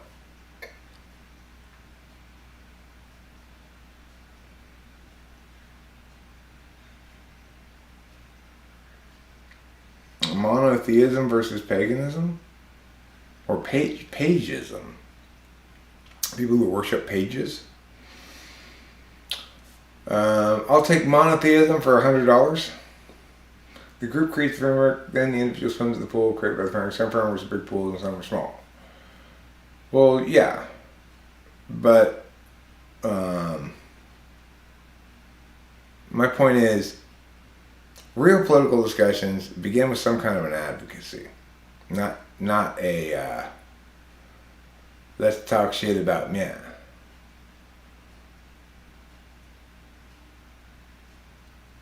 I agree with you, Jeff Costello. I'd be perfectly fine with shutting down the borders much more than they currently are. I'd also be fine with leaving it in the status quo. I don't think immigration is a particularly big issue to me. It doesn't feel like huge amounts of impacts either way, so why are we caring so much about it? I tell you why, because some people don't like Mexicans. That's really what it boils down to. The people who oppose immigration, by and large, it's pretty straightforward. They don't like Mexicans. I'm not saying they're racist. I don't give a fuck about that. I'm saying they don't like Mexicans. Maybe they're countryist. But to me, Mexicans are the last person anybody should say anything bad about. They're the only people doing real work. Just respect them, don't bother them, let them do their work, and the rest of us can go ahead with our plan to pretend to work, you know?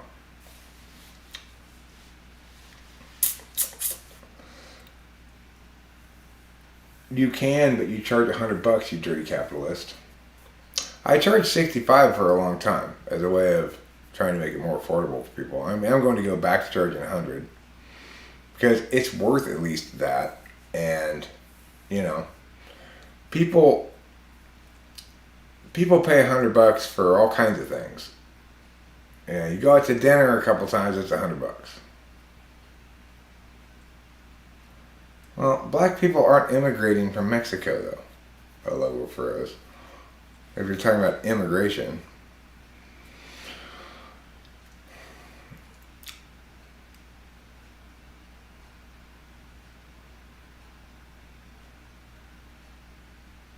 I didn't say you hated Mexicans.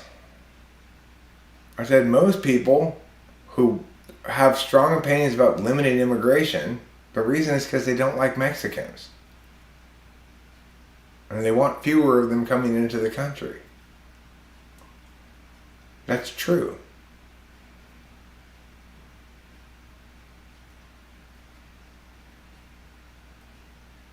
There's this horrible fucking ad up. Oh my god. This anti-immigration ad. I don't know if it's in other places, but it's here in California where they talk about the Vegas stabbing and it being committed by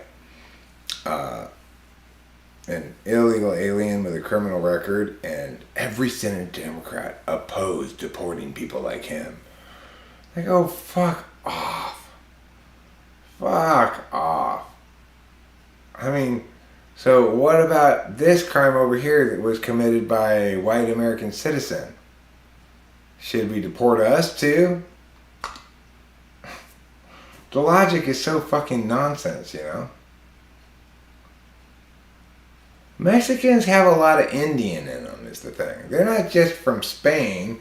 It's mostly Indian. The more Spanishy Mexicans, they're not even really Mexicans. They're like Spaniards in disguise.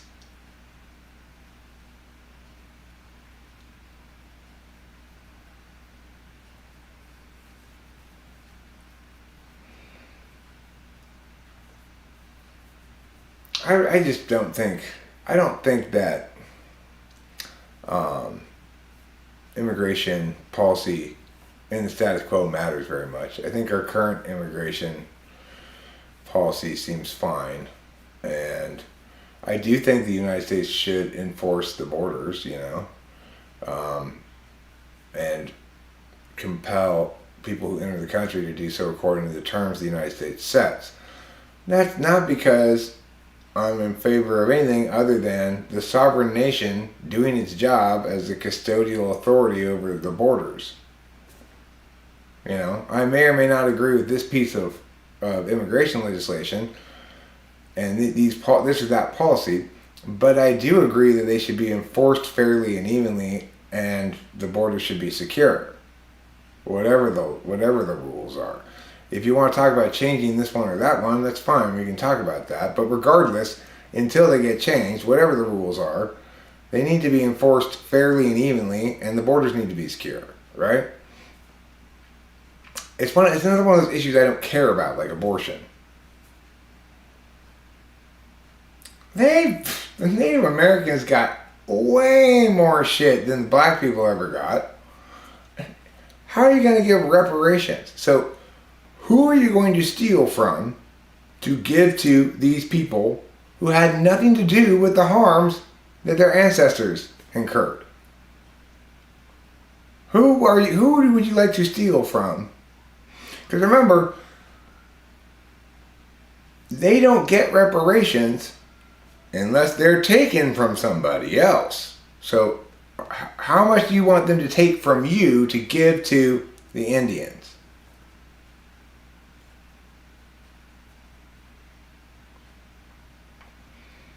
How much do you think you should give to black people whose ancestors were once enslaved by white slave owners? How much do you think you should have to give? So when you're done paying the Indians and the black people, how much of your money are you going to have left?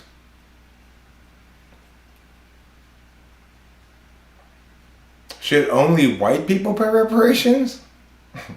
Should Asians have to pay reparations too? Not Japanese. They get reparations for World War II stuff, right? Remember, nobody gives reparations. Money is taken from some people and then given to other people. So, who do you want to take the money from?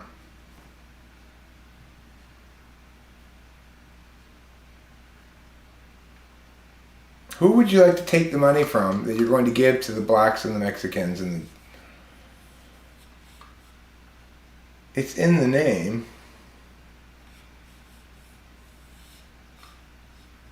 Well, presumably America doesn't need to worry about other nations' slavery. And, you know, if you're going to make the reparations case, which is a silly case to try to make, but if you're going to try to make it, you can't be expected to pay reparations for other countries' versions of slavery, just your country's. And our country was enslaving just the black people. Nobody owes anything to anybody, right? I don't owe anything to anybody for something that happened 150 or 200 years ago, right? Nobody does. I don't know anything for anybody because I had nothing to do with it. It was 150 or 200 years before I was born. You don't deserve anything.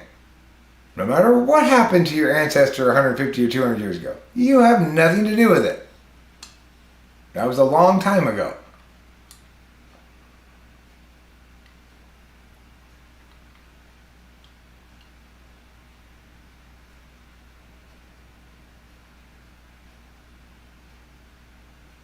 Listen, as a certified Mexican, I can tell you, hay demasiado chupacables en este pueblo. And if you ignore my warning, cuidado, te caes. And the chupacabras are going to get you. There's nothing we can do about that. The Democratic Party should be the party to pay? Okay, so the Democratic Party does have some funds that are donated by individuals to support their politics, right? You would like to see the Democratic Party repurpose those funds and give them to Indians and black people, right? That will pay reparations to like 5-10 people maybe, I don't know. There's not nearly enough money there to pay reparations. And once people understand that the Democratic Party is responsible to pay reparations, they're not going to want to donate to the Democratic Party anymore. They're going to want to donate to the political party that is working on getting their political agenda realized, right? So there'll have to be a replacement for the Democratic Party, like the Whigs, to take over the same positions so that they can actually be a political party. Meanwhile, the Democratic Party will be committed to giving its resources to Indians and black people. So it will quickly wither and die because nobody's going to donate to that. And there won't be a political party anymore. There'll be the respondent in a civil lawsuit.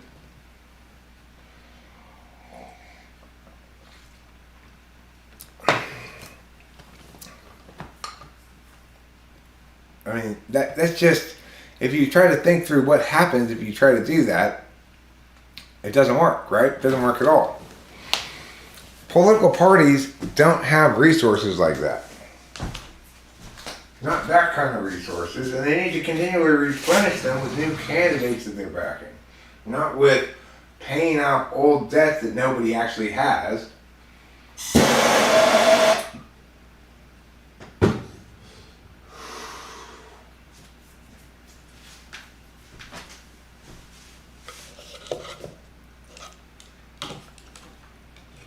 You can see how frustrating it is for me, right?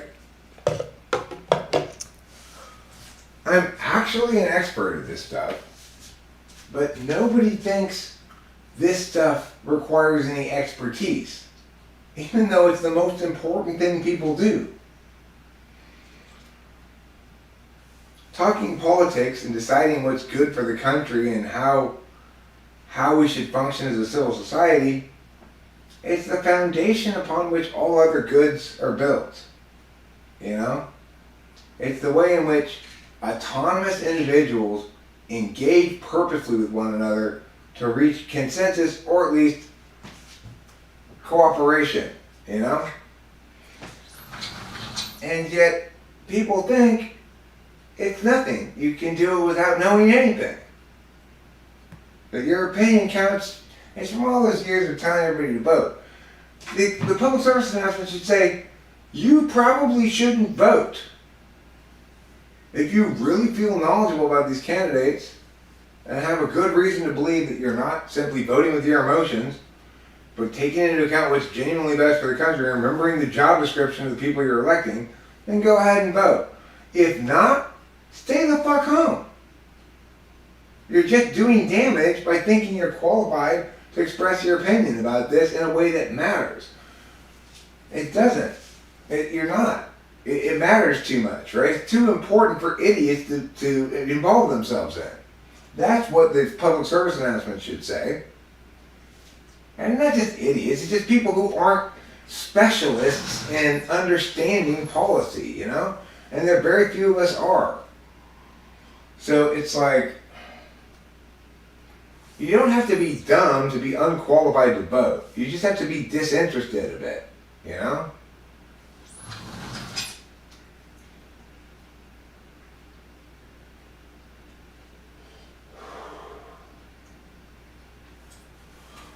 Or interested emotionally. If you're either not interested in politics, kind of apathetic about it, or you're interested in it emotionally, you definitely should not vote.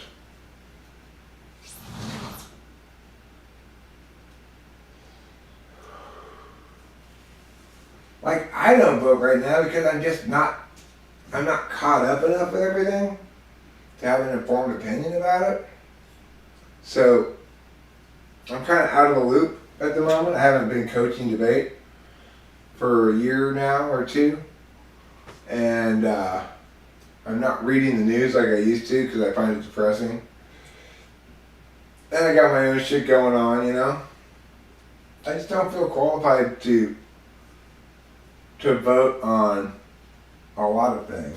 I might go out and vote on this upcoming election. I know how I want to vote on some of the California propositions. Fuck the Indian tribes, man. They're fucking horrible. They're horribly two-faced political ads that some of them, depending on what's showing on TV, some of them are like, vote for this because you get to bet on sports now through the Indian tribes only. But they don't say that last part, right? They don't tell the truth about it. They don't say, this bill excludes things like DraftKings and the national sports book things from having access to California. And makes another protected monopoly by the government, driving down competition, eliminating consumer choice, and otherwise fucking everything up. Government protected monopolies are horrible.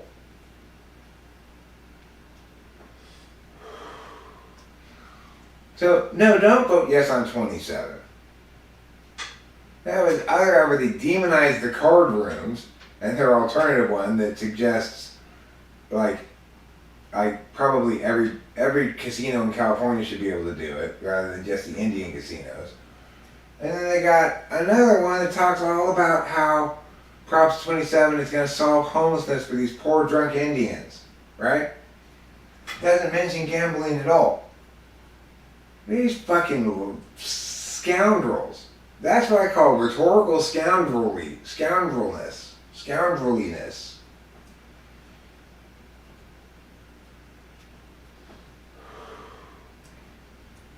I just want to stand up and shout at the TV, stop lying! You big fat liars!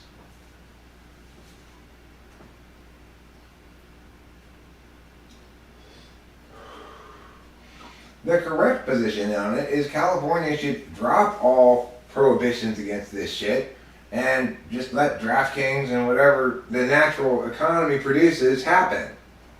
Stop trying to control and regulate the fuck out of everything.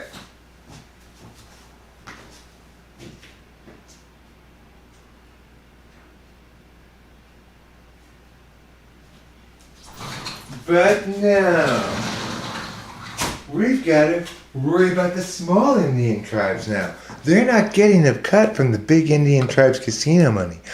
But Prop 27 takes care of these poor, homeless Indians who can't help themselves. These aren't Indians. They're not even Indians. They're people like me who have like 1/72nd Cherokee going, money, money, money. They're not like me though, because they're evil.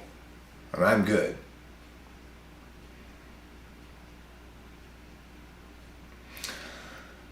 Hi all over line hand. I'm doing quite well. We had a debate on compulsory voting. That's a stupid idea. Yeah, well, I've been processing shit, and then I got the shock of a lifetime today. I should have read the trust.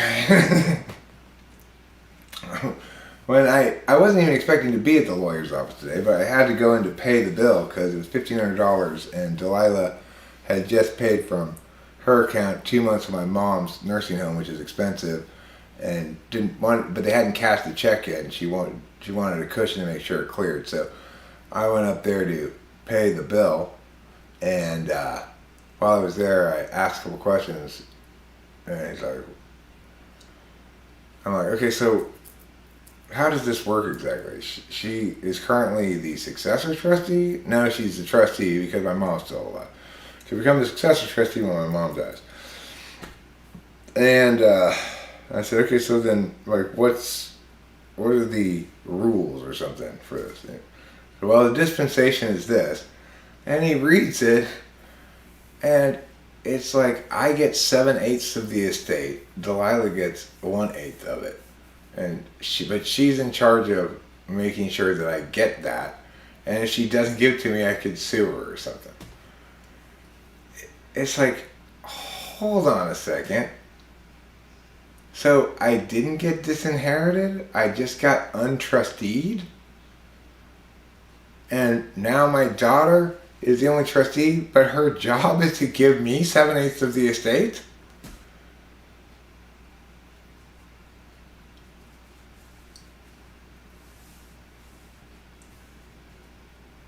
I don't think you were debating me at all. I don't feel like I was debating really with. I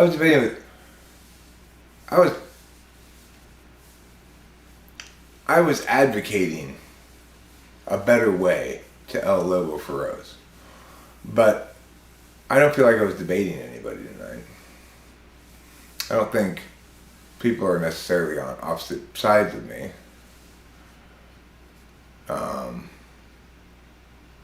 I just think that when I encounter those darn nyas, I say, no, let's not do that. That's the answer to everything is let's not do that.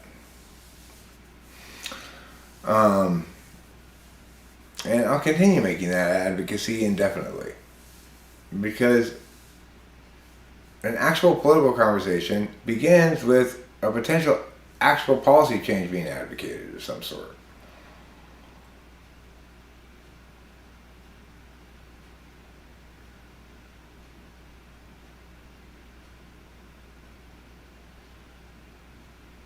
I mean, democracy's not a lie. Candidates do get elected by individuals.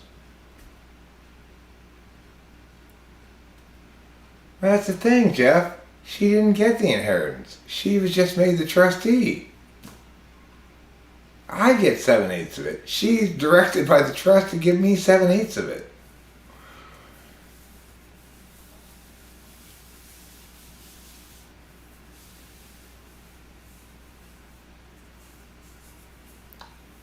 But the thing is, like, not that long before he killed himself, he had this family meeting and he said,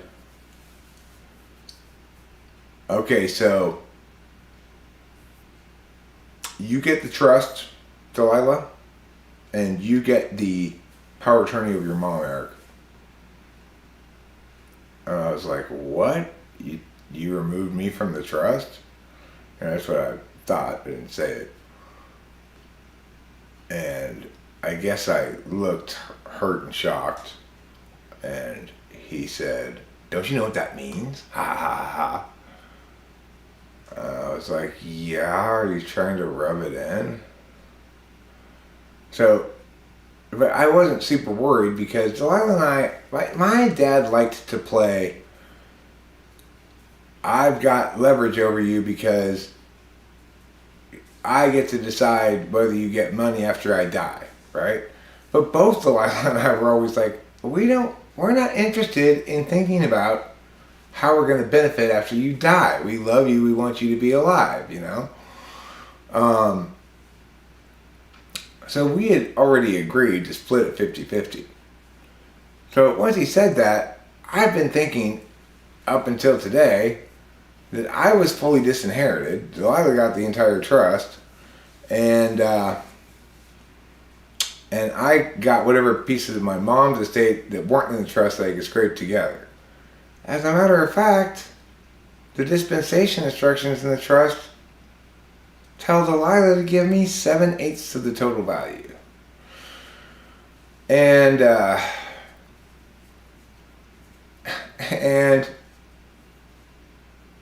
it was a mind fuck beyond all belief, because I've been tortured over this for weeks. I finally got over it basically yesterday after I had a long conversation with Delilah and really came to understand that we were really on the same page about everything. And I didn't have anything to worry about. And that she was starting to understand how much that had hurt me, right? Then we go to lawyers today and I find out that, yeah, I was removed as a trustee, but it's meaningless because she has to turn over 7/8 of the estate to me right away? What the fuck? So, I mean, naturally I said, well, of course I'm going to keep my end of the bargain too. We're still splitting it 50-50, Delilah. And she was so happy. She was so happy for me and so happy about it. It was so powerfully meaningful to me for her to be genuinely celebratory about the way that turned out, you know?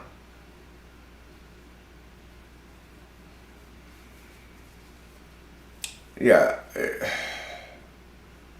The reason there shouldn't be any hype around debate is because actual debate is productive discourse about politics. The kind of shit that goes on around YouTube is just idiots playing idiot combat theater for other people who have a vested interest in one side or another. Usually it's like atheists who want to see Christians get beat up, or, you know, liberals who want to see conservatives get beat up, or conservatives who want to see liberals get beat up, or whatever. That's just dumb. Nobody's arguing well. No productive work is being accomplished. Dialectic, the use of language and rhetoric to disinterestedly prune from both parties' perspectives wrongnesses such that genuine agreement can occur, that's rare, you know? Because when people are in disagreement, they get attached to their opinions and they get heated. This is true of me too, you know? I get heated too. I get upset because somebody's throwing trash all around and say, look, I'm decorating. You know, like, you're not decorating, you're just throwing trash all around.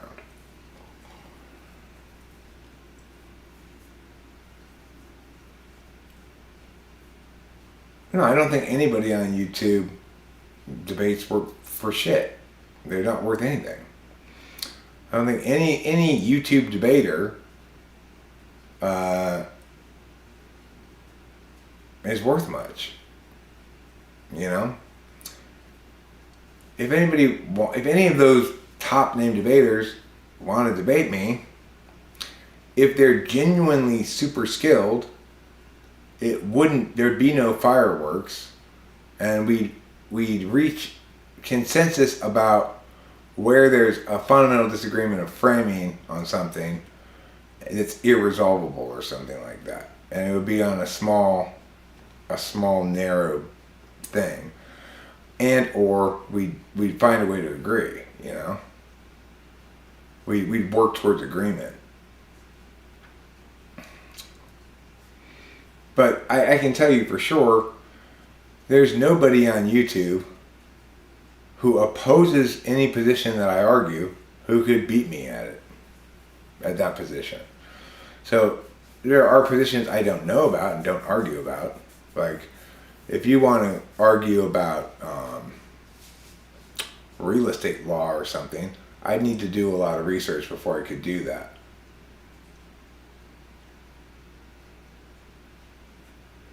Well, what I'm talking about is rhetoric versus dialectic. Rhetoric is adversarial in nature rather than correctness driven. Dialectic is cooperative rhetoric, where both parties are trying to ideationally engage to eliminate all the wrongness from a given topic so that both parties can have more clarity about what's most correct.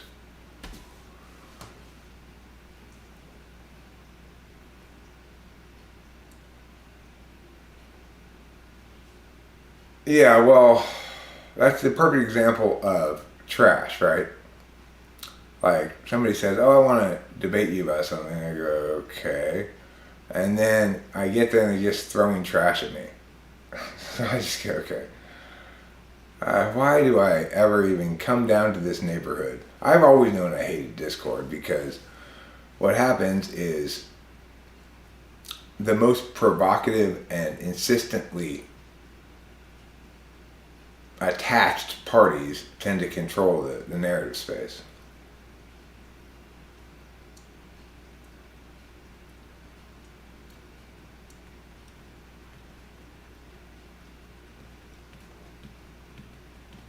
Am I religious? I engage in faith-based behaviors, like prayer, sometimes. I self-identify as a Christian, but I don't go to church. I don't evangelize. I don't justify things with religious reasons.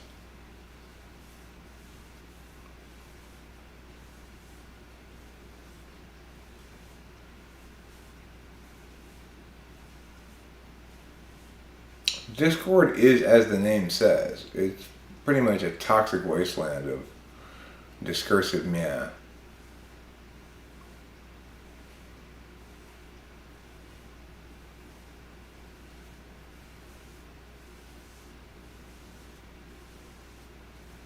Yeah.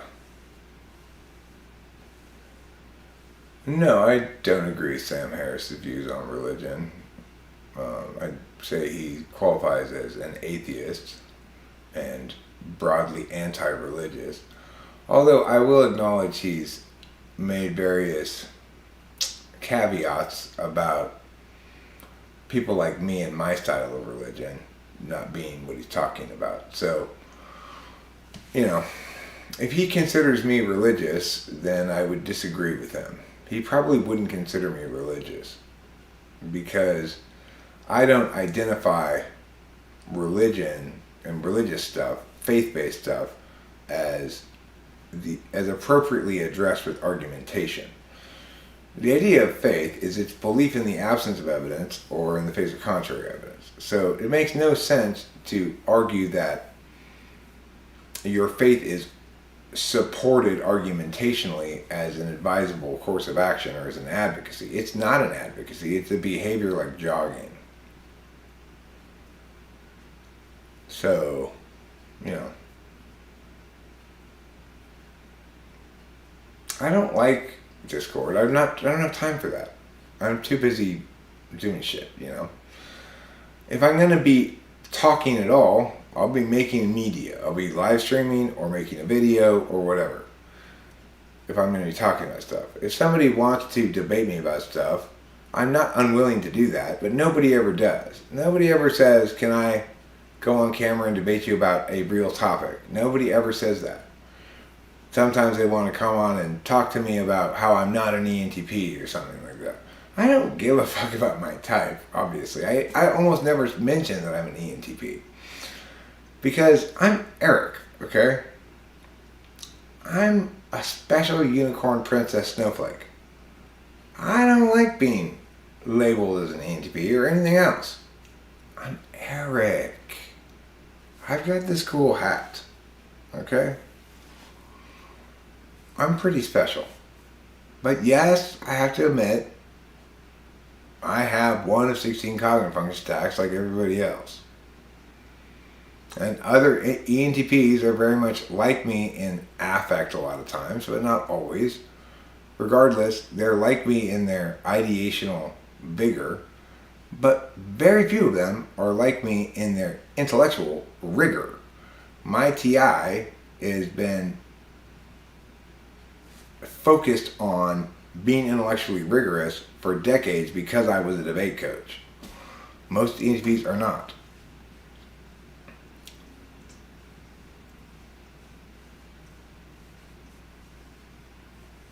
Right, they want to debate me to prove that they're the alpha or some shit.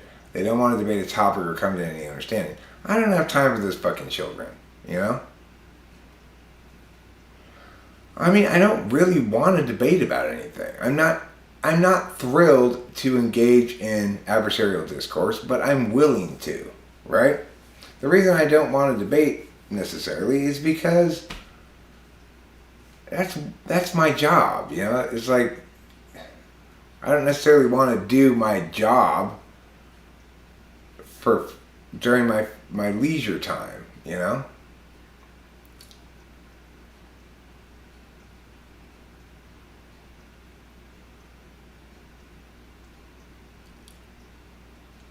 I mean, SE doesn't really have any place in a debate, Jeff. SE is about taking ideas that are possible and rendering them concretely so. Debate is, in fact, done in a conditional realm of this isn't so, but we're arguing about whether it should be so. What am I interested in? I like this conversation just fine. I'm interested in playing songs on the guitar. I'm interested in making Mindy's Club. I'm really interested in it now because they announced they're going to do revenue sharing, ad sharing on shorts. So I think I'm going to try to really put a lot of energy into that. When I do, I can easily get over 100,000 views a month on Mindy's Club. If I roll with it, you know, like make a bunch of shorts.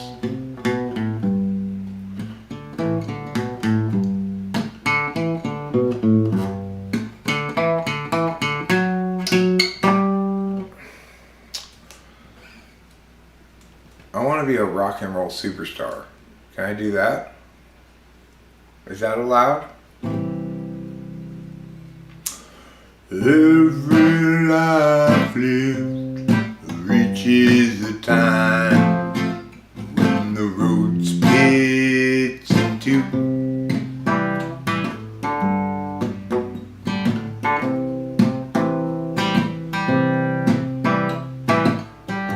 There are times, dark times, times of despair. Times when it's hard to feel good. That's when I look for my sack full of solvency and that satchel of helpful goods. Satchel of helpful goods. Satchel of helpful goods. Satchel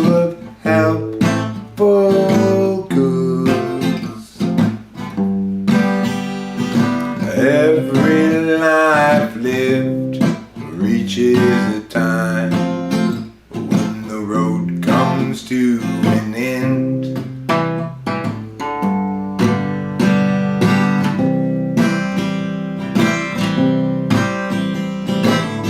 When I'm there, will there be anybody else around? Will I travel all alone? That's when I look for my sack full of solvency and I satchel filled up with bones, and that satchel now nothing but home. Satchel of helpful goods, satchel of helpful goods, satchel of helpful goods, satchel of helpful goods, satchel of helpful goods, satchel of helpful goods, helping me.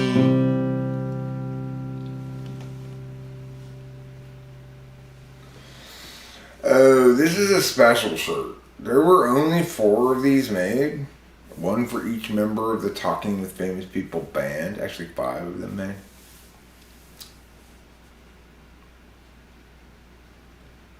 So you had to be in the band to have this shirt.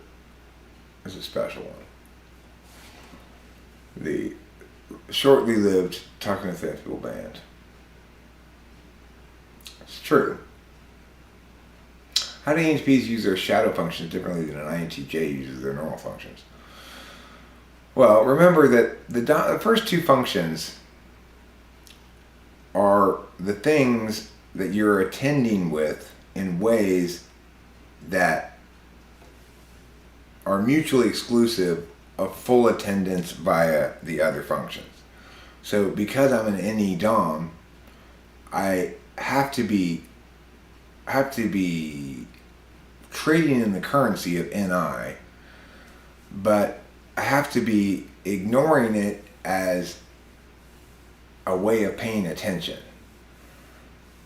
NI happens a lot, or you might say I utilize it quite frequently in determining what's good and what pops and stuff, right?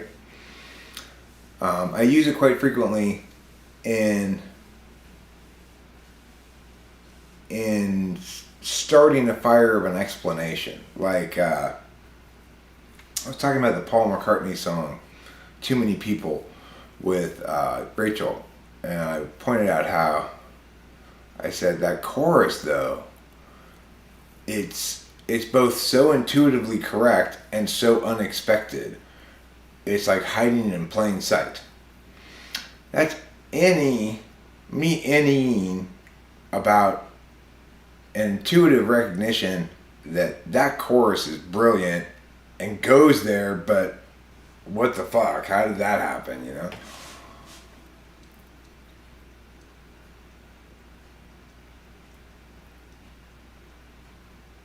I mean, I think Paul McCartney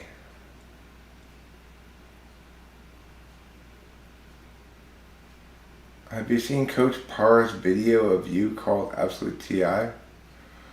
No, I don't know who Coach Paris is. Am I still typing these? I'm going to start typing again pretty soon.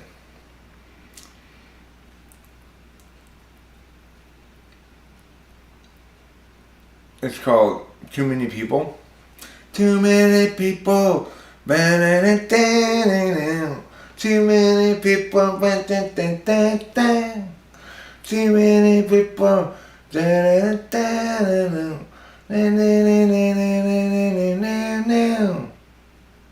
And then the chorus. That was your first mistake. You took your lucky break and you broke it in two. It's a great song. The chorus is just ascendant, you know. Paul McCartney's solo stuff is meh in general.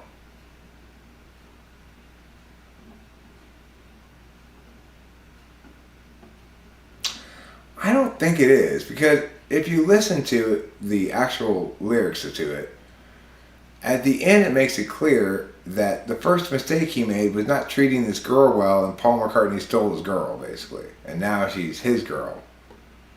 So I don't think that's directed to John Lennon, because I don't think that happened between John Lennon and Paul McCartney. Paul McCartney doesn't have a lot of good solo stuff, but that song is brilliant.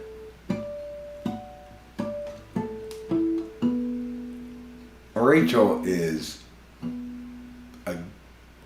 an aesthetics god. She,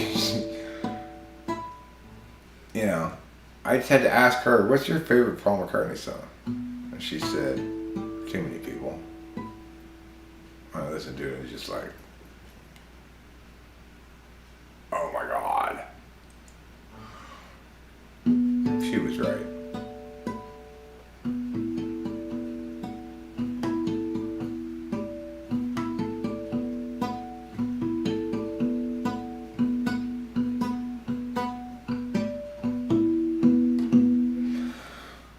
Well, that might be the case, Jeff Costello. You make a good point. So even though Paul McCartney didn't steal his girl, he could still be talking to John Lennon about his treatment of women. That's plausible. I'll grant that the status of plausible.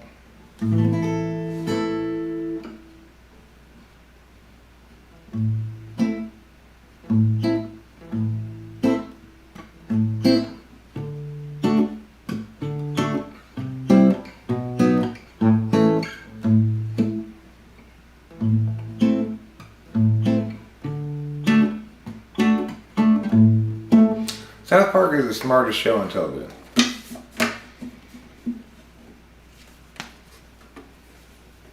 And you can see an ENTP at work there, right?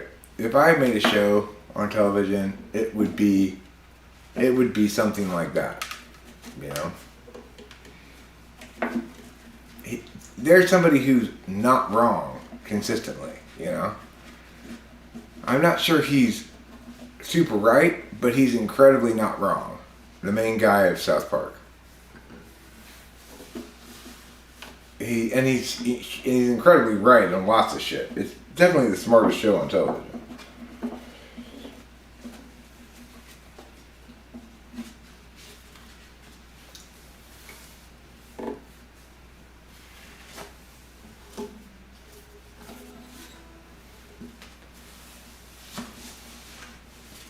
I love the episode where the children build a ladder to heaven. To see Kenny. The adults were all like, they're building a ladder to heaven.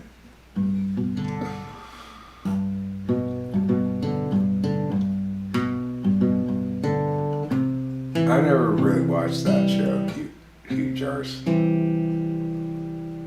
Curb Your Enthusiasm. I don't necessarily like shows that have ENTPs as main characters. Like, none of the characters on South Park is an ENTP, just the guy who made it is.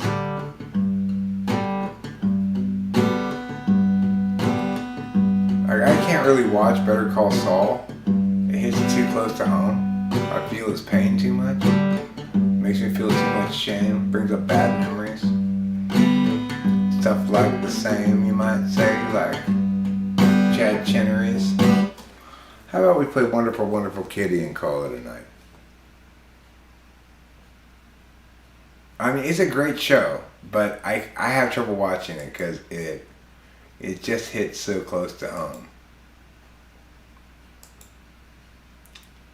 Because he's kind of a fuck up in the same way that I'm kind of a fuck up, you know?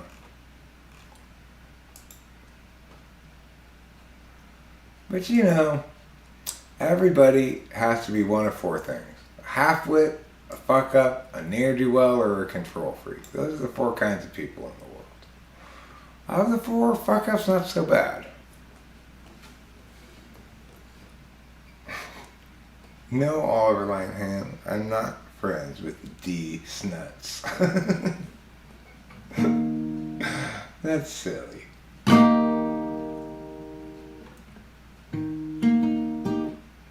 Wonderful, wonderful kitty, having wonderful times.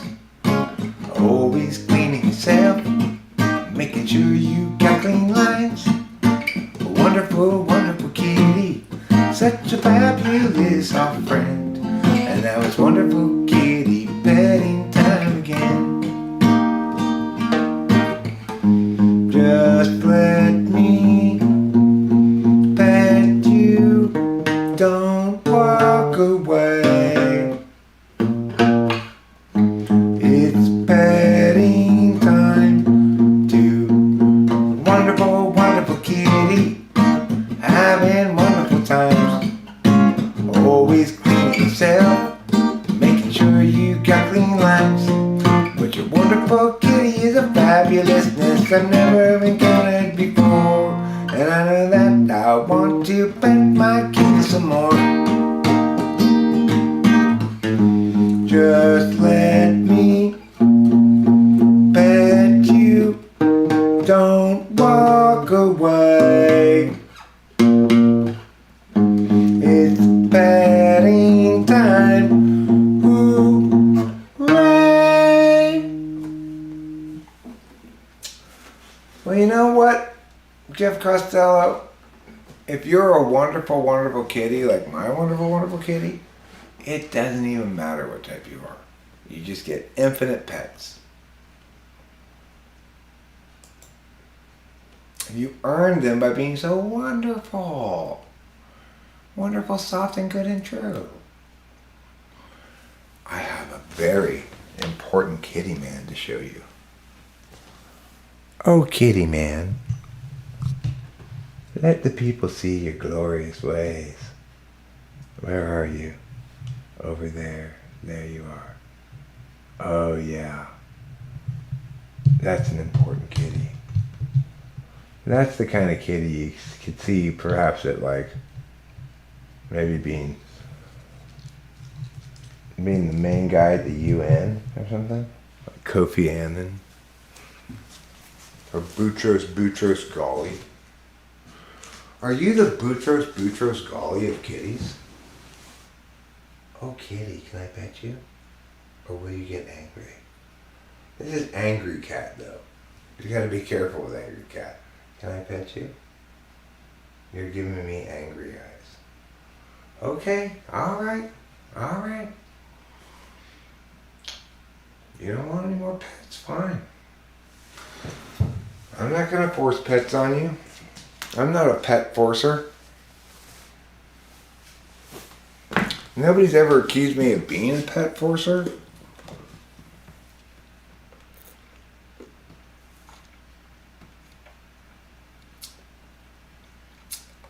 My song sounds like Smashing Pumpkins with Blink-182. Wonderful, wonderful kitty?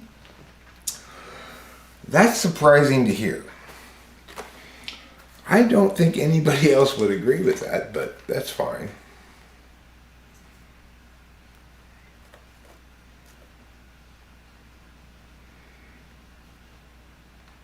Oh, you silly kitty. Why do you have to sit away from the camera?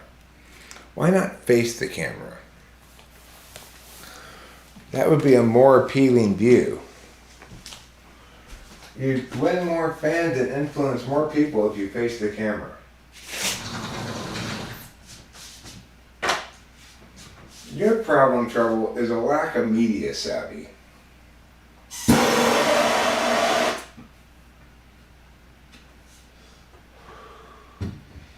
You know what this feels like? This feels like the good old days of live streaming. It's fun, it's been going on for a long time, I'm on speed. I'm not fretting about shit. You know, I played a few songs, my finger's feeling better. This is really a day of great turning points. A day of wonder, a day of glory, a day of celebration, a day of magnificence, a day of triumph, and a day of loss. a day of wind and a day of doldrums, a day of snow blizzards and a day of scorching heat. It's been a day of a lot of different things. It's been a day, it's been a week, it's been a month, it's been a year. All of those things all in one day. All in 1 minute, in fact.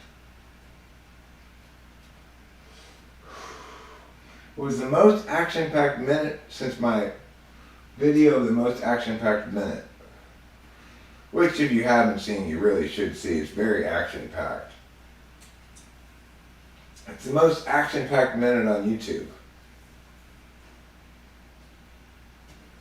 And it's real-world action, too. None of it is scripted or planned or anything. It's actual action that actually happened in front of me. Should I put it on? Should I? Okay, maybe I will. It's only 1 minute long after all. So most of you have probably seen it before, but it's so action-packed it's worth seeing again. Reminds you, have your phone ready. You never know when that one action-packed minute is going to arrive. You gotta film it with your phone.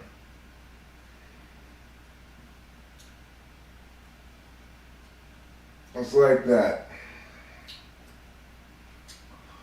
time I filmed the cops tasing that guy, and then the cop pushed me. And I got $5,000. Hey, what are you doing pushing me? You don't push me. You can't push me off this curb like that. What are you doing? Especially with the butt of your gun. I mean, come on, policeman. Stop being so stereotypically authoritarian.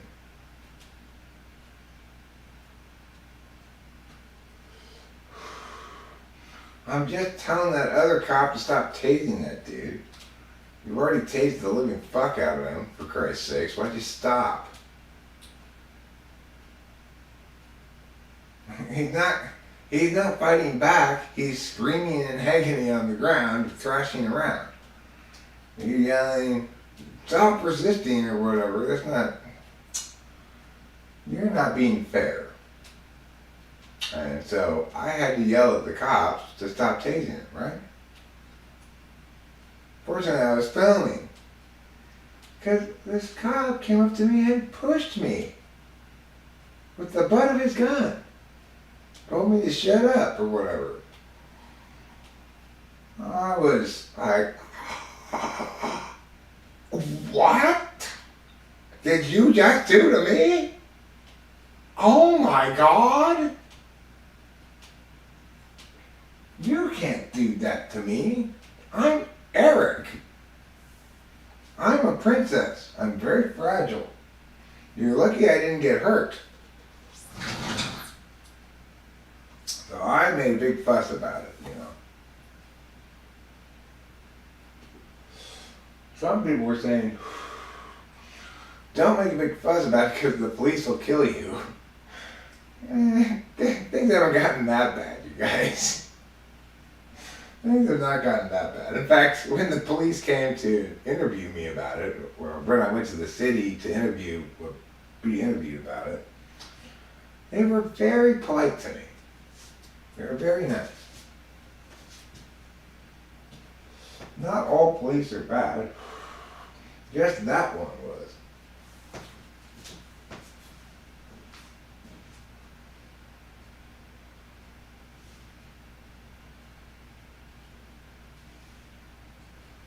Because, you know, you can't push me just for saying stop tasing the guy. I'm just standing there with my phone over my head, filming. Can't just freaking go up to somebody and push them because you don't like what they're saying. For goodness sake, you're a police officer. What are you thinking? Anyhow, that's another story. But,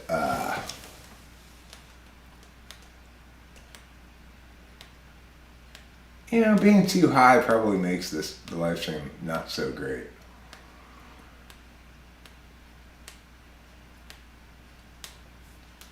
Peace to you too, Oliver Linehand. I wish no war upon you. May no war draft you and send you off to fight. That's what I wish for you. An absence of war. I will pull another bonger, but then I gotta go to bed. Well, then I gotta go to the bedroom. And I think I'm gonna test the waters here. Let's see if Rachel's still awake and how she's feeling, but I'm gonna try to finagle a little bit of humpage before bed, maybe, you know. Let's see. It's a speculative endeavor. We'll have to test the waters, like I said.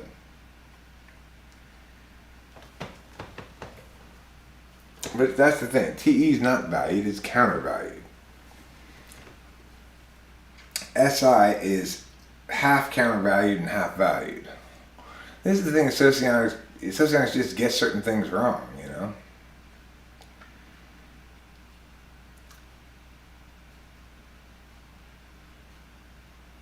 Going to eBay, going to pet the kitty. Metaphorically only, okay? What I'm really going to test the waters to see if I can do is this.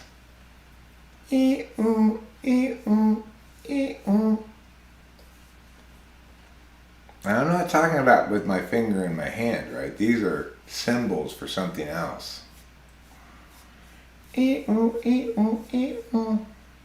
That's the squeaking sound my penis makes when I'm humping. It's kind of like a squeegee on a window.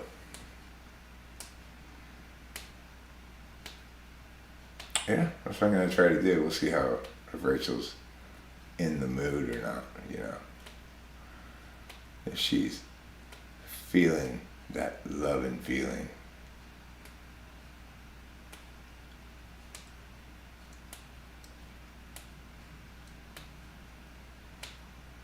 ENFPs are good for certain things. Chumming the water. Just kidding, ENFPs. I'm just joking. You're not just useful as chum. Jeff Costello, maybe you are an ESFP, maybe you're not. Who knows? Only the stars will tell you. Was your moon rising from your Earth? If so, you've got a nod and a square. How long do I last that time? About 5 minutes? It depends on how long it's been since I last humped. If it's been a long time, then yeah, I might pop off pretty quickly. But it's not been that long. It's been a couple days.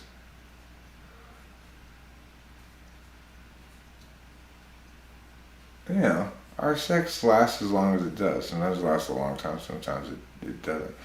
Sometimes I don't come, you know. And we hump, and I say, okay, well that's enough humping. We'll finish this later. I don't think I'm gonna come. Do a tarot read? Okay. I'll do a tarot read. But what about her? What about her coming?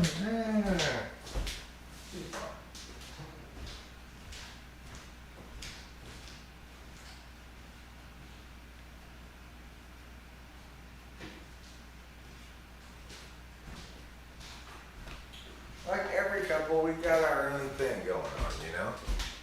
It works beautifully for us. I think we're incredibly well-matched partners sexually. But you know, maybe I'm being generous to myself.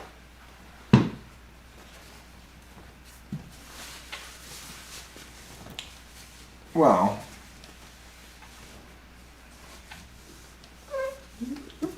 51's not that old. It really isn't that old. I can still hump just fine. Alright. Who wants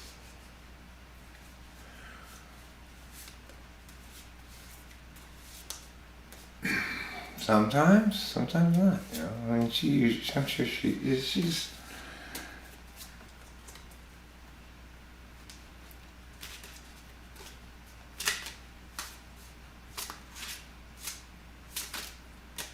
She and I have a good thing. Okay, works that good.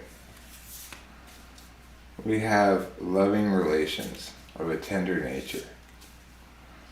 She does get on top most of the time. I like it like that. I just lie there and look at the beautiful view and just go like, oh yeah.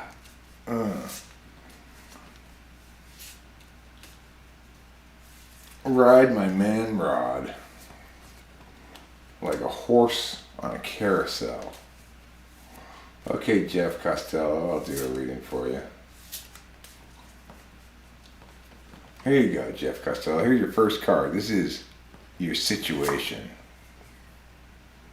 The Empress, the Queen of Queens, could be a person in your life, could be the role of your queen-like mastery of pentacles, rods,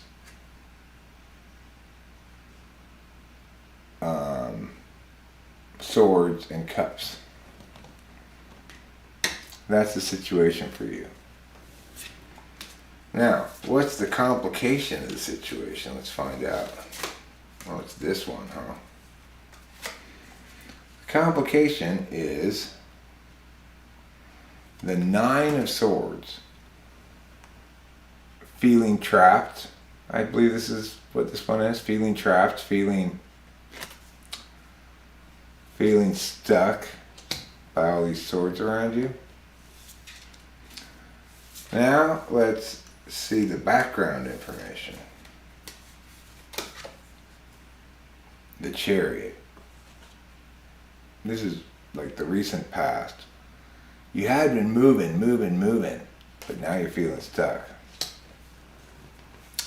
Now let's see your resources. Five of Swords?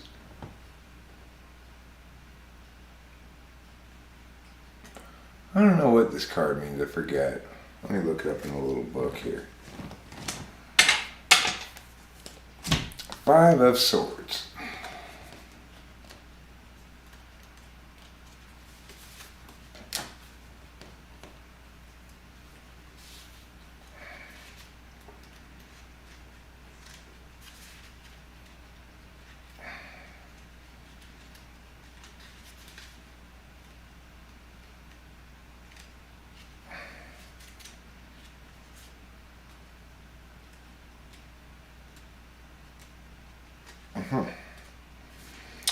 The Five of Swords.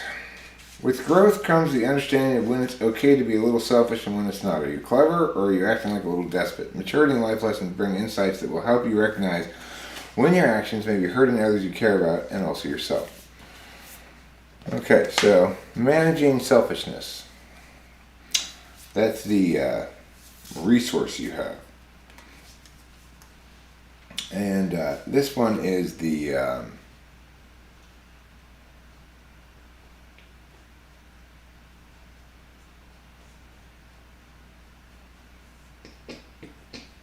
I guess the underlying issue. Eight of Sticks, Eight of Rods. I'll look that one up. This is, instead of the recent past, this is the underlying issue that's got more duration, presumably, than the recent past. So, Eight of Sticks, Eight of Rods. Eight of Wands, okay. So they're called wands on this one. Can you feel the wind pick up? Are you being carried along almost effortlessly towards a goal? Enjoy this moment of being caught up in an idea, as your enthusiasm will help you soar over obstacles, but do pay attention or you may miss a critical turn. Okay, this next one is the best outcome. Ace of Wands. This next one is future influences, the Knight of Cups.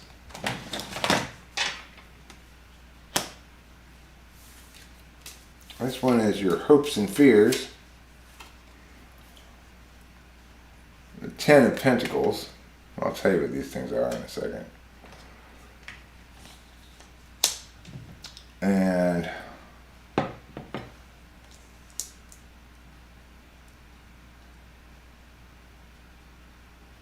what did I say this one was?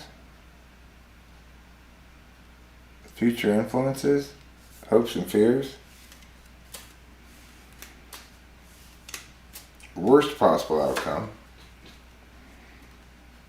Two of Cups. So if you think you're getting with your soulmate, you've made a mistake. And now the actual outcome. King of Swords. Not bad. Okay, so what this tells me is either you or somebody else who's central to your life has a general mastery over cups, sticks, swords, and pentacles. You've been moving, but now you're feeling stuck. Your underlying issue is things have been going easy, smooth, with the Eight of Rods. But now it's time for you to be a little selfish, and you got to manage that. Then the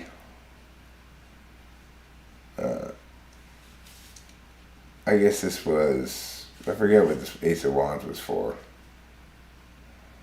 I think it was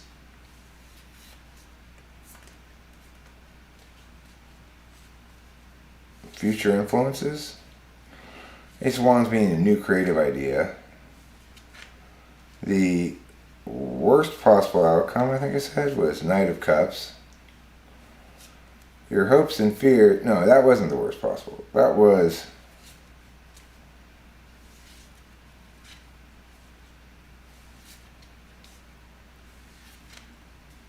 maybe your resources, Knight of Cups, yeah. Your resources are Knight of Cups. That means being kind of adult-like about emotions.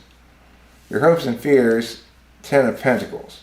Ten of Pentacles is, let me look that one up.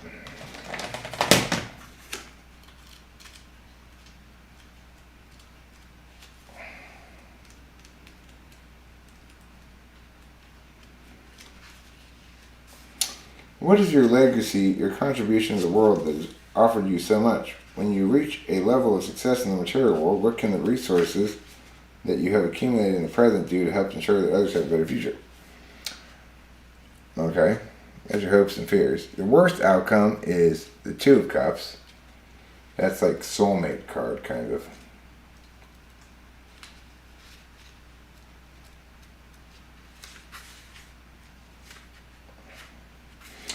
When you feel connected to someone or to something, you move through life together without conflict. It becomes like a dance. There's play and joyous spontaneity. There's a freedom that comes from your heart to express yourself openly, knowing this is not your only lifetime together. So in other words, and if you think you meet your soulmate, it's false. And then the actual outcome is the King of Swords.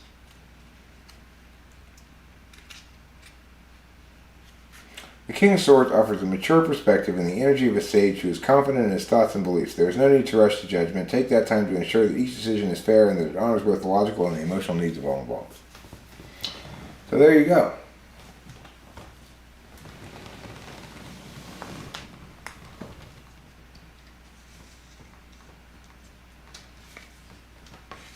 Who else wants a tarot reading? I don't think I'll do a full Celtic cross because that's kind of a long reading.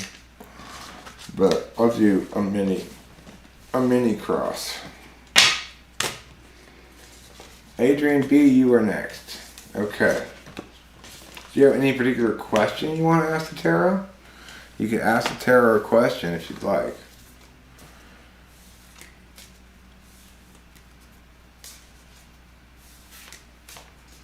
Alright. If you don't want to ask a question, that's fine. We'll just go. Your current situation is this one.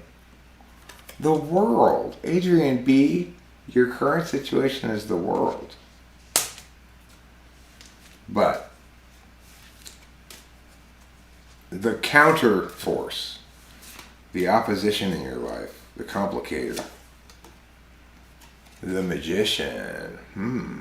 Maybe you're trying to do too much stuff, accomplish too much, or maybe somebody else in your life is trying to get you off track of the world. Maybe like an ENTP like me, you know. This one will be your resources. The 3 of, I don't know what this is. Maybe this is a major card? Just 3?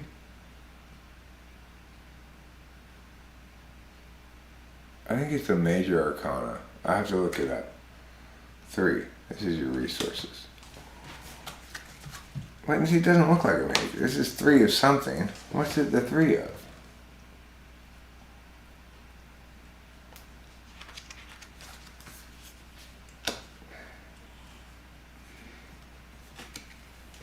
What is this the 3 of? What card is that? Is it? It's not a major, because I don't think.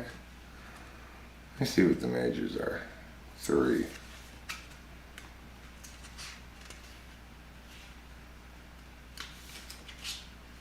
No, this is not the Empress. So this must be 3 of...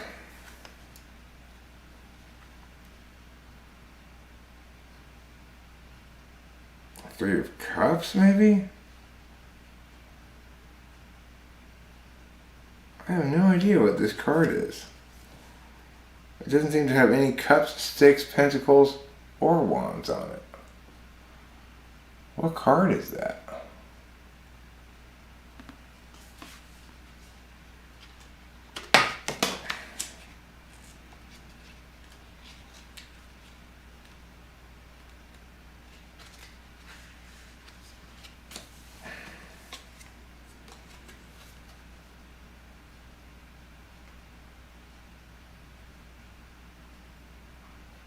This is the 3 of Swords. The cord between you and something or someone you love has unraveled. No longer braided and strong, it has become frayed and splintered. It is ultimately time that betrays us, as we never seem to have enough of it to share with those we love. Ultimately, there may be too much time separating from the loved ones. So this is your resource, which is to say, separation, I guess, is your resource. I think it's the 3 of Swords. Okay. Now, we're going to do the underlying narrative. The King of Cups. I'll read that one to you.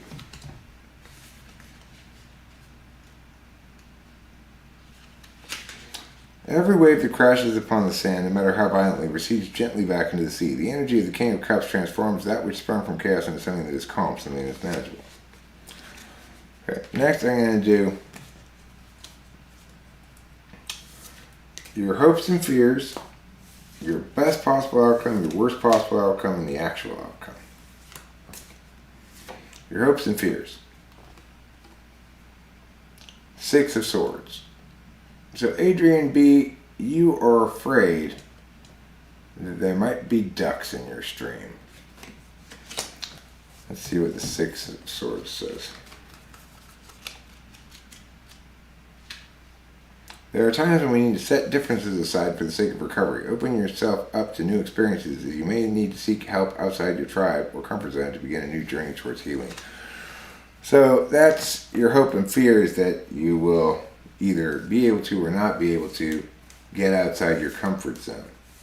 Now, worst possible outcome.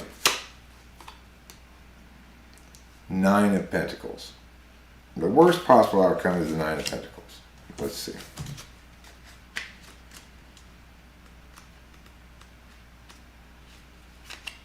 The 9 of Pentacles offers abundant self-awareness and a solid, grounded energy. It is with time and maturity that you are capable of understanding the triggers that once allowed your wild side to focus on lack and scarcity. The time has come for you to simply enjoy your abundance. Enjoying your abundance is the worst possible outcome? Let's see what the best possible outcome is. Ace of Wands. I believe that's a new creative energy. So instead of just resting and enjoying your abundance, you Ace of Wands in the best possible outcome.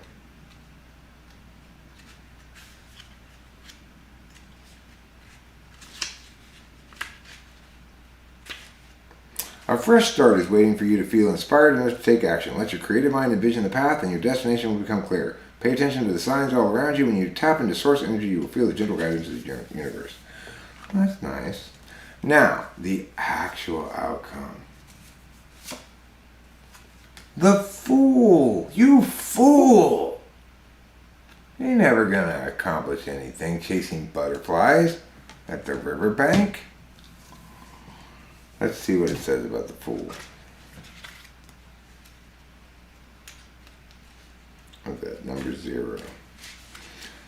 Are you free to enjoy life as it is in the present without worrying about what may be lurking in the grass? The fool asks you to embrace life at this moment without expectation or judgment. When you show faith and a willingness to allow experiences to unfold at its natural pace without interference, you will create a space for progress without friction. If there is one word of caution that comes with the fool, it is maintaining your balance to not fall into the trap of wasting valuable time or becoming complacent.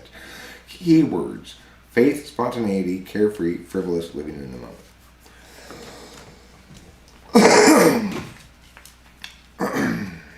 Would anybody else like one of those? Adrian B. Just be careful when you're trying to catch butterflies on the riverbank not to fall into the river. Butterflies are notoriously hard to catch. They fly in unexpected directions all the time. Does anybody else want one? No problem, Jeff Costello. No problem at all. Oh, El Lobo Feroz wants one. Okay, El Lobo. The situation for El Lobo is as follows. Oh, Eric, tell me about my situation. I will. Uh-oh. El Lobo's situation is the Tower card. Catastrophe. Alright, let's see what your complicating vector is. You expect things to go easy like this 8 of Rods dog.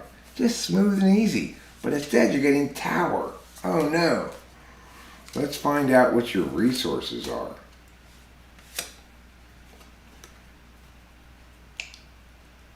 Three of Sticks, I believe. 3 of Sticks. These are your resources. Let's read about it. What does the 3 of Sticks say?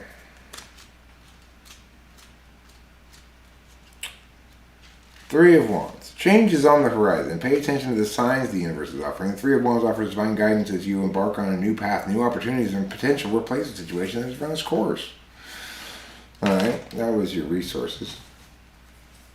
Now the underlying issue. The real narrative beneath the narrative.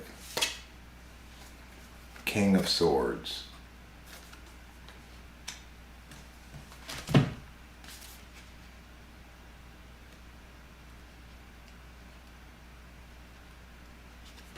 The King of Swords offers a mature perspective and the energy of a sage who is confident in his thoughts and beliefs. There is no need to rush to judgment. Take time to make sure each decision is fair and that it honors both logical and emotional needs of all involved. Okay, now, your hopes and fears.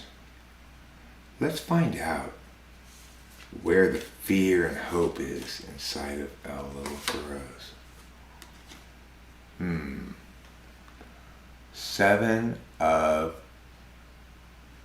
Sticks or Swords? I'm going to say Sticks. 7 of Sticks. Okay.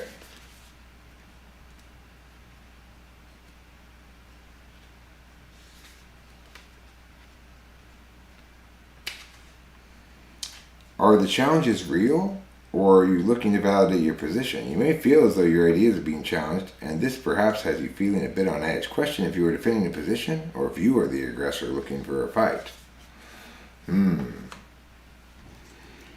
card of self-deception, and your emotions get the better of you, and you think you're defending, but really you're being spiteful. Worst case scenario. Temperance. That's your worst outcome. Okay. Temperance is pretty self-explanatory, but I'll read it anyway, I guess.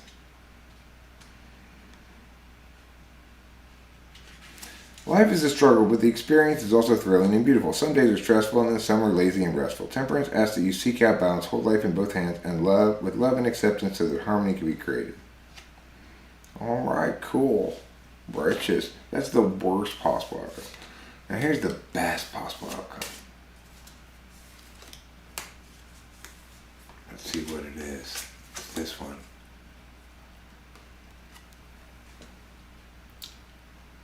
The two of sticks. The two of wands, as they call it in here. When you pull up a tree, not only do you impact what is on the surface, you disrupt the unique ecosystem housed below the roots. Take into consideration your actions before you make a power play and consider the consequences.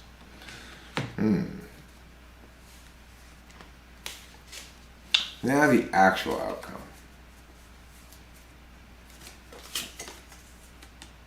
Queen of Cups. Queen of Cups is the actual outcome, which means from this horrible tower situation, complicated by your unreasonable expectation that things go easy, the actual outcome will be the Queen of Cups. Let's see what it says. The Queen of Cups opens herself up to the emotions of others. Although at times it can be exhausting, she knows that her purpose is to help others find peace, to help others find healing, and because of this, she puts aside her own thoughts and feelings until her job is done. Wow, how selfless of you. How selfless of you. I'm impressed, Elizabeth Rose. I'm glad to hear that you are going to care so much about other people's emotions. It makes me very proud of you. Arwen wants one. Okay, here you go. Here you go, Arwen. Here's your situation, yeah. We're gonna find it out when we pull this card. The Hermit. You know, I knew someone named Arwen in college. Are you the same Arwen? Did you go to UC Santa Cruz? There aren't very many Arwens. Your situation is the Hermit. If you are the same Arwen, one of my big regrets was not kissing you for a long time. Not anymore. I got a perfect girlfriend. We're gonna get married and she's spectacular. But anyway. Now, the complicator. Ooh, the devil. So, the situation is you're kind of holed up, taking stock on things, but then you're like, nah, let's go get some drugs.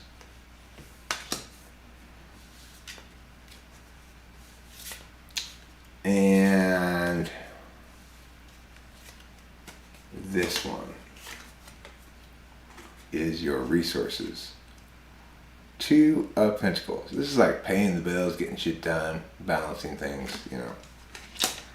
Now, your underlying issue. The underlying issue is the Eight of Swords. Let's look that one up. The Eight of Swords.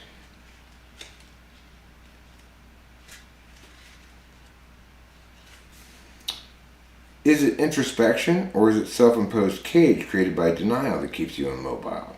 Only you will know for sure if you are letting the chatter inside your mind keep you from understanding the situation clearly. Make sure you are giving yourself enough time to process the information before making a move. So that's the underlying issue.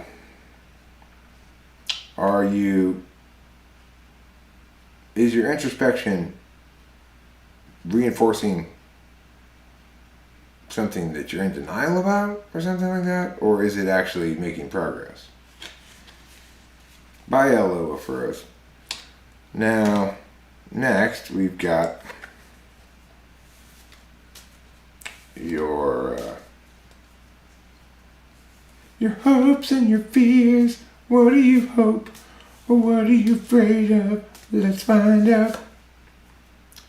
This one again is the Three of Swords. It's basically severance, heartbreak sometimes, or betrayal, but severance. Oh, there are the Three Swords. I see them. They're on the clock. a loosening of ties and such. That's the hope and fear. Probably some more of a fear than a hope, I would guess.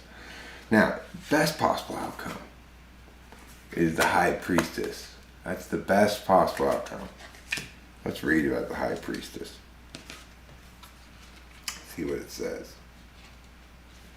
The High Priestess resides in the realm where the material world and the spiritual world overlap by a mere whisper. She is the one who communicates with your intuition. She is the one who stands on the sidelines, watching and waiting for the right moment to send you the information that will help you move ahead. Pay attention, as she is near. When you get that feeling in your gut, when you hear a song or see a word that you can't seem to shake, pay attention. It is a message just for you. Keywords, deeply connected to spirit, intuitive messages. Okay, so look for slab talk. Slab talk is when the slabs tell you what to do. Sometimes that happens. Now, the worst possible outcome. Page of Cups. You're just emotionally too immature. Your emotional immaturity causes problems. Everyone goes, Arwen's so emotionally immature. Now, the actual outcome.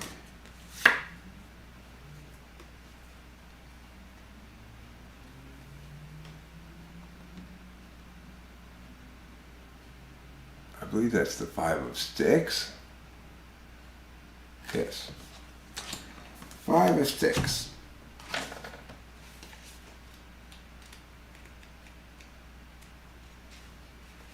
Friendly competition breeds new ideas and supports innovation and progress. Although at times competition is productive, it can also leave bruised egos. Stay centered and watch your fire, that passion you hold within, as you are responsible for keeping it burning. Okay. Arwen, I hope that answered all your questions. You didn't answer mine, which means either you already left or you don't want to answer it. That's possible. Where did you even go?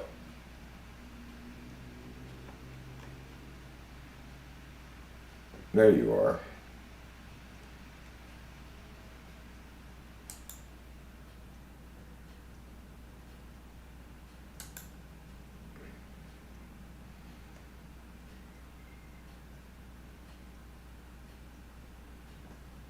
How do you have 2K subscribers and no content?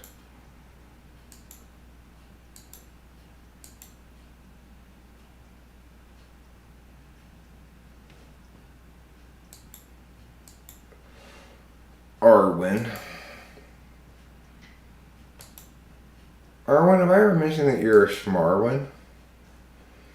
If not, I want to make sure I get that out there before we leave tonight.